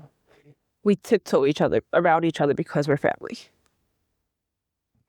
Yeah, in my opinion, it's important that the CEO is able to make a decision, and the decision gets fallen all the way down. And I understand that the interview is so difficult. I have no idea how to solve it, but in my opinion, I think that's very important.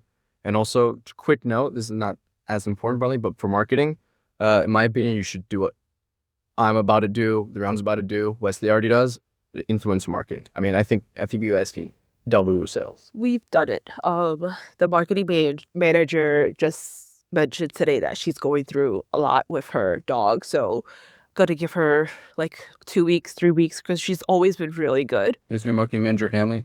No, thank goodness, no. But she's amazing. She has been the best thing that's happened for marketing for us. We did 6 influencers in one day when we reopened our location after renovation, and it's pulled in so much business for us. We just need her to be aggressive. Once I give her a budget, then she could do her part. But if I don't give her the budget, her hands are tied. So we're doing more, we're giving bigger and bigger budgets. We're doing a lot more A/B testing, seeing like if Uber is the best route, if SEO is the best route, Google Ads are the best routes, or influencer marketing. So we're trying a little of everything because now we know how important marketing is. She's $2,000 a month. Oh, she's overseas? No, How many hours a week is she working? she groups everything together. We just did a shoot on Friday. She spent like 6-7 hours there, and then she slowly posts them out. And then we have meetings. So she works 7 hours a week? I don't know how many hours she works. You can probably find an overseas person for like 1,000 to 1,500 a month for like 40 hours a week. Marketing. It's not broken. I don't want to fix it. I don't need to fix it. That is not my problem. My problem is not giving her a budget back then. If I give her a budget of finding more influencers, then she can do her job better. But how many hours is it going to take to find influencers? If you're saying it that way, then I can support her in helping her doing the tedious work. Yeah, that's a great idea. I just got Sophia an assistant overseas. Yeah. So now all the annoying stuff Sophia's just going to give to the assistant. All my key players are good. They just need to let go of the tedious work. It's the tedious work that boggles them down that they can't do better at their jobs. What is tedious work for each position? Let's say operations, all the data pulling, all the numbers, like year over year, how to beat our last record. Like all these small little things just take up so much of her time. When someone else that could do it overseas for half the price, or Yeah, overseas assistants I just hired Josh as overseas assistant. I already hired Sophia and our overseas assistant. I have an overseas assistant. Plus, we're hiring an overseas data retriever, which is separate from everything else, which is basically just going to get data for our M2s because we didn't want our M2s wasting time. So I think that's a wonderful idea. Yeah. To just not make your executive team waste time doing what did you say? the data pulling, the tedious work. Tedious. Tedious stuff. I think that's a good idea. Yep. Well, now that my sister agrees to step down so that we can do other things, it's a lot more clear for me. Because I feel like she just kept pausing a lot of my projects. She's a big doubter, so it's very frustrating. Like the buy one, get one free deal. They refuse to do the buy one, get one deal. And it was so frustrating. Something so simple I can't get them to do. That part is what makes me feel like this is like the problem that you have to face every day. In my opinion, if you're the CEO, you must be able to make any decision. Like I think you have to work on this because it's not fair for you to have because you could be wrong. Like sometimes I make which decisions wrong, but they listen, and that's very important to me because like we have a direction to grow. So like best case scenario is you find a way to make your family super, super happy, and you can make decisions. If you want to stay CEO, you make decisions that everyone follows. Will your relationship with her suffer if you kind of replace her role? Now that she's decided to lower her position, I don't think so. Yeah, but she has say over decisions that you want to make, right? Currently, because I don't want us to be on bad terms. Steps because you don't want her to. You guys don't want to be on bad. You don't want to be on bad terms with her. But if she steps down from her role, like you're saying she's going to do, will she still have say? That's the tricky part. Yeah, because I think the problem you're dealing with is the dynamic between you and your sister and her having the kind of the word. Somebody there has to be one person who says how things go. I think there was like my sister and my brother-in-law thinks that they're doing so much for the company and that me and Gary do nothing. So when they feel that way, it's just like, but we don't ask you to do all this stuff. We want you to let go. That's running with business with emotion, right? There's family dynamic, there's emotions. That's the stuff that's getting between or in the way of, you know, where you're supposed to be going. It's all this like, you know, family stuff that's like every day there's a struggle, there's a power struggle, decisions can't be made. And that's probably the biggest problem that you're dealing with. Yep. Is you can't make decisions. Yeah.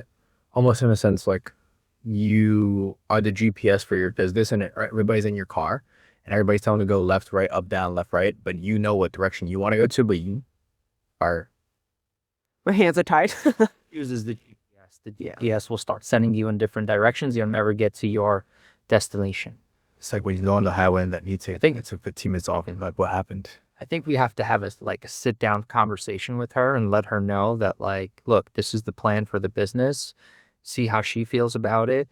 I did after our last conference, and she was just like, sure. Like, she's... What's holding you back? But that's not...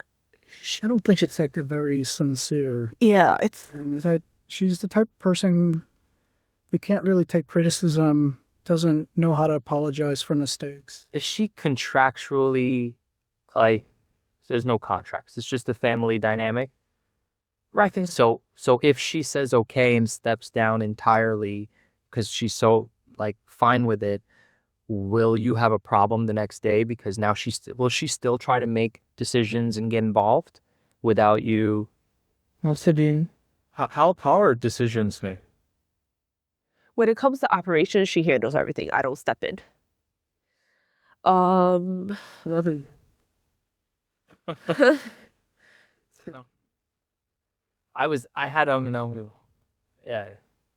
What's the day? I was in a family business before I got into restaurants. And that's exactly what it was. And it went straight to the ground. And it was a great business.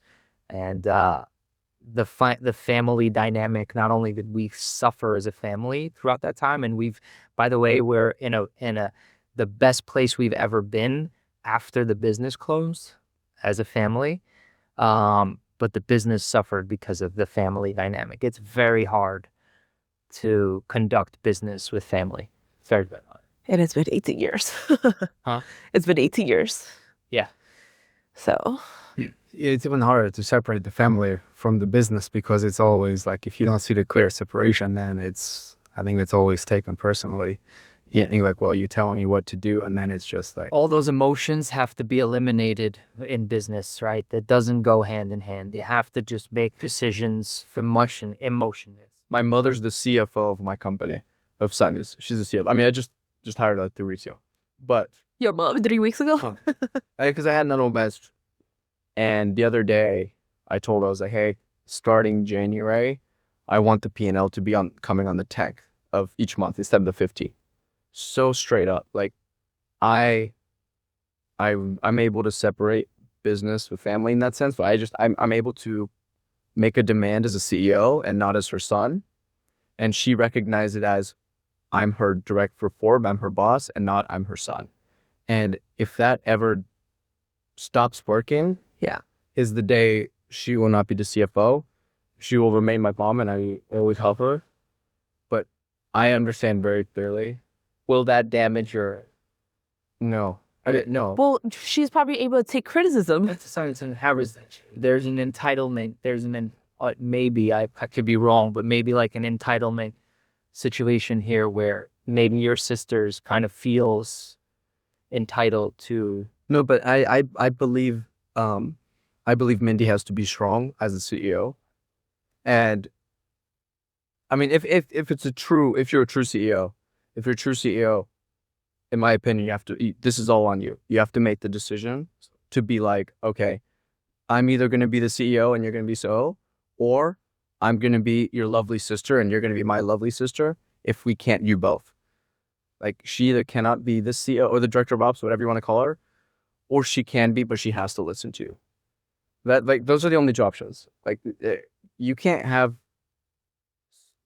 someone in your org chart that doesn't listen to you. It's just unacceptable.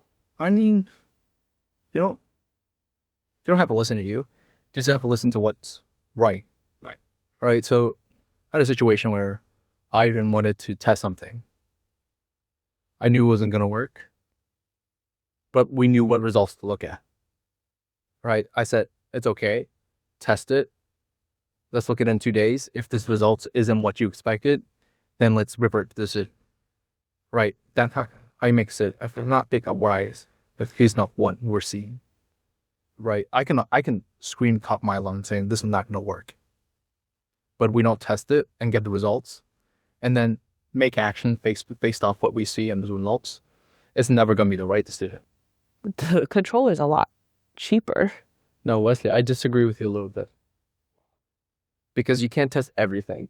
I love the idea. What you're saying, I've done that sometimes, but she's a CEO and she wants a controller, she gets a controller, in my opinion. The GM, I feel like it's just a cost so high, and every corporate position we filled, they're just working minimum wage job, covering shifts. Like, it's such a waste of energy. Like, she's done it her way before. So I've been asking for the controller and she keeps fighting me. So it was very stressful.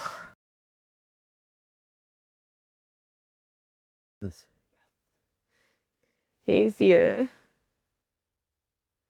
Even though Alex is hard on me, it's the truth. And I need to hear it. 2026. So you said you want to open 6 more locations, or 8 more locations. As far as organizational structure, what should be changed, added? So what should be added is for the Texas location, we're testing assistants to the M2, and the assistants are managing 5+ locations in terms of keeping execution and like getting the results. So with the 8 plus 6 is 14 location, can you explain me what would be the structure? So the structure would be, once we figure out that dynamic, the current M1s would move up, and then they'll get assistants to run 5 to 10 locations on their own. So you want M1, who is currently running 1, to be able to run 5 to 10 with assistant. Right. 2 running 5 to 10. And you have how many M1s right now? Have 4. 3 M1s for the first. So all of them are potential. Right. People can become M2. That's a good idea with assisting, because 80% of the work is repetitive. Yep. And not very intellectual, but takes a lot of time. So a system can the tedious work. Yeah. And analysis, the most important. The highest leverage. Who is and what's the Anna's role right now and will be? She will be moving up and managing the M2s. And now she's M2. Right now we're testing the structure where she has assistant. Right. We're getting an assistant. And you were testing how would she be able? Right. For this percentage for location. Yep. For the Dallas location, it was up and running, and we pulled her like completely out. We didn't allow her to step inside the place after 3 weeks of opening. So she had to figure out a way to manage it completely remotely. What's the biggest challenge in the business right now? Biggest challenge? Trying to figure that part out. And with the assistant managing. Just to create more meat on the bones for efficiency. How is marketing operating from 1 to 5? I would say it's decision making is he's getting to, I would say, a 4. So it was a level up process. Initially, it's he learned how to figure out one channel, and then moved up. The metrics became bigger. So right now it's revenue and return on ad spend. Those are the only 2 metrics, right? Impressions and all that. So he's in charge of revenue. Right. And his main focus still influencers, or he's managing other channels? Managing other channels as well. All. Right. For the one that gives the highest return. So it's not. That's why we don't do influencers weekly, because it works during launch. And then influencers, the system's easy, but as you move up, there's a lot more moving parts. So he looks at when operations are going to break. So if operations is redlining, if they're doing too much orders per hour, he slows it down, because when we redline too much, it collapses. So like people start quitting, so it drops even more. So like the guardrails for him, it's two goals. Yeah, it's Spiral either this way or this. so it's like two goals, but there's rules that you shouldn't break. Work. And then that's for marketing. For recruiting, same thing. If it's too busy, they have triggers. Oh, okay, they're doing this much for the week. You need to start hiring before the managers ask. Or if there's category 4 or 5s, they get notified. Okay, start hiring. Was it a good decision to hire a recruiter? I would say good. Because for Kitchen 3, we were very good at marketing and not good at operations in terms of keeping up with marketing. I would say marketing was at probably for K3 at a 4, and operations was at 2.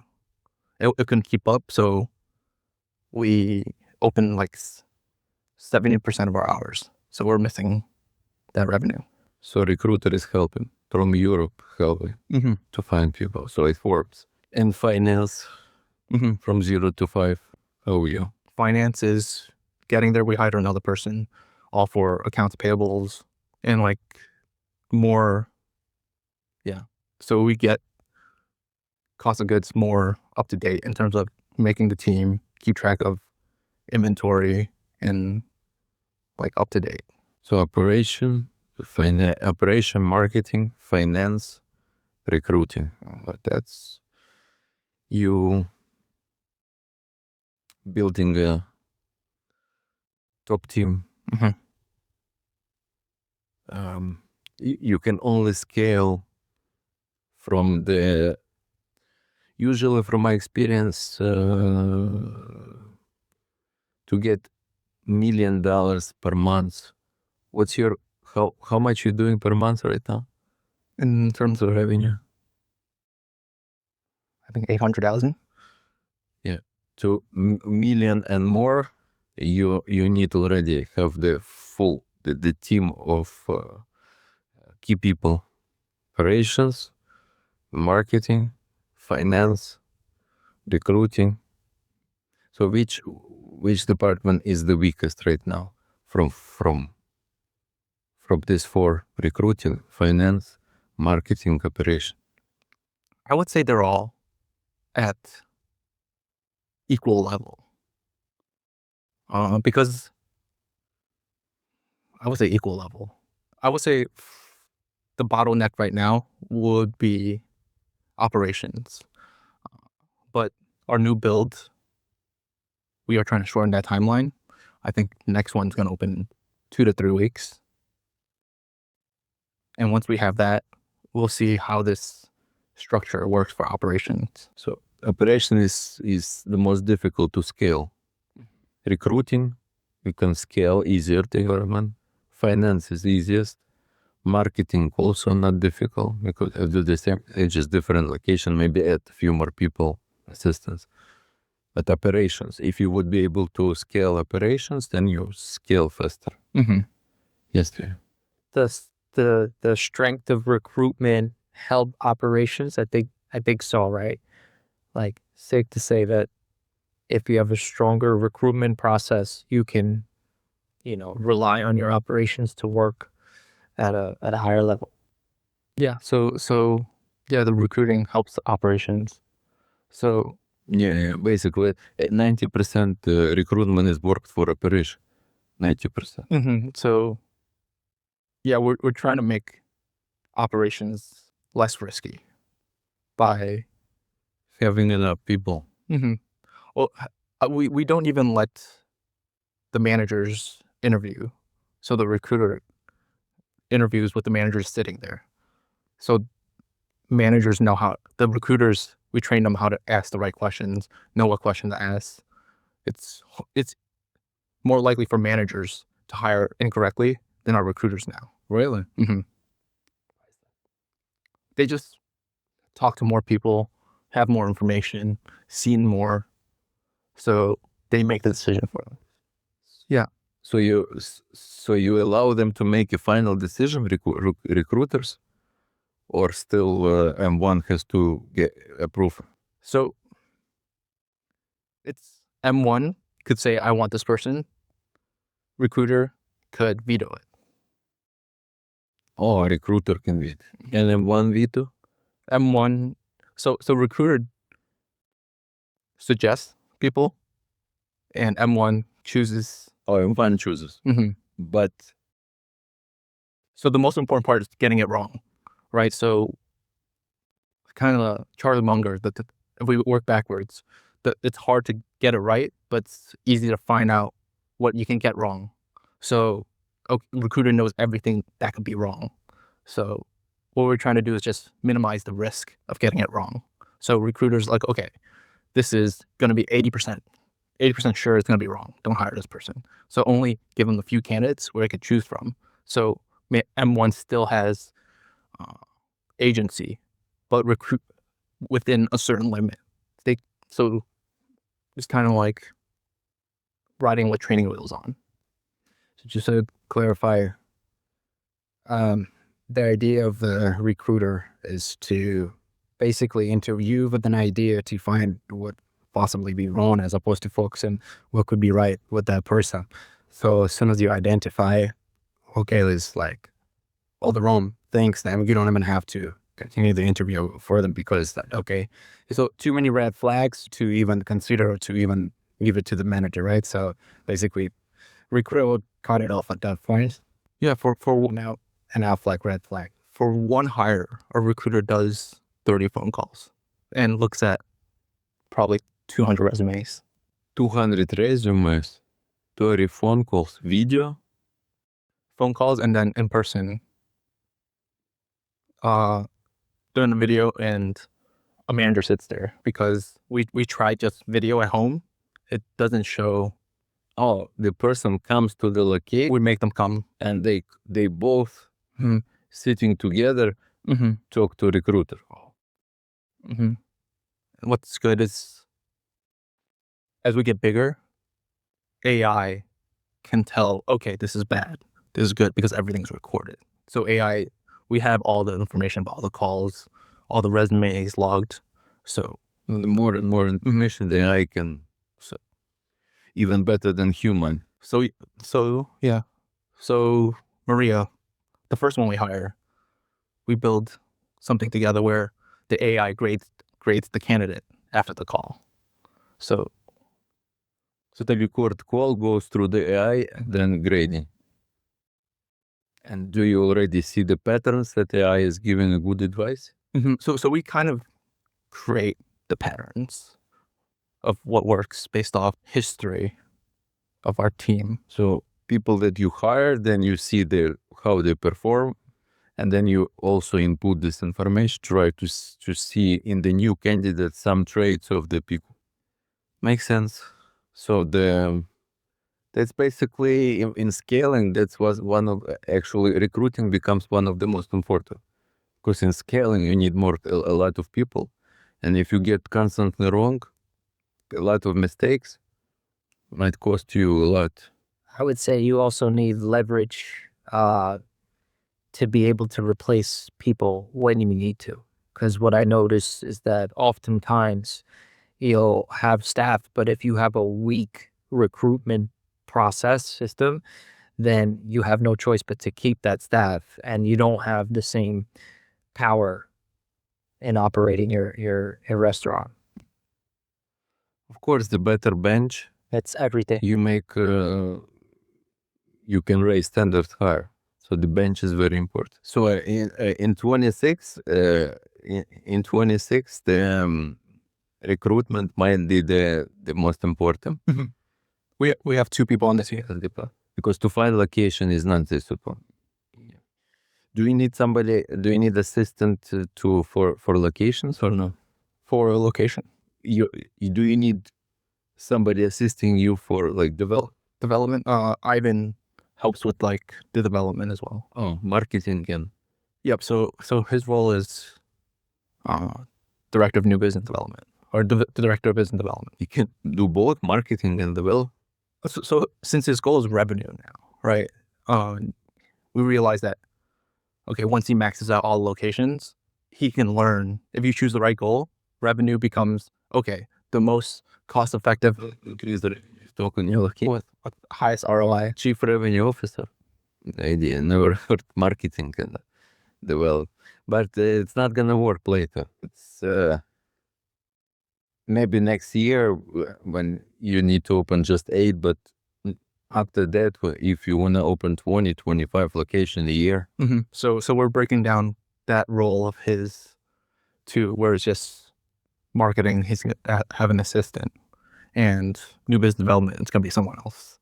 So with the current resources, this is what we did because there's not that much responsibility in new development compared to like Albie. Like I was talking to a man over here. It's just construction, planning, painting. Nice.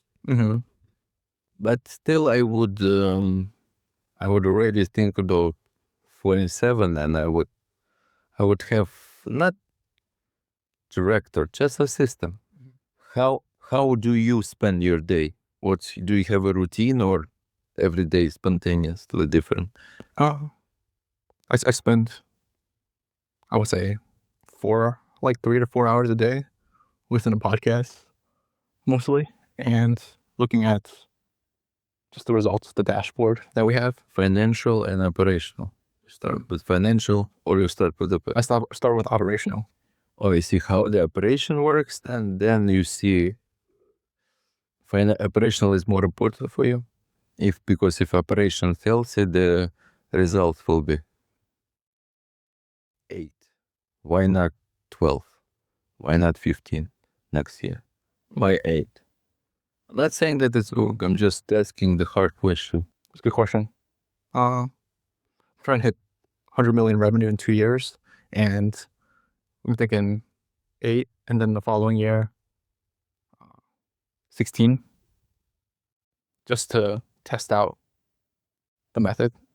8 and 16 will give you $100 million. No, that's wrong. Just need to think what's the maximum. What's the maximum you can do next year? My opinion, if you have 4 now, 2 more you will have by the end of the year. You can do more. If you will have at the end of the year 6, you can open 10 to 12 next year. Even more. Maybe even 50.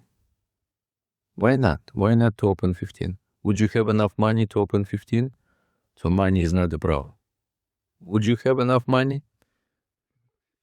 The goal would be more aggressive because we did, I would say, pretty good projections. So one of the biggest ROI is choosing the right location. So our Dallas location, after running our model, we chose 26 locations. It's ranked 24 out of how good it is. But So not good, not good. but still doing good. Yeah, I think our run rate's $1 million in, I think, 2 months. So that's our worst case. So we're going to choose our best case.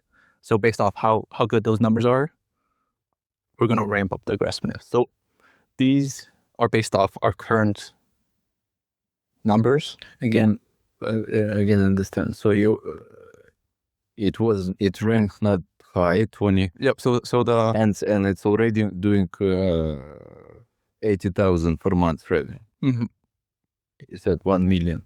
it did 21,000 last week. So So it's very profitable, and ROI is good. so ROI is going to take longer compared to the first 8 locations. So like 6-7 months instead of 2. Doesn't matter. It's still 6-7 months. Mhm.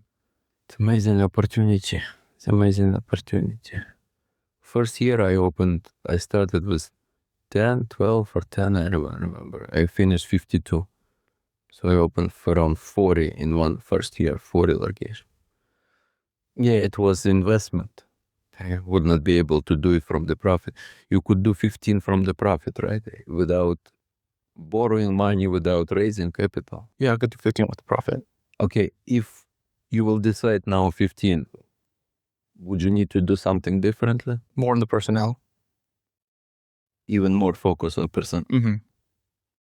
Instead of having Anna test it, we'll pull one of the managers to test the new structure. No, I just had a thought. Do you have a performance, what is it called?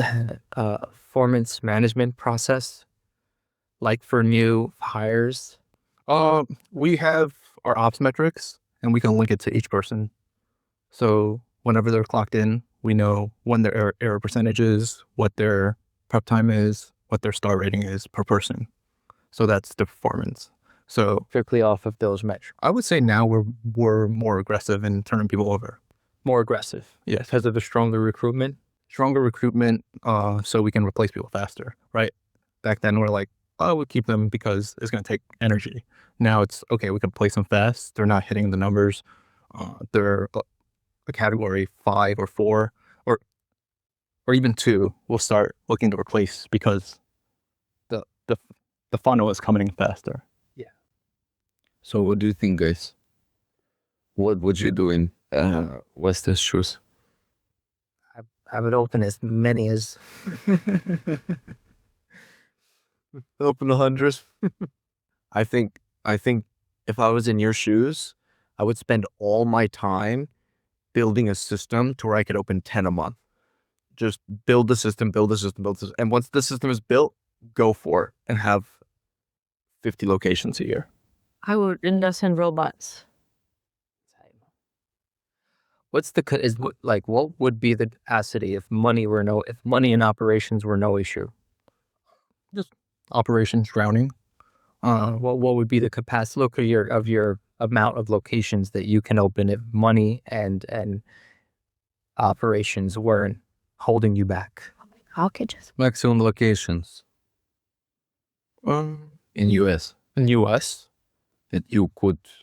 I mean, you wouldn't go into every single Right. So I think Cloud Kitchen has like 70.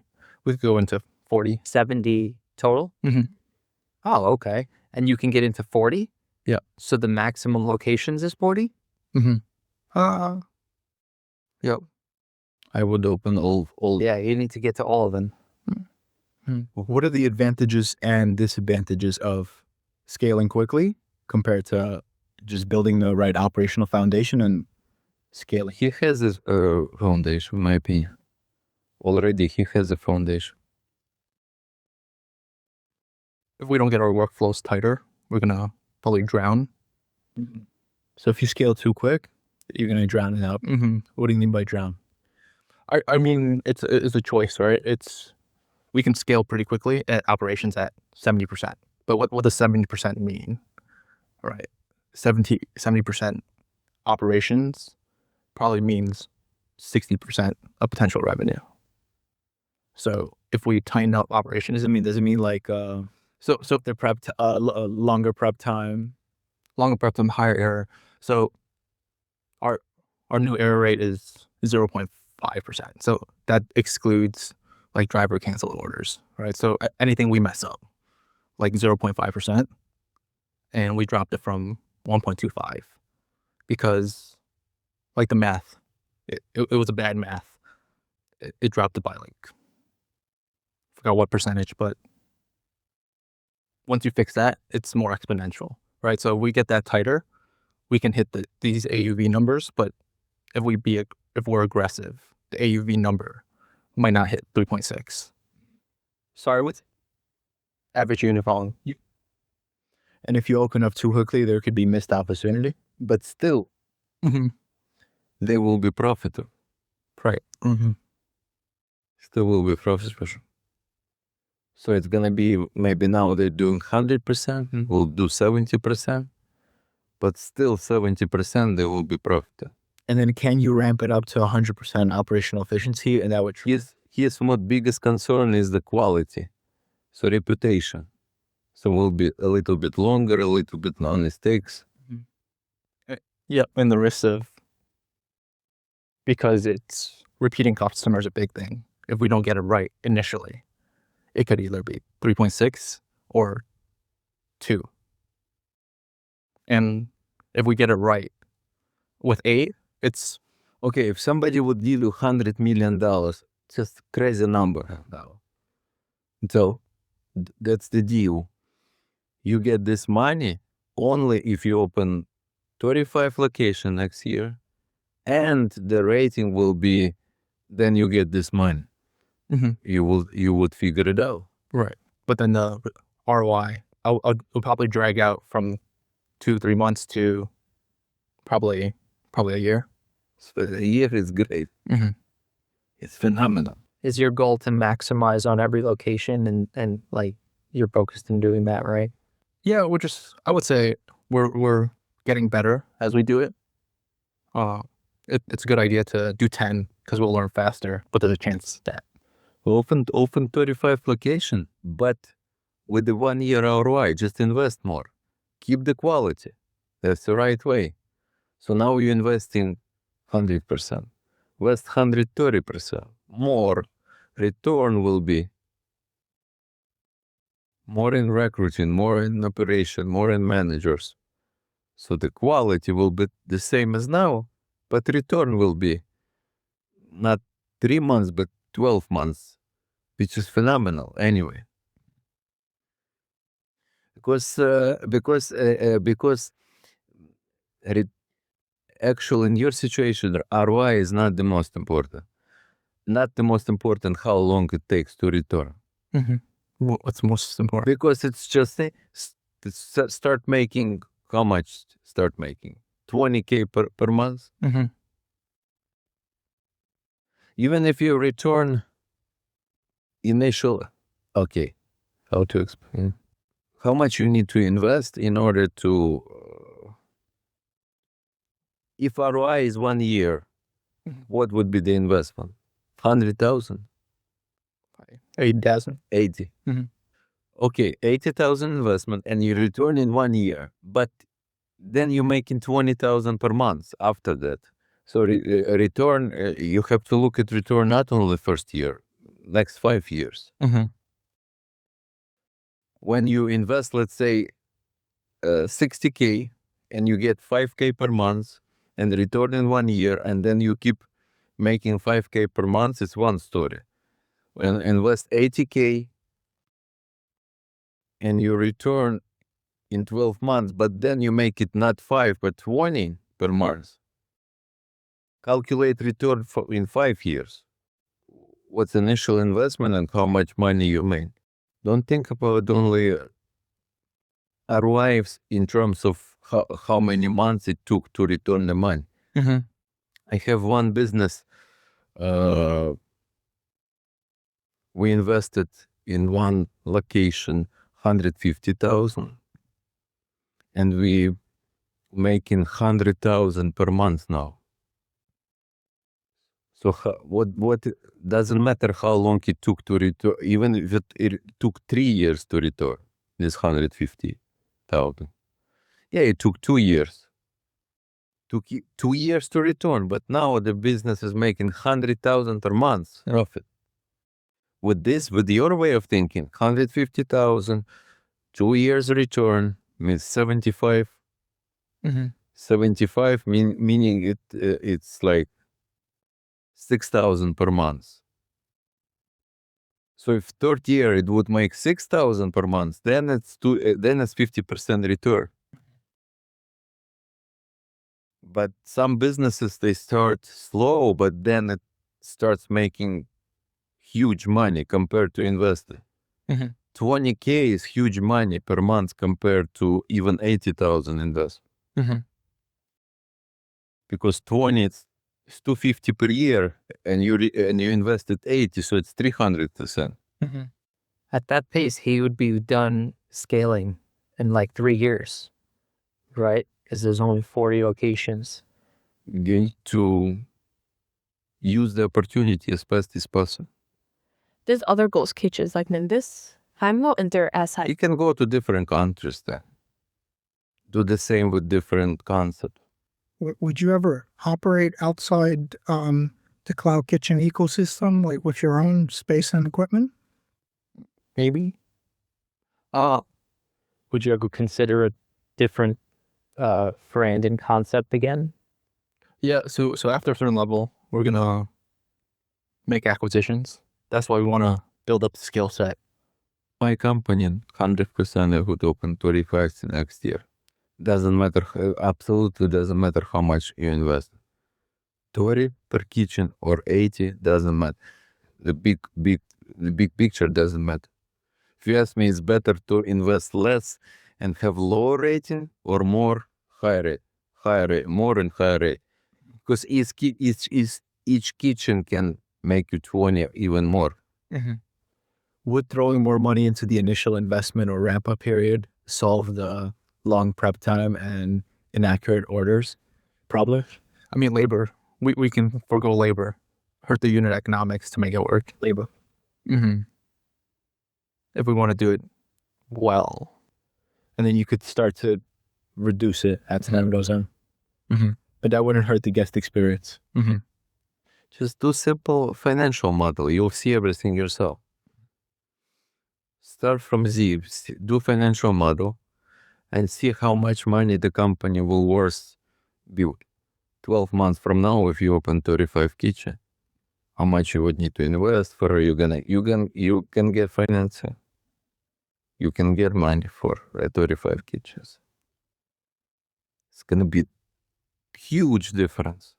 Valuation 1 year from now, if you open 35 with much more investment, or if you open just 8 locations plus muscles, your management muscle will grow. You will 10 times richer and 10 times stronger as a businessman. It's amazing accomplishment. 25 locations in one year. It's like a steroid. You're very strong. He's super strong. You agree? Any good side effects? So we're challenging you. Wesley is the one the side effect. You gotta cheer for you. The whole year we gotta cheer for you and help you. Wesley, what's going through your mind? What do you mean? This is through your mind. What? Running the scenarios in my head. Yeah. It just looks like you're going 1,000 miles per minute. Everybody's just like, yo, like, we're in a blessed position. Like, I'm just curious. Yeah, just run the scenarios in my head. Yeah, just you like financial models, just see. Yes, you would invest 35 locations times 80. What's the scenario you're leaning more towards still? I need to calculate. I'm gonna calculate. $2.8 million. 35 locations, 80,000 each, plus management, 3.5 million. And yes, of course, the main question in business is risk. I don't see risk here. I don't see risk here because you don't need to open in one day. Still, 35 location is just 3 per month. So you open 3, if something wrong, you stop. You see from first day if everything is, you have enough experience to see whether the baby is healthy or not. And we're testing out 2 for the next launch. They're supposed to open 2 at the same time, but there were some construction delays. So that was a test. 2 weeks, 1 month, doesn't matter. 2 in the same month? That means 3 a month he could do. So see those 2. If they're healthy, then go. So you'll do it 35, not in 12 months, in 16 months. If you would need to stop, but most likely will work. That's a trap. You have this trap, Mindy. you were making 40%, and then it's a habit. And now when it's 25, you think that something is wrong. For everybody else, 25 is a miracle. And you think something is wrong. The same with you. You return money in 3 months. So when it's 8 months, you think it's something wrong, or 1 year. But it's a blessing. It's amazing. And especially when second year you start making 20K per month, just investing just 80,000. I think these 2 locations are probably a big test, right? Yeah, those 2 is big test now.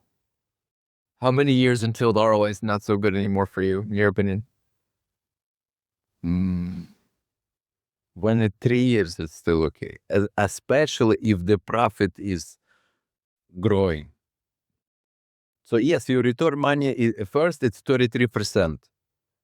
But then fourth year, you're already making 50% on your initial investment. 60%.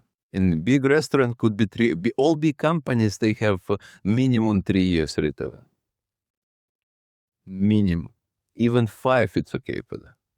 Starbucks. Why? That's economics, they cannot do better. On average, usually 4 years return on And they're less risk. investment. No, they try, and sometimes they have better location, but on average, if you take Yeah. 200 locations, less 200 locations would be 3-4 years. Yeah, but for them, whether it's 3 years or 5 years, if it's someone like Starbucks or whoever, the risk is much lower. So it's like you'll get your return. It's just a matter of time. 3-4 years on the store level, on the corporate level, even more. I feel like that's what our competitors are doing. They're just opening a bunch, getting the return in a short time, then they're just closing. There's so many places closing as well. They opened just there was a big bang. Getting their return and then closing. What do you That's like a new model. Like that you're profitable and you close? so they're after the profit is like on a standstill and then they'll close. Like they can't make any more profit. Why would they close if they're making profit? The ROI is over. When it starts to drop, so they make a lot, then all of a sudden it's a steep decline. They just cut all of them back, shut it down. They already made their profits if it done in this whole shop and leave. I see. So A now, lot of it I feel like people are doing, at least for the bubble tea industry. I don't think anybody intends on sales, spiking, right? They know it's a trend. What's the trend? It's like some of these, not all bubble tea places, the newer ones. Is it a public company? Sorry? Public Not the public. The public one is Auntie Jenny. That one also in United. in where we close our shop. Like, too hot for us.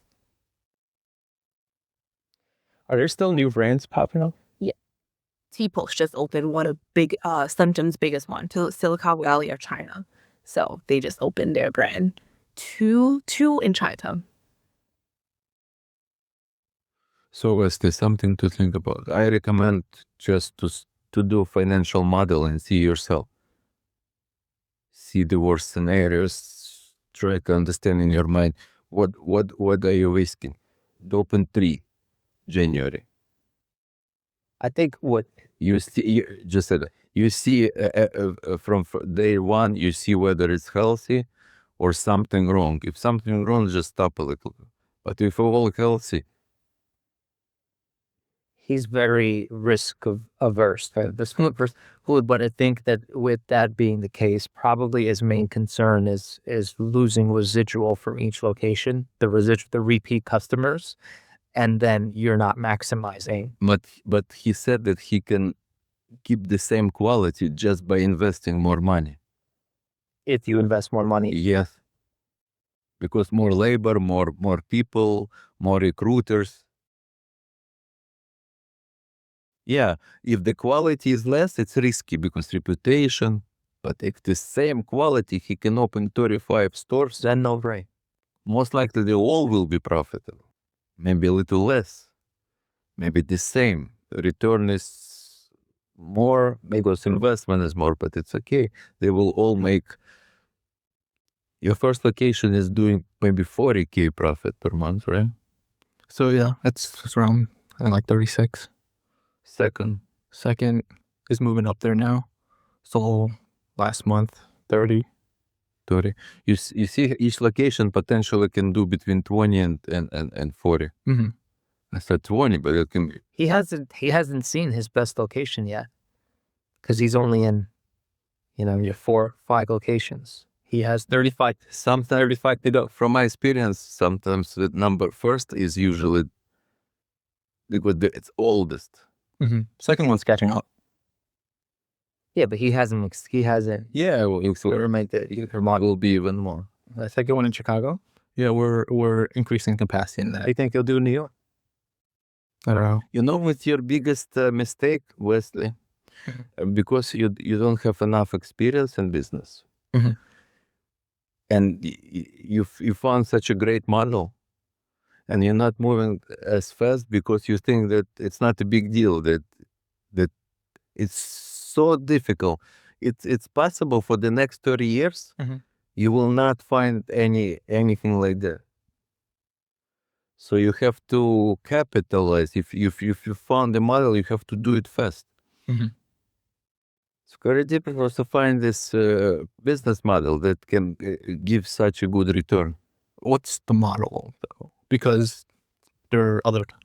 Diego's roommate scaled too fast, but we're beating them in Dallas now. What makes you say they scaled too? Just a second, I'll admit, he's not as good manager as you. He just found a good model, and then he opened so many restaurants, so many locations, but without management foundation. Mm-hmm. But then, if we scale too fast, the probability of me keeping the management. No. If again, I'm telling you, if you open 3, you have all the metrics. You will see right away that it's good. Now you have 0.5. You will see right away that something is going on. It's much higher. So you stop. You fix it. What was the reason that you say that he scaled too quickly? I would say scaled too quickly. He scaled quick, but we were coming in second, and we figured out a way to outcompete them. Yeah, but you see he had mistakes. What he's doing not as good as you. Everything. Marketing, operations. Is his price point the same as yours? Mm-hmm. Yeah, they kind of copied us. They copied you? I was just gonna say the risk that you have is somebody copying you, which will happen along this journey, is more people are gonna copy you. Mm-hmm. How many locations does he have? I think 40. 40. He has 40? Is he profitable? I think he raised 20 million last October. But he copied you? 40 locations? He tried to acquire us, right? So, he tried to acquire us, I think like a year and a half ago. And you denied? He already had different concepts, right? So he adjusted his concept, very similar to ours. Who's Diego? Founder of Cloud Kitchen. What? Wow. He's competing against His roommate. customer? His college roommate. That's pretty cool. He told his college roommate to buy you, or what? No, he just they just happened to be roommates, and I think he started it. And I think I was on the radar, and they reached out. But we weren't at the size yet, so it didn't matter. So he gave him information, probably, Diego. Diego probably no, probably someone in Cloud Kitchen. Somewhere, yeah. Alex, why did you say the oldest does the best usually in your experience? Is that true across the board? Because it's the oldest. It's had more time to mature. That's a typical thing. And for some reason, the first city, if you go to 200 cities, for some reason, where I saw first city, is the has best numbers. Should that worry us a little bit or no?